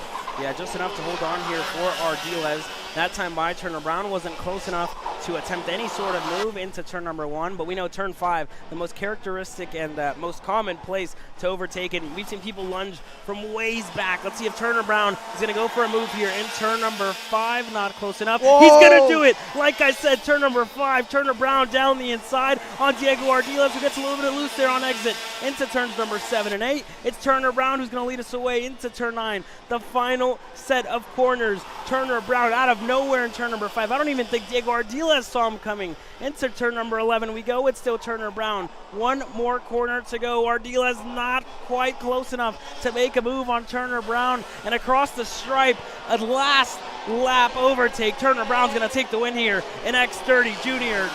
with Ardiles finishing in 2nd. Whoa. And across the line, Jackson Wolney coming across to finish 3rd. Vanchev in 4th.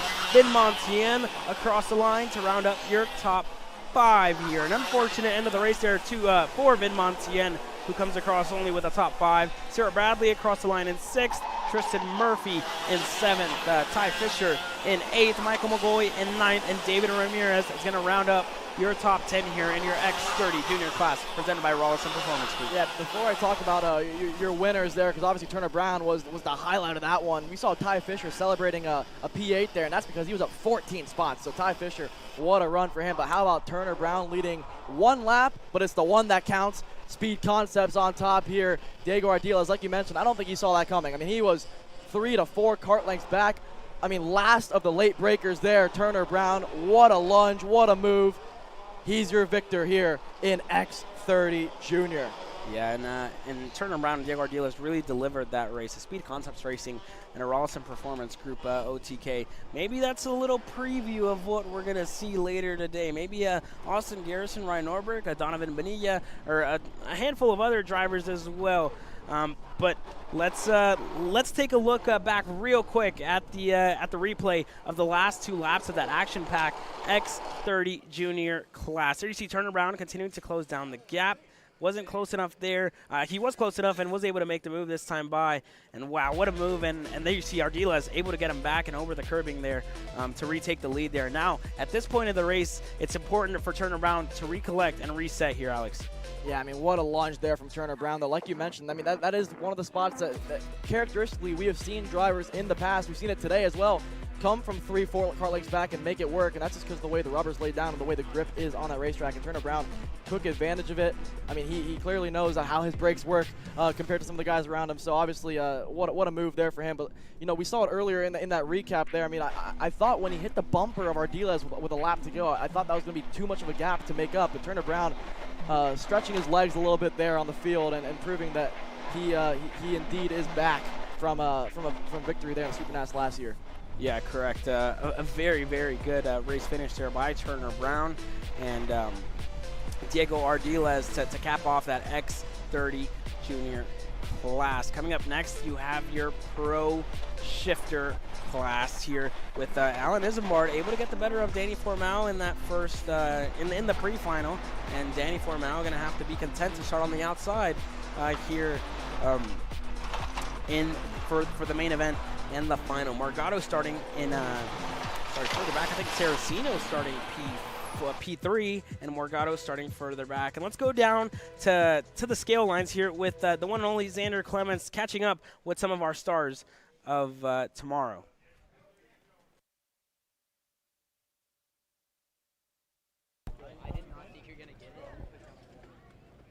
All right, let's take it on down here to Turner Brown. Turner, that last lap, first of all, the last couple of laps, right? You spent the entire race tracking him down. It was like an extended pre-final, kind of the story all over again. Describe to me of the never give up kind of mentality you had all the way through. Yeah, I mean, never give up in this sport. You never know what can happen. Someone could drop a tire or anything, but really the team did an amazing job with the package. The engine was stellar. You know, Diego put on a great show. He's been fast all weekend. I've been chasing him in both classes, really. He put on a great performance, but I think we were just able to capitalize on that last few laps when I don't think he was expecting it. I could feel the track getting a little colder and colder and colder, and it was getting a little slidey, so I took that to my advantage. And I had a little marker in front of me, so yeah, it was really good. And talk to you about that last lap race-winning move, turn 5. What's that feeling sensation behind the wheel when you're not sure how deep you can go, but you've got to send it anyway? Yeah, I mean, I've been going pretty deep in that corner normally, but I just felt like, I mean, main event, why not? Let's try it. And I had no anticipations of thinking of making that move. How about that, Turner Brown here? Before we send it back up to the boys in the booth, who would you like to thank for this one here? I would like to thank my mom, my dad, everyone that supports me at home, my team, Speed Concepts Racing, my driver coach Alex, Mike, Mario, Speed Lab Engines, Pickett Racing, and everyone that Offset and Molecule. Thank you, everyone. Keep it clean. There we go. Turner Brown is a winner again here. That is now 2 X30 Jr main events in a row, straight off of Super Nats and starting the year off the same way. Congrats, Turner. Thank you so much, Jenner. Back to you guys. Thank you very much there, Xander. And there you heard from your X30 Jr race winner as we get set to go here with our pro shifter class. Alan Isambard starting on the inside there in his Sodi Racing USA.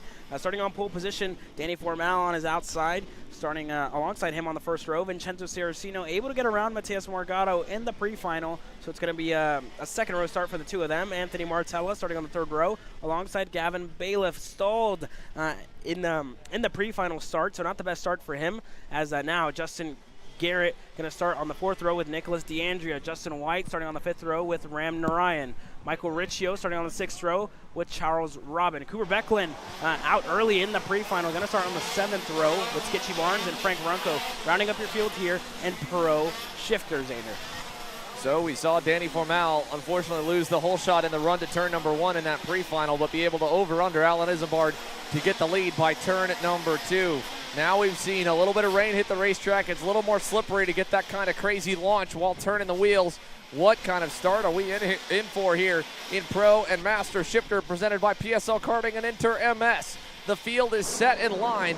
We now go to Aaron Likens to drop the hammer. Alan Isambard on the inside. Danny Formal on the outside. Formal with a great jump off the line. He'll try it again. Isambard's going to close it tight, but Formal a nose through, and he does get through again in turn number 2. Same move, back-to-back sessions. Danny Formal gets the lead, and look at Vincenzo Saracino way high and around the outside in turn 4. Can't do anything with it. Now he's got to fend off Matheus Morgado, who will also try to go to the outside in turn number 5. Yeah, now you see Danny Formal there, a little bit of a lowered line there to try and defend from Alan Isambard early on, side by side in between Vincenzo Saracino and Matheus Morgado, and Saracino was able to stay ahead. Gavin Bailiff in the Trinity Karting Group Kart Republic factory team, a much better start for him this time around, being able to hold on to that 5th spot and getting around the other PSL of Anthony Martella.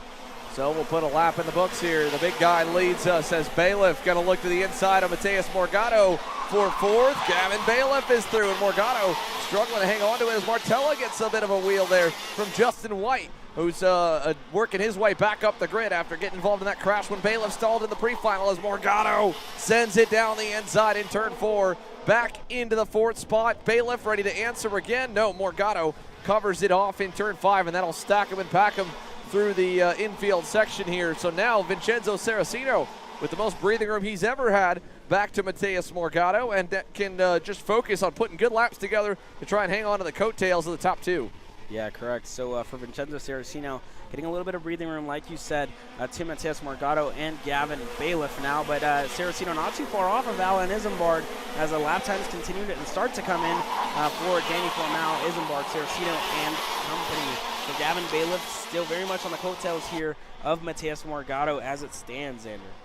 Yeah, still very close and ready to make that move here soon. We've seen pace from Gavin Bailiff a good bit over the course of this one. But once again, let's go back and see that start. Danny Formal able to pull off the exact same move that he did back in that pre-final. Off the line, big jump for him, even with Isambard. Quickly got on the brakes, over-undered, and Isambard tried to counter it, but there was nothing he could do. Danny was able to get through clear and easily into the lead by the time they came out of turn number 3, and from that point, just a dogfight behind him, but it's starting to kind of ramp back up for the lead. Isambard is closing. He'll pick up another 10th or 2 that time by, 10th and a half to be exact on the big man. And again, Gavin Bailiff still trying to close back up to Matheus Morgado. Took one shot at him already, is gearing up to take another. And don't count out Saracino in these kind of awkward intermediate track conditions that we've seen plague us this last couple races. The racing has really come alive, and the whole top 5 last time around were pretty bang on even. From Formal back to Bailiff, only about a 10th and a half spread. The slowest of them all was just Saracino in 3rd and Formal in the lead. Yeah, of course, with very tricky conditions here at AMR Homestead here in Miami, it's definitely going to even out the playing field and make it a little bit tricky for every single driver out there on the track. But for Isambard, seems to be holding on as of for now to Danny Formal. Only a 10th slower last time by than Danny Formal, and still staying there on the coattails of the Rawson Performance Group driver. Last time by, it was Matheus Morgado with the fastest lap of the race, and he's closing down that gap to Vincenzo Saracino. Morgado down the inside, able to get clear. Morgado up in a P3. Saracino ready to answer back. Morgado covers off the inside in turn 5, holds on to the 3rd spot. That's going to back them up to Gavin Bailiff as well, and so the fight for the edge of the podium beginning to heat up here as Saracino falls into the clutches. He was still hanging on decently well before Morgado got to him, but now Mateus Morgado, after last time by being the second fastest driver on the racetrack, he's trying to go even quicker. Actually, he was fastest overall. Cooper Becklin looped it across the line and did not, or crossed the loop in an awkward way, did not end up getting the real fast lap, but he's shown us that right now on our timing monitor, so we'll have to eyeball it here. But Becklin scored in the 7th spot, just a little ways back, as Formal is under heavy fire. Here comes Alan Isambard again, ready to pressure the Costa Rican.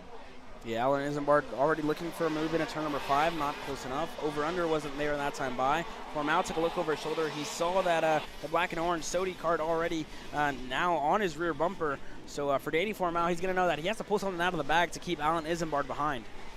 Yeah, he's going to have to do something because this is a long race here to try and hold back the South Florida native, Alan Isambard. They've only got now 6 laps complete.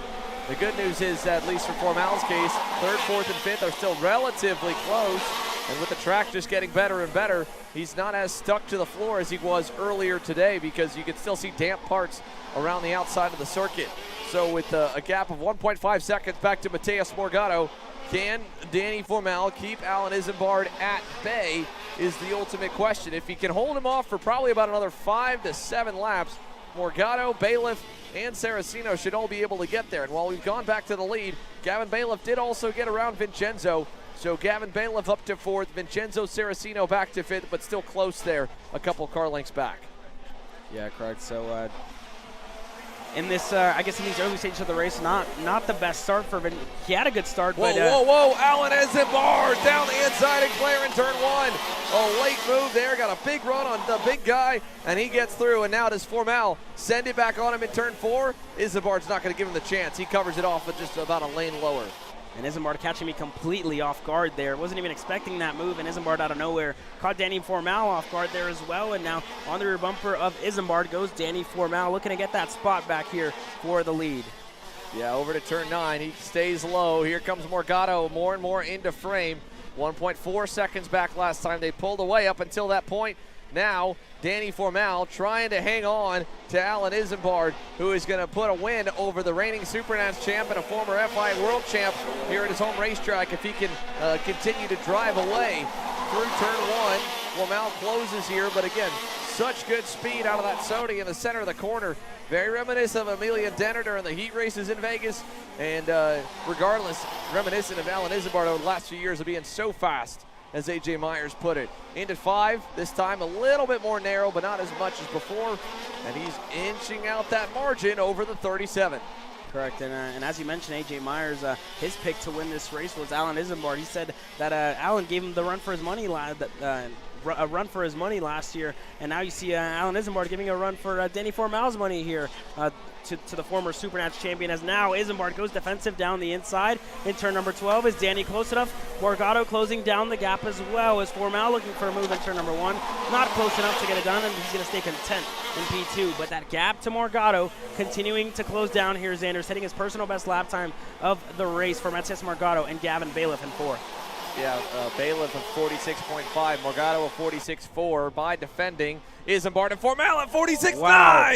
What a move by the big guy. Formal gets through in turn number 5 from about a car length away. Now Isambard has to get creative again, and we've got a race on our hands here at AMR Motorplex. 5 drivers in the lead pack right now. Danny Formal back to the point. Isambard back to 2nd.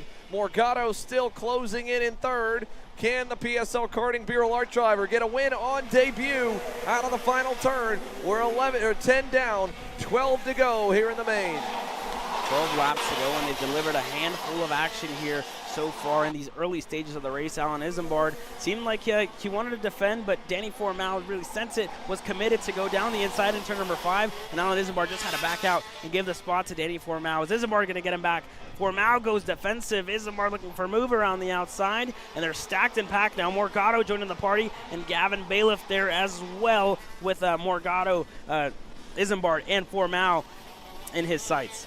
So all close together. Can Isambard get back to Formal? At the moment, he's really got to worry about Mateus Morgado, because with Formal backing him up and him having to follow his braking markers and his lines and not being able to roll the way he wants to, Mateus is closer to him than he is to Danny. through turn number 1. Morgado a half car length back, and we've seen him already send some risky moves before. Turn 4, he's close enough. There it is, inside. Mateus Morgado gets through for second. Alan Isambard back to third. He's going to fight him right back in turn 5, but Morgado closes the door, so Isambard gives him a little bumper there in the hairpin, and now he drops back in. Here comes Gavin Bailiff looking to get by. He'll go to the inside of Isambard. Not going to happen in the carousel, and it all allows Danny Formal to get further up the road. Yeah, Morgado kind of threw the dummy there at Isambard, put his hand up in the air, telling him to move forward, and then Morgado stuffed him down the inside, and this is going to play into the hands of Danny Formal, who opens up his gap now to Morgado and company. Isambard now down the inside on Mateus Morgado, a late move, and Gavin Bailiff going to be able to work his way up to P3 now. Yeah, Bailiff able to slip on by and follow. He's not been as aggressive as the rest of them. Now he's going to get aggressive on Isambard in turn 4. Isambard crosses him over. They'll drag race down to 5. They're banging tires! And man, that was big contact into turn number 5. He ends up on the side pod of Isambard. Saraceno is alongside. All the while, Danny Formal continues to pull away as Bailiff tries to defend. Morgado not able to get through, and Alan Isambard goes back to 5th. Alan Isambard back to 5th, and it seems like his side pod has come loose. Hopefully that can stay on as now it's a 4-way battle for that second spot. Morgado on the inside into turn number 12. Can he get clear? He can. Morgado up in a P2. Gavin Bailiff in a P3, and Isambard again down the inside. Saraceno's going to follow through. Give Isambard the shove, and Isambard back in a P5, Xander. The gap is now 3 seconds to Danny Formal up the road. They had a shot at him before they all started trading blows. Now it's going to be a whole lot tougher to reel in the Costa Rican as Isambard is just going for broke here to get by anyone he can. He gets around Gavin Bailiff. Here comes Cooper Becklin into the mix in the 19. Crashed out on the first lap of the pre-final, so he's got really fresh rubber, and he's rocked up to this 2nd through 5th grouping. But Formal, big-time lead down the back straightaway. Got Isambard to get into a fight with everyone behind him, and he can just try to put some good laps together. 46.4 for Formal, a 46.9 for Mateus Morgado. Not nearly enough to track him down. It now goes to 3.6 seconds. 3.6 seconds the gap to the lead. Mateus Morgado opening up his gap to Vincenzo Saraceno. As Vincenzo Saraceno continues to come to life in these later stages of the race, Isambard still staying put in that 4th spot. For Gavin Bailiff, he's soon going to fall under fire to Cooper Becklin in that 6th spot. Like you said, much fresher rubber for Cooper Becklin in that 6th spot. The other Rawlison Performance Group driver here, Martella, still in 9th with Skippy Barnes in that 10th spot. So now can Vincenzo Saraceno close back up to Mateus Morgado and challenge again for 2nd. He was a little faster this time around, a bit wide out of the final turn. Still close, and all the while Alan Isambard is just trying to play catch up and get back to where he was, because while Mateus Morgado has raced his way to 2nd, his speed definitely not going to be enough to stay there if all things stay the same, as we're coming this time high to go to 6 laps remaining. 16 complete when they hit the stripe. Morgado's last lap of 46.94, Saraceno a 46.6, and Isambard a 46.5. So through the carousel over to turn 9, only a car length. Well, Mateus Morgado has not been shy about getting his elbows out today at all, Caleb. I don't think anybody's been shy about getting their elbows out. We saw Isambard, Saraceno making moves, Bailiff as well making moves. And this is all falling into the hands, like I said, of Danny Formal, who continues to open up that gap at almost 4 seconds now to Mateus Morgado. For Vincenzo Saraceno, though, important to keep his head down and put in those lap times, consistent lap times, to try and repass the PSO karting driver of Mateus Morgado. Saraceno able to get the better of him in the pre-final. Let's see if Saraceno can do it again here in the final. Yeah, they've spread apart now as they head for turn number 5. So Vincenzo Saraceno in 3rd, now 3 to 4 car lengths back. Isambard still there, and nobody making up any ground really on each other at all. Cooper Becklin still trying to close up to Gavin Bailiff. He's faded backwards a little bit, and it's just about a half-second cushion for everyone, except for maybe Isambard. He got a good run on Saraceno coming onto the backstretch. This time by now, 5 to go. Alan Isambard's got a decent run if he can get up the gearbox down at turn number 1. Not quite close enough. And had it been on maybe one of the other ones he was more so sparring with, he might have sent it, but Vincenzo Saraceno's been pretty low-key here in this main event, as crazy as it has been. And at the moment, Alan Isambard not close enough to want to try and send a move on him as they head for 5. Yeah, Isambard definitely going to stay patient here to try and take up the last of the podium places here. The second spot currently sits with Matias Morgado.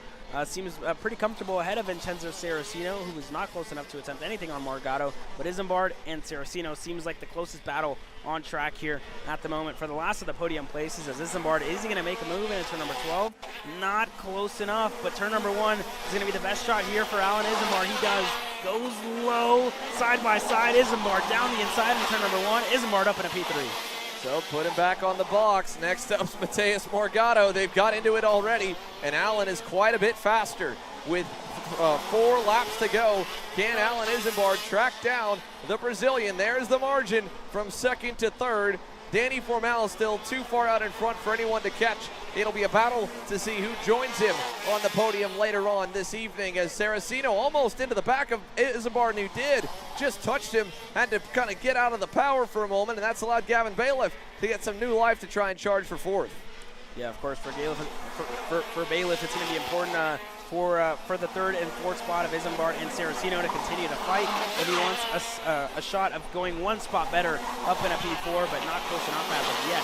Becklin still in 6th, not able to improve very much, and close down his gap to Gavin Bailiff in that 5th spot. And for Isambard, slowly but surely closing down that gap to Matias Morgado with 3 laps left in this race. Yeah, and he needs to do a lot, though, to be fair, because last time by, Matias Morgado got back close to where he was running earlier in the session, at 46.64. That was actually quicker than Danny Formal, quickest out of the entire contingent in the top 10 and on the racetrack. So Morgado not fast enough to necessarily run down Danny, and Formal probably cruising to the finish at this point, but he's picked up the pace where he was at the 46.9 to 47.0 bracket just a few laps prior. That time, slowed back down a little. Isambard picked up a 10th and a half. It's going to come down to the wire, that's for sure, because we're already on 2 to go. So lap and a half remaining, and it's a half-second gap from Matias Morgado back to Alan Isambard in the fight for 2nd and 3rd. And don't forget as well, that battle for 4th, Gavin Bailiff has not given up. We can't give up on him either. He's up to the bumper of Vincenzo Saraceno, trying to get 1 more spot and put himself in a better points position and a little more confidence going into tomorrow. Yeah, of course, and I feel like all these drivers in the top 5, there's been multiple different combinations for the top 3 spots. Bailiff was up there, Saraceno was up there, Isambard was up there, and they continue to trade spots. So now Gavin Bailiff looking to go 1 spot better for championship hopes in the long run, as he closes down that gap to Vincenzo Saraceno down the main straightaway this time by. Is he close enough to make a move? Not as of yet, but the final lap, white flag is in the air. This is going to be it in crunch time for Gavin Bailiff. So over to turn 4, Saraceno knows is there. He'll defend the inside and going to be able to cover that one off. Final run over to turn 5 here for the 2 of them. Not going to happen for 3rd and 2nd. Not going to happen there for 4th and 5th. But up front for the big man, Danny Formal. Well, he said this weekend, and this helmet that he's wearing right now is dedicated to the man that really helped take his racing career to a whole new level. We sent the segment earlier in the broadcast, and Danny Formal said, I'm not riding alone this weekend. I've got 1 more guy with me. Patrick Otto Madsen, as he points to the skies, looks down on his driver who wins here in Homestead. Danny Formal by 2 seconds takes the win over Matias Morgado. Alan Isambard 3rd. Vincenzo Saraceno does hold on over Gavin Bailiff for the 4th spot, with Cooper Becklin on debut ending up in 6th. Michael Riccio 7th. Justin White 8th. Anthony Martella 9th. Skippy Barnes, your winner of the 2, and Master Shifter over Frank Runco. And they split up. Justin Garrett on the number 31 Beer Alert. We did have a couple of DNFs. Nick DeAndrea and Jared Ramnarayan, both with issues earlier on. But Danny Formal gets the big win here, and now goes 2 for 2 in his last 2 Pro Shifter starts. In the same way for Chico Turner-Brown, going with a win at Supernats and a win here today. Danny Formal is in the same boat as well. Let's take a look at some of the highlights here from this one. The Pro Shifter race gave us a lot to talk about. First off, of course, that start. Formal for the 2nd session in a row, backs off in 1, over-unders Alan Isambard, and I'm sure Isambard will be studying that video overnight to try and make sure that he does not get crossed up again coming tomorrow, because his speed no doubt was there to fight for the race win. And then the battle started to kind of open up early on. First of all, Morgado and Saraceno getting after it. Then Gavin Bailiff getting up into the mix with Mateus and getting through for P4.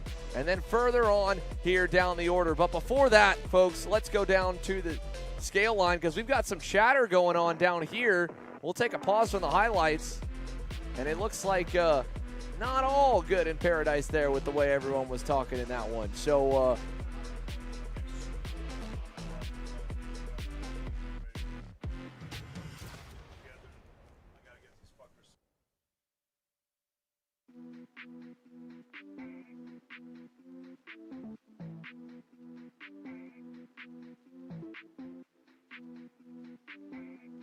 nonetheless here, Danny Formal victorious as he pushes on through the scale line. We'll pull those highlights up for you guys here in just a moment, but there was definitely some more live stuff to check into in the scales. And now it's official. Through the scale line, well, mostly official. Still has to go to post-race tech inspection, but for Danny Formal, it may not have been the fastest all day long, but he was definitely fast enough, smart enough to get the race win overall. There's a congratulations from Tom Kutcher, and for the second SKUSA shifter race in a row, Danny Formal will be on top of the box if things stand how they are. So congrats going all the way around to him, and we'll see if we can talk with Danny about that very eventful main, and then we'll go back and show you guys some more of the highlights that came out from it. But nonetheless, for now, let's go down to you, Dave.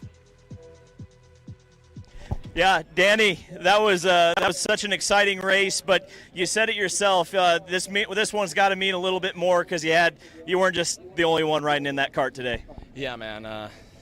You know, I saw Alan. I don't know what happened. Once I got by him again, my go-kart came in, and I got them just a little bit. I didn't see what happened with him. But yeah, he's been the cart of the field this weekend so far, so we've been working extremely hard on the RPG. We have a new client, Cooper Becklin, and we've been going back and forth with setup, carburation, and crossing the line, and just a lot of emotion came over me. I know Patrick would be really happy. This is the first race, his first SKUSA race, the first Winter Tour race since his passing, so I'll obviously dedicate this win to him.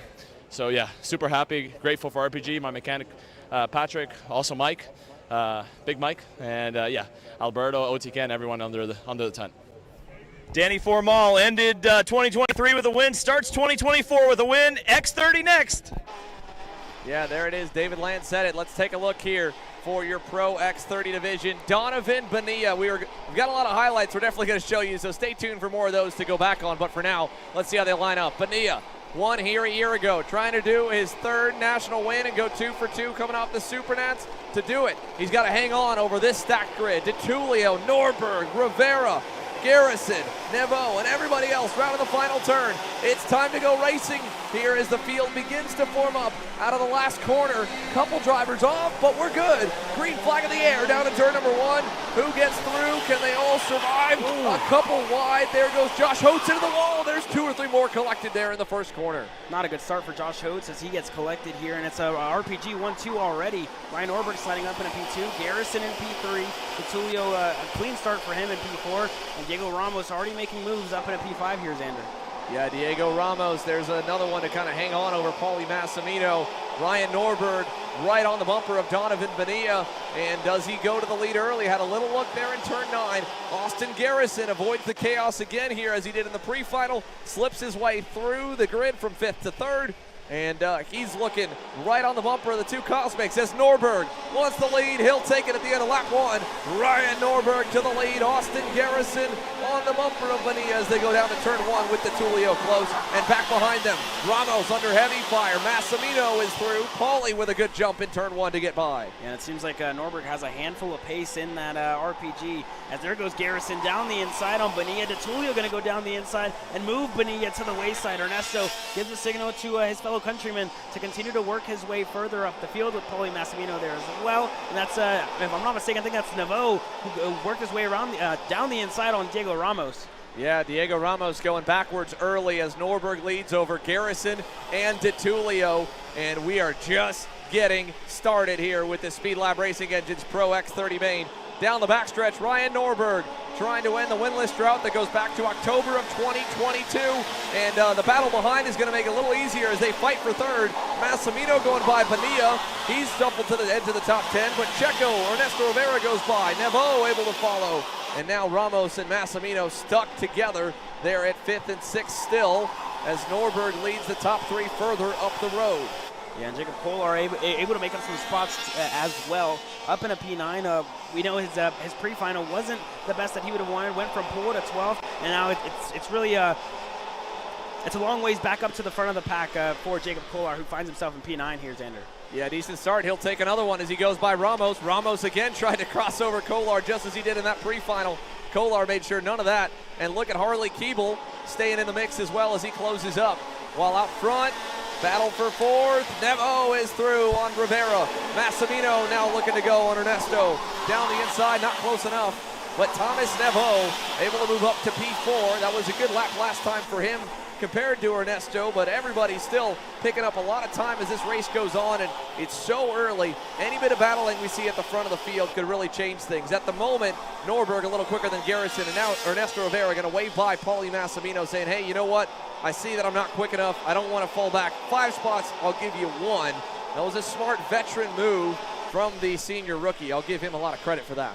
Correct, and I will as well for Ernesto Rivera. Saw that out. Paulie was quick, let him go, and now Jacob Kolar on the rear bumper of Ernesto Rivera. So let's see if Ernesto Rivera kind of slower than his teammate in Ryan Norberg in these early stages of the race. So let's see if he can pull something out of the bag in the later stage of this race. Now Kolar down the inside on Checo. Can Kolar get clear? He does. Jacob Kolar up another spot, and Ernesto gets sent to the wayside really wide, and he gets sucked up by the rumble strips here on the outside of turn 1, Xander. Yeah, didn't mean to do that. Now he's going to try and send it back on Harley Keeble, who's going to keep it on the outside and hold the spot. Donovan Bonilla says, you know what, all right, let's work together and go back forward. Here comes Nicholas Terlecki to the end of that train. That's 9th, 10th, or 8th, 9th, and 10th here at the moment. While up front, Ryan Norberg continues to lead. The gap starting to open just a little bit. Could it be like the days of Ryan Norberg of old, where he was just able to get to the lead early and start to break away? Austin Garrison trying to keep him honest right now, just not having the pace to keep him there. The next best looks to be ADT. If he can get by Garrison quickly, he'll have an outside shot at chasing down Ryan Norberg. And it's 3 Florida natives currently on the podium here for Austin Garrison, DeTulio, and Ryan Norberg. So for Norberg now, a healthy gap, but for DeTulio and Garrison, they're definitely going to be wanting to work together to catch up to Mr. 8-time. Yeah, let's see through turn 5. That one looked better for Garrison. Maybe the Speed Concepts Racing Red Speed still has a lot more to show here in this main event as he exits turn number 9. Norberg was so fast at the Supernats and many races last year as well. There was a handful of battles head-to-head between himself and Joe Turney. We saw quite a bit, but also a lot of races of Ryan having to fight through the field and putting together some massive flyers. Now he finally gets a bit of a gap out front, but for the first time all race, it's coming down. Garrison quicker, DeTulio even. Quickest car on the circuit was Jacob Kolar back in 6th as he reels up to Paulie Massimino. He's 3.5 back, but now up into 5th, and this could be one heck of a day for the kid from Key West if Jacob Kolar's pace continues there on that Vice Racing Kart Republic. Talk about guys that know how to deal with this racetrack. How about the team based here and him and his dad that work here almost every weekend of the year? When it comes to an alternate condition like this and everyone thrown for a loop with how much this track changes and the added rain, now the cloud cover, Jacob Kolar, no surprise that he and his father Jerry have figured it out well. Yeah, correct. Jacob Kolar, a handful of laps around this place, and you see it now. Still the fastest man on track as Norberg crosses the line that time by. Kolar up in a P5 ahead of Massimino. DeTulio still content to continue to push Austin Garrison further up the field and try and catch right back up to Austin Garrison. I say that, and then Alessandro DeTulio goes down the inside on Austin Garrison. DeTulio wanted to catch right back up to flying Ryan Norberg. Yeah, he saw Garrison was quick, but he feels like he's even better. And based on how good Jacob Kolar's Kart Republic is, I'm not surprised that he wants to try it. So they've still got a lot of time left. They're only about 7 to 8 tenths back. And Alessandro DeTulio, if he can lead the charge, up to Norberg, he would really open this race up quite a bit. And what a day it would be if the interim S boys, in the first time that they enter him in 2 classes, he wins them both. Gets himself back not just in the victory lane in general, but in a pro division as well. He only lost about 0.2 on the pass, so it's 0.9 of a second to Ryan Norberg for Alessandro DiTullio to try and make up, and you can already see he's pulling away from Austin Garrison just ever so slightly there on that SCR red speed. Yeah, correct. So like you said, DiTullio pulling away a little bit to Austin Garrison. Naveau still in 4th, trying to close down his gap, but he's going to fall to the clutches of Jacob Kolar here shortly. The 2 Kart Republic's going to go at it. The Vice Racing the Kart Republic of Jacob Kolar now going to try and attack Thomas Naveau here shortly, see if he can make up another spot. Further back, it's Keeble and Massimino, and they're fighting for the spot in 6th. Here comes Kolar up to Thomas Naveau. How quickly can he dispose of the Canadian and continue to march forward? Another purple lap from Jacob Kolar, fastest driver on the racetrack by far. If he gets some kind of fight for the lead here, this could very well be a Jacob Kolar day. Thomas Naveau saying, hey, I see you coming, I'll let you go, buddy. And so as they exit turn number 4, Kolar close. Does he go by here? Naveau's like, hey, go when you want, man. I'm trying to wave you by. And there he goes, inside and clear. Jacob Kolar up to 4th, and a lot of respect given there between the fellow Kart Republic drivers. Cool to see. Can Jacob Kolar drive all the way up to the front? We're halfway in, and the margin he's got to make up is a little bit over 2.5 seconds as of right now. Down the backstretch we go. 10 laps complete this time. 12 to go. DiTullio was making up ground on Norberg. It evened out, and Norberg just went a whole lot faster. 1.1 seconds away at the moment. Wow, Ryan Norberg absolutely flying here in Homestead, and he continues to open up that gap. On screen now, it's Donovan Bonilla, Paulie Massimino, and Harley Keeble all fighting for that 6th spot. This is behind Thomas Naveau. I think Naveau kind of knew that they were coming, and it was really important for him to let Jacob Kolar by so he wouldn't lose a handful of time there. So for Paulie Massimino, staying content behind Keeble for now, and continuing to push their way further up the field here, Xander. Yeah, let's see. Donovan Bonilla on the bumper of Massimino. I'm not sure what's been so awful for Ernesto Rivera, but that speed's just not been there for the Supernat standout and rookie standout overall. Donovan Bonilla not also really having too much pace consistently. He does own fast lap of the race now, and he's caught back up, but a slow start for Dono has put him down outside the top 5. As there he goes to the inside of Massimino. Bonilla up to 6th, and he sets his sights back on Harley Keeble, who has been putting together some pretty good laps charging up the field on that Sodi Racing USA by PK Sports machine. Yeah, definitely good for him. Naveau still in that 5th spot with Kolar still in 4th, and they continue to work their way up. As I think a Kart further back in the field just made contact with the outside wall here in turn number 12. Garrison still in that 3rd spot with Alessandro DiTullio, and their progress up the field has become really stagnant. And Ryan Norberg, this is a vintage Ryan Norberg, I guess you can say. 2 years ago, we used to see this all the time. Ryan Norberg would get to the lead and pretty much stay comfortable and continue to push forward and set in those purple lap times week in, week out. Now we're seeing this here once again at the first round at the SKUSA Winter Tour. Didn't win a single main event from 2023, but Ryan Norberg right now leading the way, although last time by gave up a 10th to the drivers behind in DiTullio and Garrison, gave up 2 tenths to Jacob Kolar and Thomas Naveau. Both of them are charging forward here, and they need DiTullio to really get up there and bring Norberg back to them, because if they just are at this rate, they'll get to Alessandro DiTullio and Austin Garrison, but they won't have enough time to get up to Ryan Norberg. They need ADT to work some magic here on home turf and hunt down Ryan Norberg. Can he make up another 10th this lap? He needs a 10th per lap from here to the end of the race to close up as we watch the gap battle between Donovan Bonilla and Harley Keeble forming. At the line, inside, Bonilla into the top 5 as he gets by on Harley Keeble, and here comes Massimino back. They're 6th and 7th, but that time by went back the opposite way. Norberg back up a 10th over to DiTullio. Garrison 2 tenths back. Kolar still quicker, a 47.89, and he's bringing Thomas Naveau with him. Fastest karts on the racetrack are the guys in 4th and 5th, and had there been more of a battle, had this happen, had that happen, it might have changed the game. But Ryan Norberg knew he did not want a battle. He wanted to take advantage of that starting position early. And as we saw at the end of the first lap, we'll take a look back at it. that run he had onto Donovan Bonilla to go down the inside at the end of turn number 11. Let's take a look back here at lap number 1.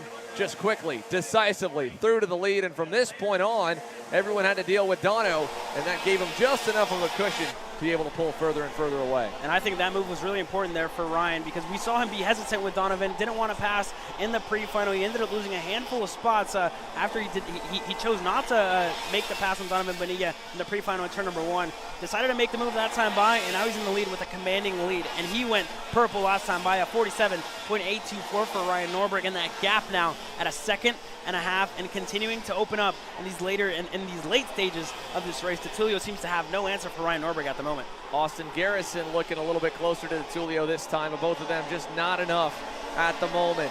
Out of the last turn, what do the lap times look like there?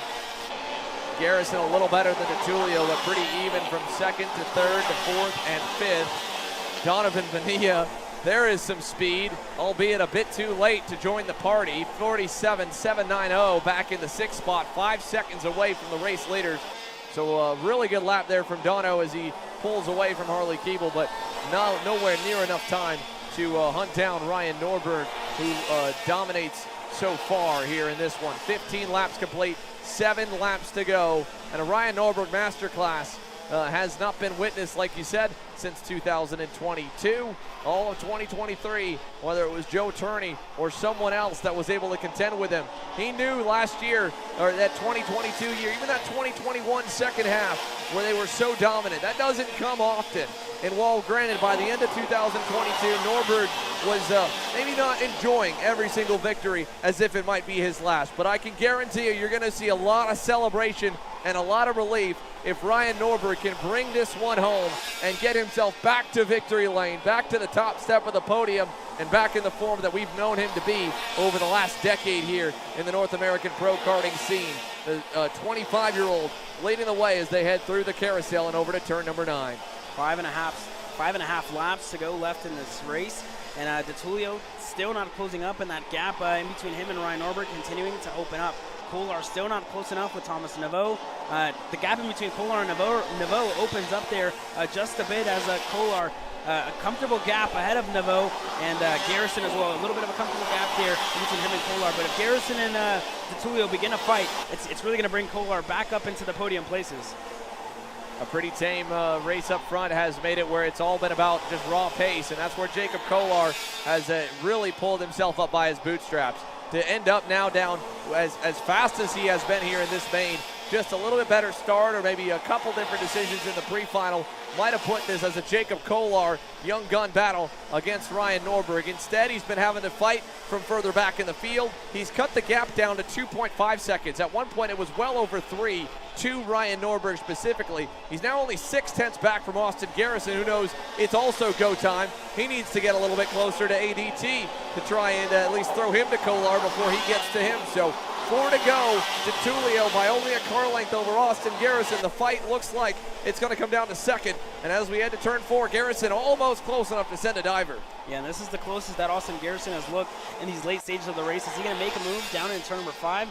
Not close enough as of now, but we've seen a lot of people catch us off guard and catch other drivers off guard there as well. So it seems like Garrison content to wait here for a little bit, sees that Kolar isn't too far back, and if they begin to fight this early, well, not this early, before the 2 to go, Garrison knows that Kolar will be there to snag up the podium places.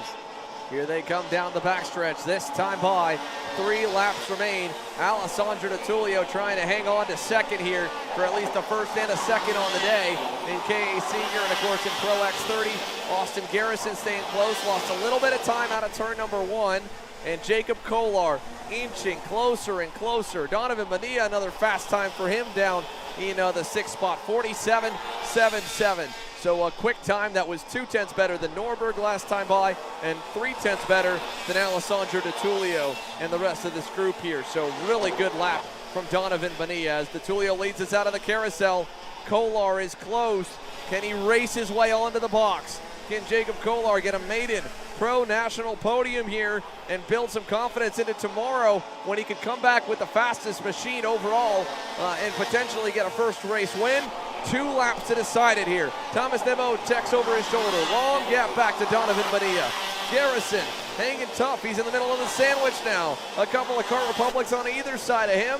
As we go to turn 4, Kolar close enough for Garrison to be a little bit wary. And now as they run to 5 here, what happens? Kolar close enough. Garrison blocking low, goes high, looks to cross over the veteran.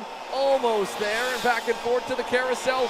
Once again, lap and a quarter left. Garrison blocking off for 3rd. That might save Natulio's hopes for 2nd, as Jacob Kolar and Thomas Nevo are all over the SCL Red Speed. Yeah, and Garrison's main focus now seems to be to hold on to the last of the podium places here. The 3rd spot here is Jacob Kolar down the inside into turn number 12. Garrison's going to crowd him down, and both of them go off. Garrison into the wall. Kolar gets through, and that's going to allow Thomas Nevo to take away that 3rd spot here, Xander.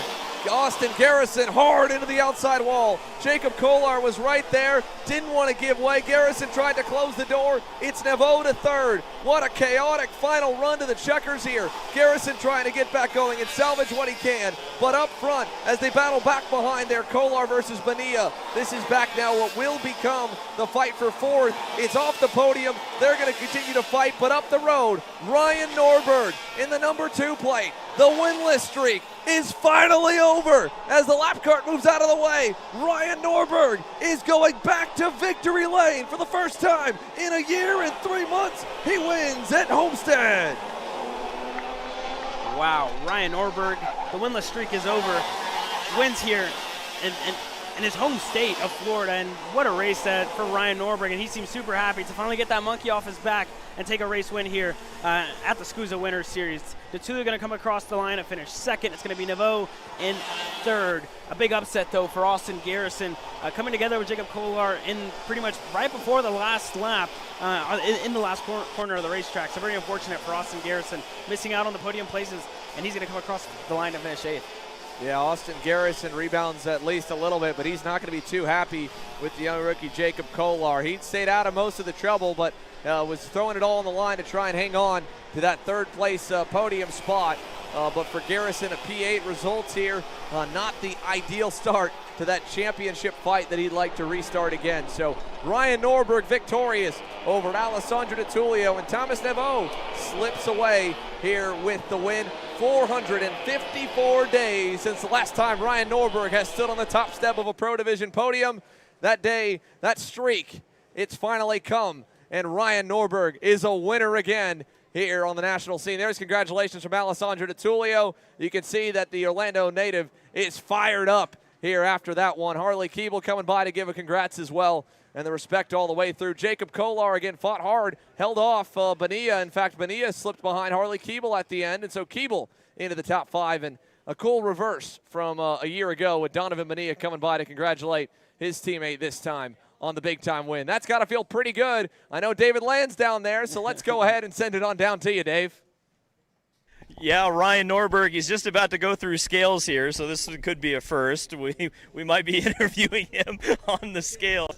Yeah, let's get through the scales first. But, you know, since we'll fill a little bit of time here, I got to shout out our new podcast on Kart Chaser. I think I picked Ryan Norberg to win here in Miami, so I'm feeling pretty good about that.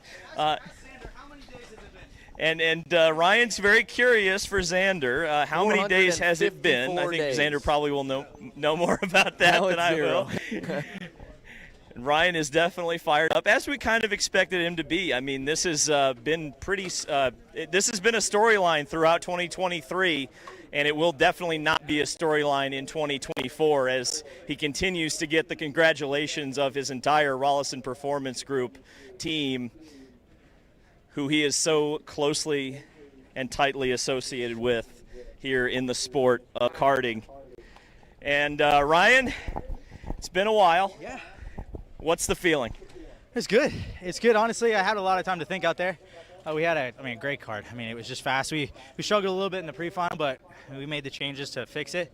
We were fast all the way through, practice and everything, so we just had to get the kart back to that moment. I think the track ripped up a little bit in the final, which kind of suits my style a little bit more. But yeah, it feels good. I mean, we've had so many close calls. I mean, it's good to finally get it done. you know, you mentioned that, and it wasn't like you were slow last year, and I think that's something that really needs to be stated. You were always there within a shot, and you came up so close so many times. How gratifying is it to not only win this thing, but win it in dominating fashion?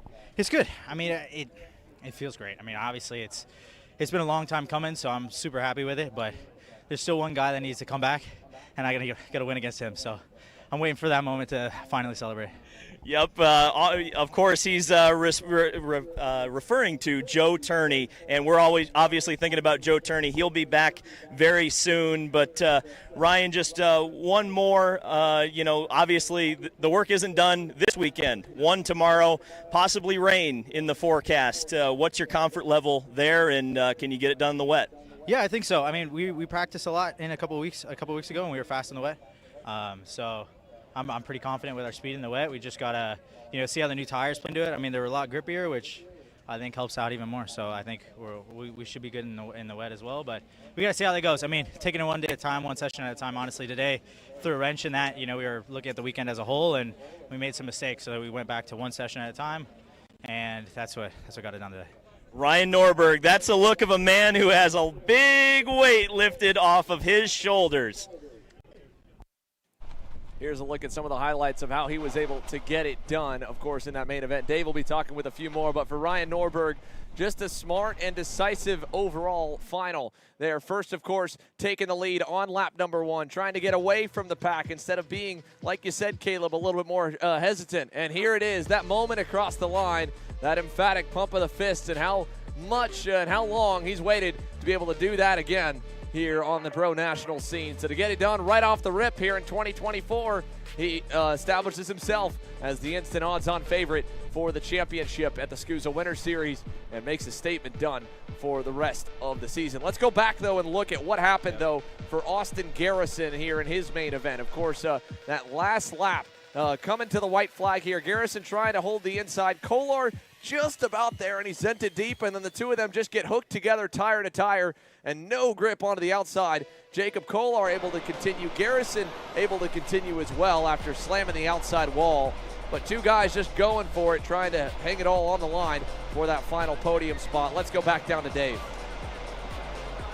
Austin Garrison, obviously some last lap dramatics there, and you came out on the short end of it. What was your impression of that incident there on the last corner coming to the white flag? I knew there was a lot of people behind me, so I went down to go and defend as I was, you know, early on in that same lap. Went down to the inside, I know they were on me, and, you know, right before we got to the curb, I didn't see anybody to my left. And, you know, as soon as I turned in, there was contact, and then I ended up going to the barrier after that.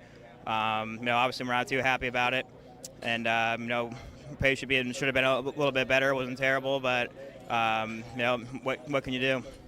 Yeah, through the early part of the race, you had second place pace, and then you know, DeTulio got around you. You know, did you think you guys should have worked together a little bit there? That's kind of what it looked like, at least from the outside. What's kind of your impression of that as well? You know, it's kind of hard to go and say because, you know, he was probably a little bit quicker than me, but at that point in time, you know, those last two laps before he went around me, I started to catch Ryan a little bit. And then he went around me, and that thing, you know, kind of gave Ryan more of a, you know, a comfort zone for him. So DeTulio, after he got around me, he was a little bit quicker than me, but towards the end I started to catch him, you know, like very, very little. But, you know, to go and wait, it's kind of hard to go and say because his stuff obviously came in a little bit sooner than mine. So, you know, it's tough. Yep. Difficult day for Austin Garrison, but we thank him for talking with us. Austin Garrison was able to avoid chaos all the way up until the end. Unfortunately, a P8 result there in the main event. The engines are still firing because we're not done yet. KA100 Jr will be rolling onto the racetrack here soon, and I'm sure we've got maybe one or more that we'll be chatting with throughout or during or after, but this is a packed grid of 44 strong, so we'll keep a tab on Dave and Alex down on pit lane. For the moment, though, let's get set to go to the starting grid here, and I'll be joined later on in this broadcast for the race by none other than USF 2000 Series driver Max Garcia. We've actually got more USF 2000 drivers than non-USF 2000 drivers now in the booth, with Simon Sykes on production, the reigning series champ, and of course teammate Max Garcia, who returns to the division to run with, technically this year, USF Pro 2000. But either way, it's good to have you here, Max, to be back obviously you're out here every single year, even though you haven't been racing the last couple of years for the SKUSA Winter Series, but this is your first time joining the broadcast booth. We appreciate you making the time. Yeah, it's pretty cool. You know, I'm always down here, live down here. It's one of the best places for me, and it's just really cool to be able to attend mass right now. Well, it's going to be a good race, I think, that we've got coming our way. So as we watch them come out of the final couple turns, we'll keep that grid line up for you. You can see Sebastian Garzón and Diego Ardiles make up the front row. Jenkins, Malkit, Vanchev, Turner, Brown, and on down. And it's a deep grid. Let's pull up the second page as well to see some of the other big names that'll be coming through the field. The top 10, obviously, they easily transferred through their pre-final each. Then, of course, you go down and we start to get closer to the drivers that had to work their way out of the last chance qualifier, like Michael McGoy there just on the outside of row 15, rolling off in 31st. And the final few rows will populate here in just a moment as the field begins to make its way around the final corner. And the last race of the day, Marco Romero, Edward Kennedy, the last one just barely in, along with Christopher Wakefield, to make a 44-driver Nash Motorsports KA Jr Grid. We're racing down at turn number 1. Ardiles on the inside gets a nice jump. Garzón to the outside and through turn number 1. This is wild. We've got 2, 3 already in the barriers here, Max. And this is a common sight. Unfortunate. Ty Fisher involved. Max Christie involved. One of the other Kart Republics collected as well as they all go through the first corner. Well, that's, oh, wow, Ooh. Isaac Malkit getting together a little bit there with Salvador de la Vecchia as they kind of got hooked up out of turn 4. But the first corner here, it's never been forgiving. Curb, exit curb before, after, with the way you move the barriers either way. This tight 90 with everyone down at that whole front straightaway, you know there's always going to be a little bit of carnage. Yeah, there's always going to be wrecks into turn 1, even at the start or even after the start, and it's even harder now that the barrier's closer to the end of the curb. So as they come out of the final turn, we'll get the leaderboard up on the left-hand side of your screen. Walter Jenkins side by side with Sebastian Garzón, nearly ends up driving into the side of him as they go down to turn number 1. Here comes Alexander Vanchev for third. He'll get by. Enzo Vidmontien in the mix. He moves up into 4th. But Ardiles has been so quick through all of the racing and practice sessions. And oh, big contact. 2 drivers together. Turner Brown on the inside of the 878. Isaac Malkit. Yeah, was that Malkit indeed? Yeah, Isaac Malkit and Turner Brown colliding there in turn number 4. 2 of the major contenders. Brown, who had just won the X30 Jr main, and they're still stuck together on the outside there, as you can see in turn number 4. So for a moment, I wasn't sure if we were going to get a battle here, Max, because Ardiles has been so good today. But Sebastian Garzón right there on the bumper as they go to the final turn. And the sky's starting to get a little bit more hairy here, so we might get some more liquid sunshine, as you like to call it. You don't use the R word down across the racetrack. It is a gloomy afternoon to finish this race off, and that could make it really unpredictable here. Yeah, for me, these are some of the best conditions. The track gets cooler, and the lap times start dropping, so I like these conditions. It definitely makes the engines run a whole lot better when the sun's not baking them all race long. You get that nice breeze going through as well. Looking through the pack right now, Enzo Vidmontien up 6 spots as Garzón gets the lead away from Diego Ardiles. Here comes Enzo, about a half second back. Enzo Vidmontien already up 6 positions and trying to track down the top 2 now as they rocket down the back straightaway. At this point of the race, if you're Ardiles, what do you want to do? You just lost the leads. You don't want to trigger a battle, but you're starting to slip backwards and more guys are going to get close to you if you're too patient. Yeah, it really depends on, what kind of driver you are. For me, it was always better to be in the lead and control the race, but if Ardiles feels comfortable pushing, then if he can try to get away with Garzón, that would be ideal for him. Well, as they exit turn number 4, Vidmontien's not alone. Walter Jenkins, the 4th quickest last time by on the W car RPG Cosmic at a 50.67. That was 3/10 better than race leader Sebastian Garzón. Back behind him, Alexander Vanchev is still relatively close, 6/10 away. There's not been, as much as we've seen today, a lot of kind of mid, top 10 and further back battles that have let the leaders get away. In this 22-lap main, the KA Juniors, which normally have been a little bit more aggressive, have been relatively tame. That turn 1 crash has really been all there's been to write home about beyond Turner Brown and Isaac Malkit getting hooked together. But they just, again, that was more of a hard racing deal, kind of getting stuck. Yeah, they've all kind of spread out pretty nicely. No one's really close enough to make a move on anyone else to try and stir stuff up. So we'll see how the race continues. But right now it looks like Vidmontien has the best shot at trying to get by someone right now. And that's a second lap in a row. We've seen the yellow flags waving at turn number 4. I'm not sure if it's continuing on from the incident of Malkut and Turner Brown trying to get those carts dislodged and moved off the side of the racetrack or what, but they haven't been able to pass there. Garzone continues to lead while we stay glued to the action, and we'll update you as we go. Let's go back down for the other half of the Jacob Kolar and Austin Garrison incident with Jacob Kolar, who had such an up and down day, but with a lot of promise. Yeah, we just need to hear your side of that incident there, coming to the white flag with Austin Garrison. What did you see from the cockpit? I mean, I think mostly it was just a racing incident. You know, we're both desperate. He's racing for third, I'm racing from third. And I think, you know, I came into the inside. I think we touched wheels a little bit. And then when we came into the corner, one just turned more than the other, and then we just got turned around. But, I mean, other than that, I think it was just completely a racing incident. You've had, on a positive note, you've had an extremely strong weekend. Just talk us through that and what your expectations are for tomorrow. Yeah, for sure. We had a lot of pace, especially in the quali. You know, we got pole, and then we struggled a little bit in the pre-final. You know, some driver mistakes, and then wrong gear. Put the better gear on for the final, and that obviously showed the pace in that. So I think we'll be strong for tomorrow. All right, we'll see tomorrow. Back to racing. Final race of the day here. Jacob Kolar, unfortunate end. Still a top 5 unofficially with the way it all settled out, but look at this. Change in the lead.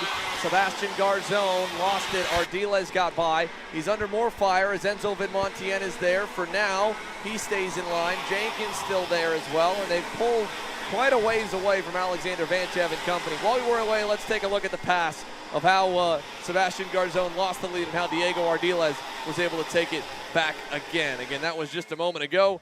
Down over through the carousel. First Garzone back and forth a bit. That was that's live right now. That's with Vidmontien going back on by and trying to fight with him. But back for Diego Ardiles' pass on Sebastian Garzone. I think we were trying to pull that up, but just couldn't quite get it. So either way, we've got Diego Ardiles in the lead, and we've got, of course, Sebastian Garzone right in second, closing back up to him after fighting his way off of Enzo Vidmontien through the carousel.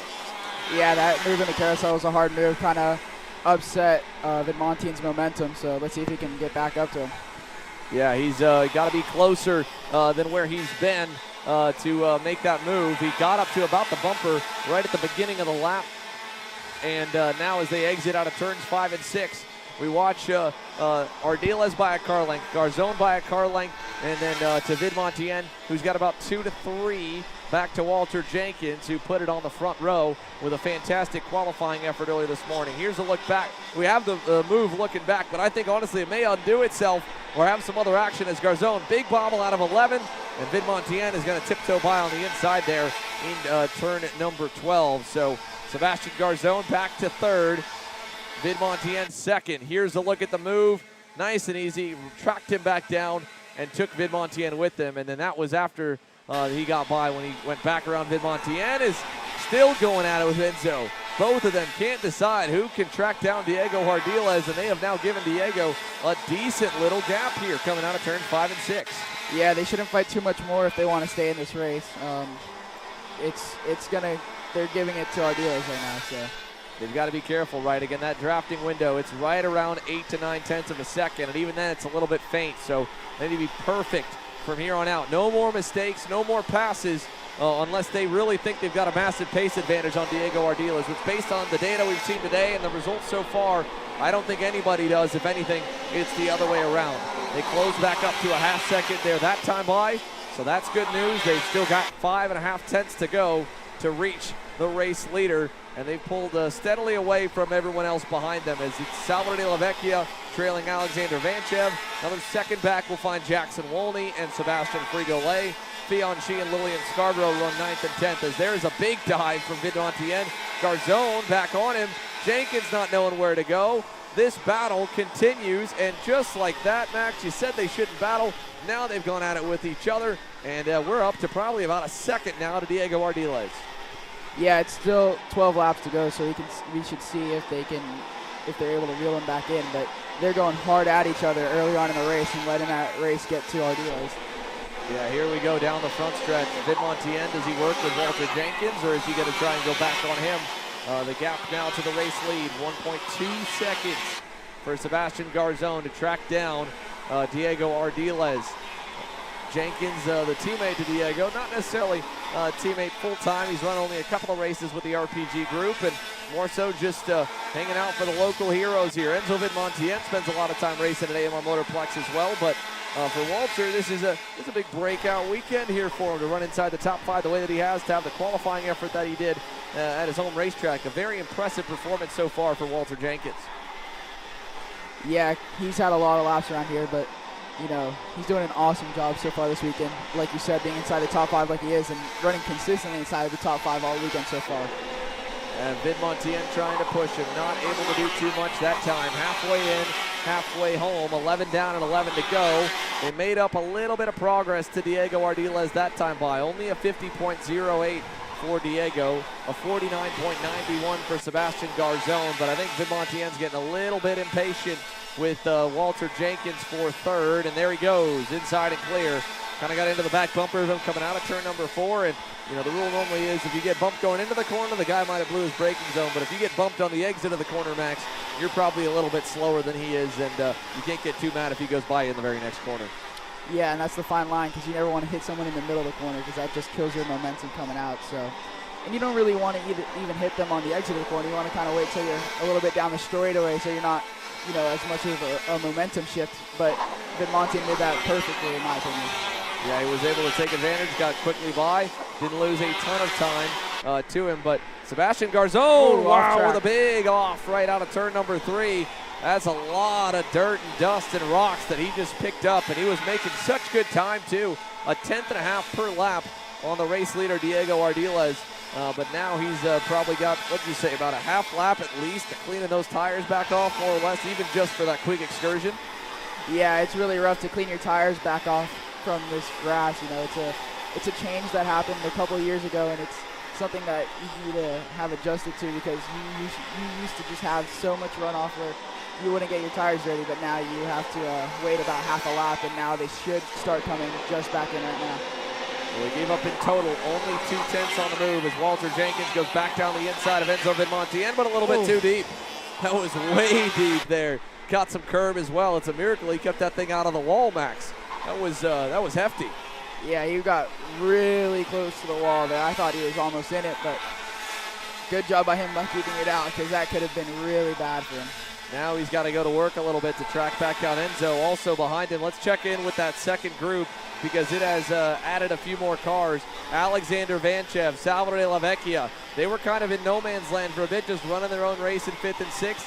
Now they've got company. Here comes Jackson Wolney, Sebastian Frigole, Fionn Shee, and I believe Lillian Scarborough is about a 1.5 seconds away, but not terribly far back from this contingent as we go down the backstretch. Wolney inside, door to door with Sebastian Frigole, who did not want to give up the spot and give it to Jackson Wolney and give an extra improvement for Fionn Shee, the junior rookie, running solidly inside the top 10 in 8th, up 6 spots from his starting position here as we look through the rest of the grid. So Jackson Wolney by about half a car length over Fionn Shee, trying to track down the next one, which will be Vanchev and De La Vecchia. They just got up to them and then started to fight for 6th, and now they've got or 7th.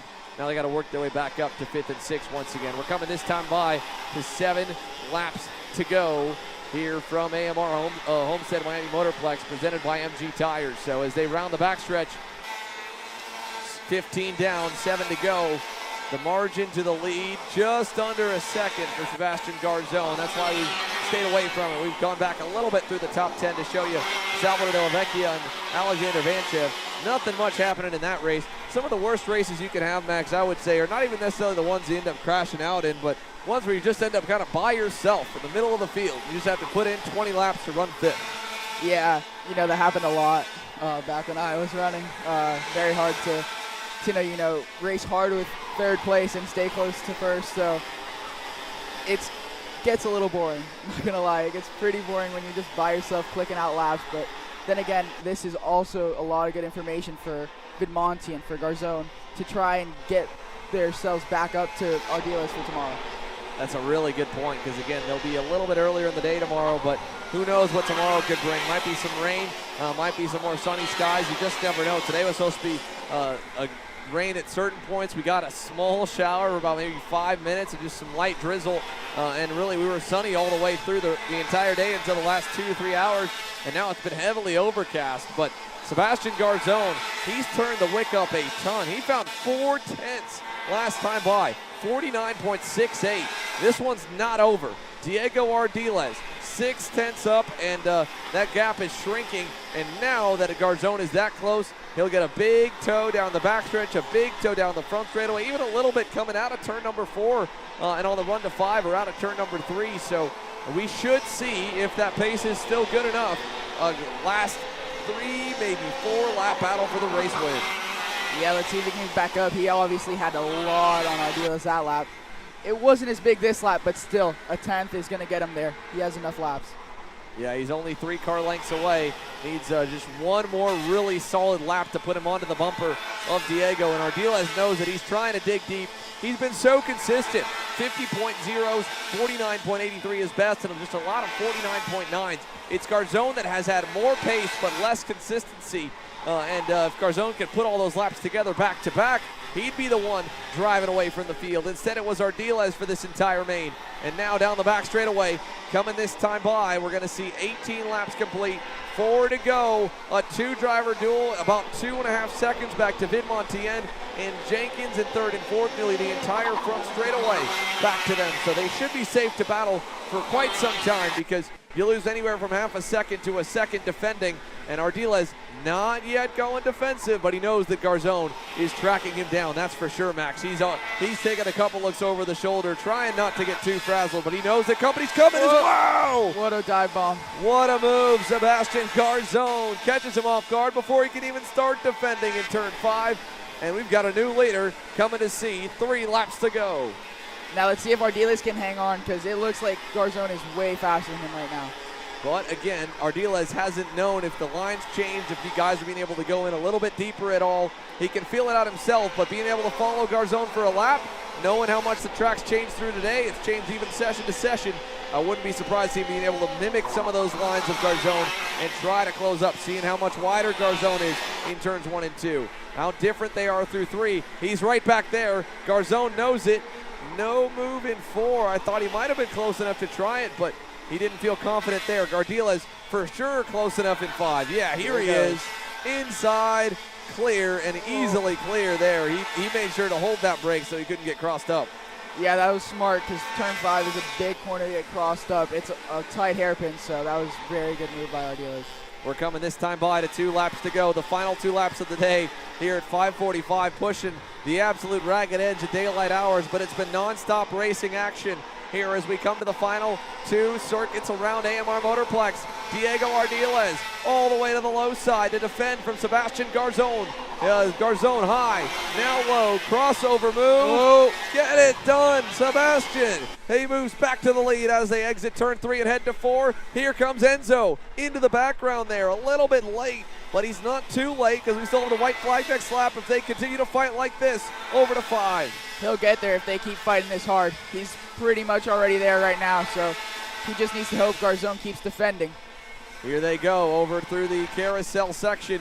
Garzone down on the inside. Here comes Ardiles back to the bumper again. Vidmontien's only 4 car lengths away. He might just be able to steal one before it's all said and done. Down the backstretch, Ardiles did not get a good exit from turn 11. Sebastian Garzone can run the normal line, and they're 3 cars all packed together as Garzone dropped a tire. And now, big run for Ardiles. Can he get there? Not in 1. Vidmontien, but they're all stacked up over to 2 and 3, Max. Let's see how this is going down to 4. Ardiles will have to follow Garzone to the low side. Vidmontien will go high. Down through turn number 4. Final time. A 3-way battle for the race win and the podium. Garzone to the low side. Can Ardiles last second duck high? He can't.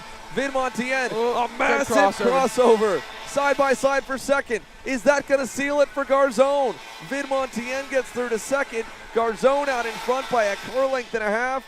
And out of turn number 9, it looks good. It should be good. The Orslon Racing boys have a huge camp here this weekend. A ton of friends and family flying in from all across North America and South America. Now, Sebastian Garzone gives them something to cheer for. He wins in KA Jr. Very good win by Garzone. he went when he needed to go and stacked up Ardiles and Vidmontian so he could get away with that last lap. Yeah, awesome run there for Sebastian Garzon. Didn't put a wheel wrong once he got into the battle, and he hangs on to win it here in KA Jr. Enzo Vidmontian over Diego Ardiles for second and third. Walter Jenkins fourth as the field cycles on by. Then you go to Alexander Vanchev, Salvador de la Vecchia, and onwards here. Let's take a look back at the replay and some of the highlights from that main event that we had pulled up here for your main. So Sebastian Garzon in a heavy-handed battle there to close out the evening. The lights are on here at AMR Motorplex. It's a quick teardown, I think, for many here tonight, but let's take a look. First off, of course, that start. A little bit wild down in turn number one. Couple drivers collected. Looked like one of the RPM Tony Karts, the other one we couldn't identify right off the bat. Then Garzon going back and forth with Walter Jenkins. This is what began to open that gap up as they all started to fight back and forth for the race win. And right here, this is when things started to get a little bit upset, I should say, or a little more, higher tempered with Garzon. And it's saying, Walter, what are you doing? Let's go back forward. Then Vidmontian get in the mix. There's that crash with Turner Brown and Isaac Malkett going around trying to make the move and just getting hooked up. And then at this point, Ardiles getting a gift and a half early in that race there with Vidmontian and Garzon just back and forth with each other. And it's so tough because even if you might think you're the faster guy, but if he thinks he's the faster guy and won't cave, at some point you have to cave yourself, or you end up spending the whole race like Garzon did, having to be way quicker than the leader to run him down. Yeah, I was really surprised. I thought Ardiles had that in the bag, but Garzon had a tremendous amount of speed the second half of that race. Then the battle just became between Vidmontian here and Walter Jenkins, and there was that big moment. Man, was he on the limit right there. And then, of course, here was that moment there with Sebastian Frigolay trying to hang on the outside of Jackson Wolney. And then finally that big surprise move to get himself back into the lead. And then a good run all the way through the final couple laps. He ended up leaving the door open here. Kind of got that move back from Diego Ardiles. But a big surprise move to be able to get back to the lead right here. A little page from Danny Formal's book. A big crossover. Got the nose inside. Got clear to the lead. And from here on out, it's just hug the bottom side. And hopefully that your brakes are strong enough to take any pushing you may get. Because Vidmontian, he was just enough to play spoiler. And that's what you want to do when you're in the lead, right? You want to slow down, bring the race to you, bring everyone back into the mix and get them to fight for second. Garzon played that one perfectly. Ended up getting the big-time win. That was a really good move by Garzon. I'd only seen the only other driver I'd seen do that is Benja Fernandez in the mini race, but that was a really, really tough move to do. I actually have never done that here in all the time I've spent here, so that was a really good move by Garzon. Well, let's go down to pit lane here. We got a couple interviews to wrap our broadcast up here right behind us, so let's send it on over. Thank you, Xander. Sebastian Garzon, I mean, you led one lap, but it was the most important one, the last one. At what point in that race did you think, wow, I have a chance to win this one? Well, in the first laps, we were fighting a lot. I was second and Diego was far away, so the next two laps I do two mistakes, but then I concentrate and start pushing, better my laps, and catch him, and we defend very well, and my first winning junior. Yeah, I mean, first win in junior, and it's a big one, right? Describe that pass you made, 2 to go. I mean, the moment of the race, I mean, what was going through your mind there? Well, my concentration was to defend because I had 3 cars behind me. Also, no, I'm very happy, more confidence to me for tomorrow. To thanks my engine builder, Brin, my team, Orson and Fabio, that helped me a lot to be here in the United States running, and I'm super happy. I mean, obviously, an out-of-breath Sebastian Garzon there gets his first win in junior, and it's a big one. Back to you guys. Thank you, Alex, here. What an awesome run for Sebastian Garzon, but quite a bit of action throughout the day here. The final few highlights that we had from our X30 classes as well, of course, and the Pro Shifter division. We saw the big moments for the RPG camp. First of all, of course, Danny Formal, so excited here, pointing to the skies, and emotional victory for him, and a big sign of relief for Ryan Norberg as well to go back to victory lane and start 2024 off 1 for 1. No more winless streak. Like he said, 0 days since Ryan Norberg has stood on top of the podium. And then here, what a big win for Sebastian Garzone in KA100 Jr. That wraps up our coverage. Thank you for watching Kart Chasers live stream here from the SKUSA Winter Series. Our coverage powered by shopakr.com. We are back first thing tomorrow. Of course, the weather a little bit gloomier to end the day, but the racing was phenomenal. No red flags. We hopefully get to do it all again tomorrow morning. For Caleb Biesca, David Land, Alexander Searle, myself, the SKUSA team, and the Kart Chaser team, we'll see you guys bright and early at 8 a.m.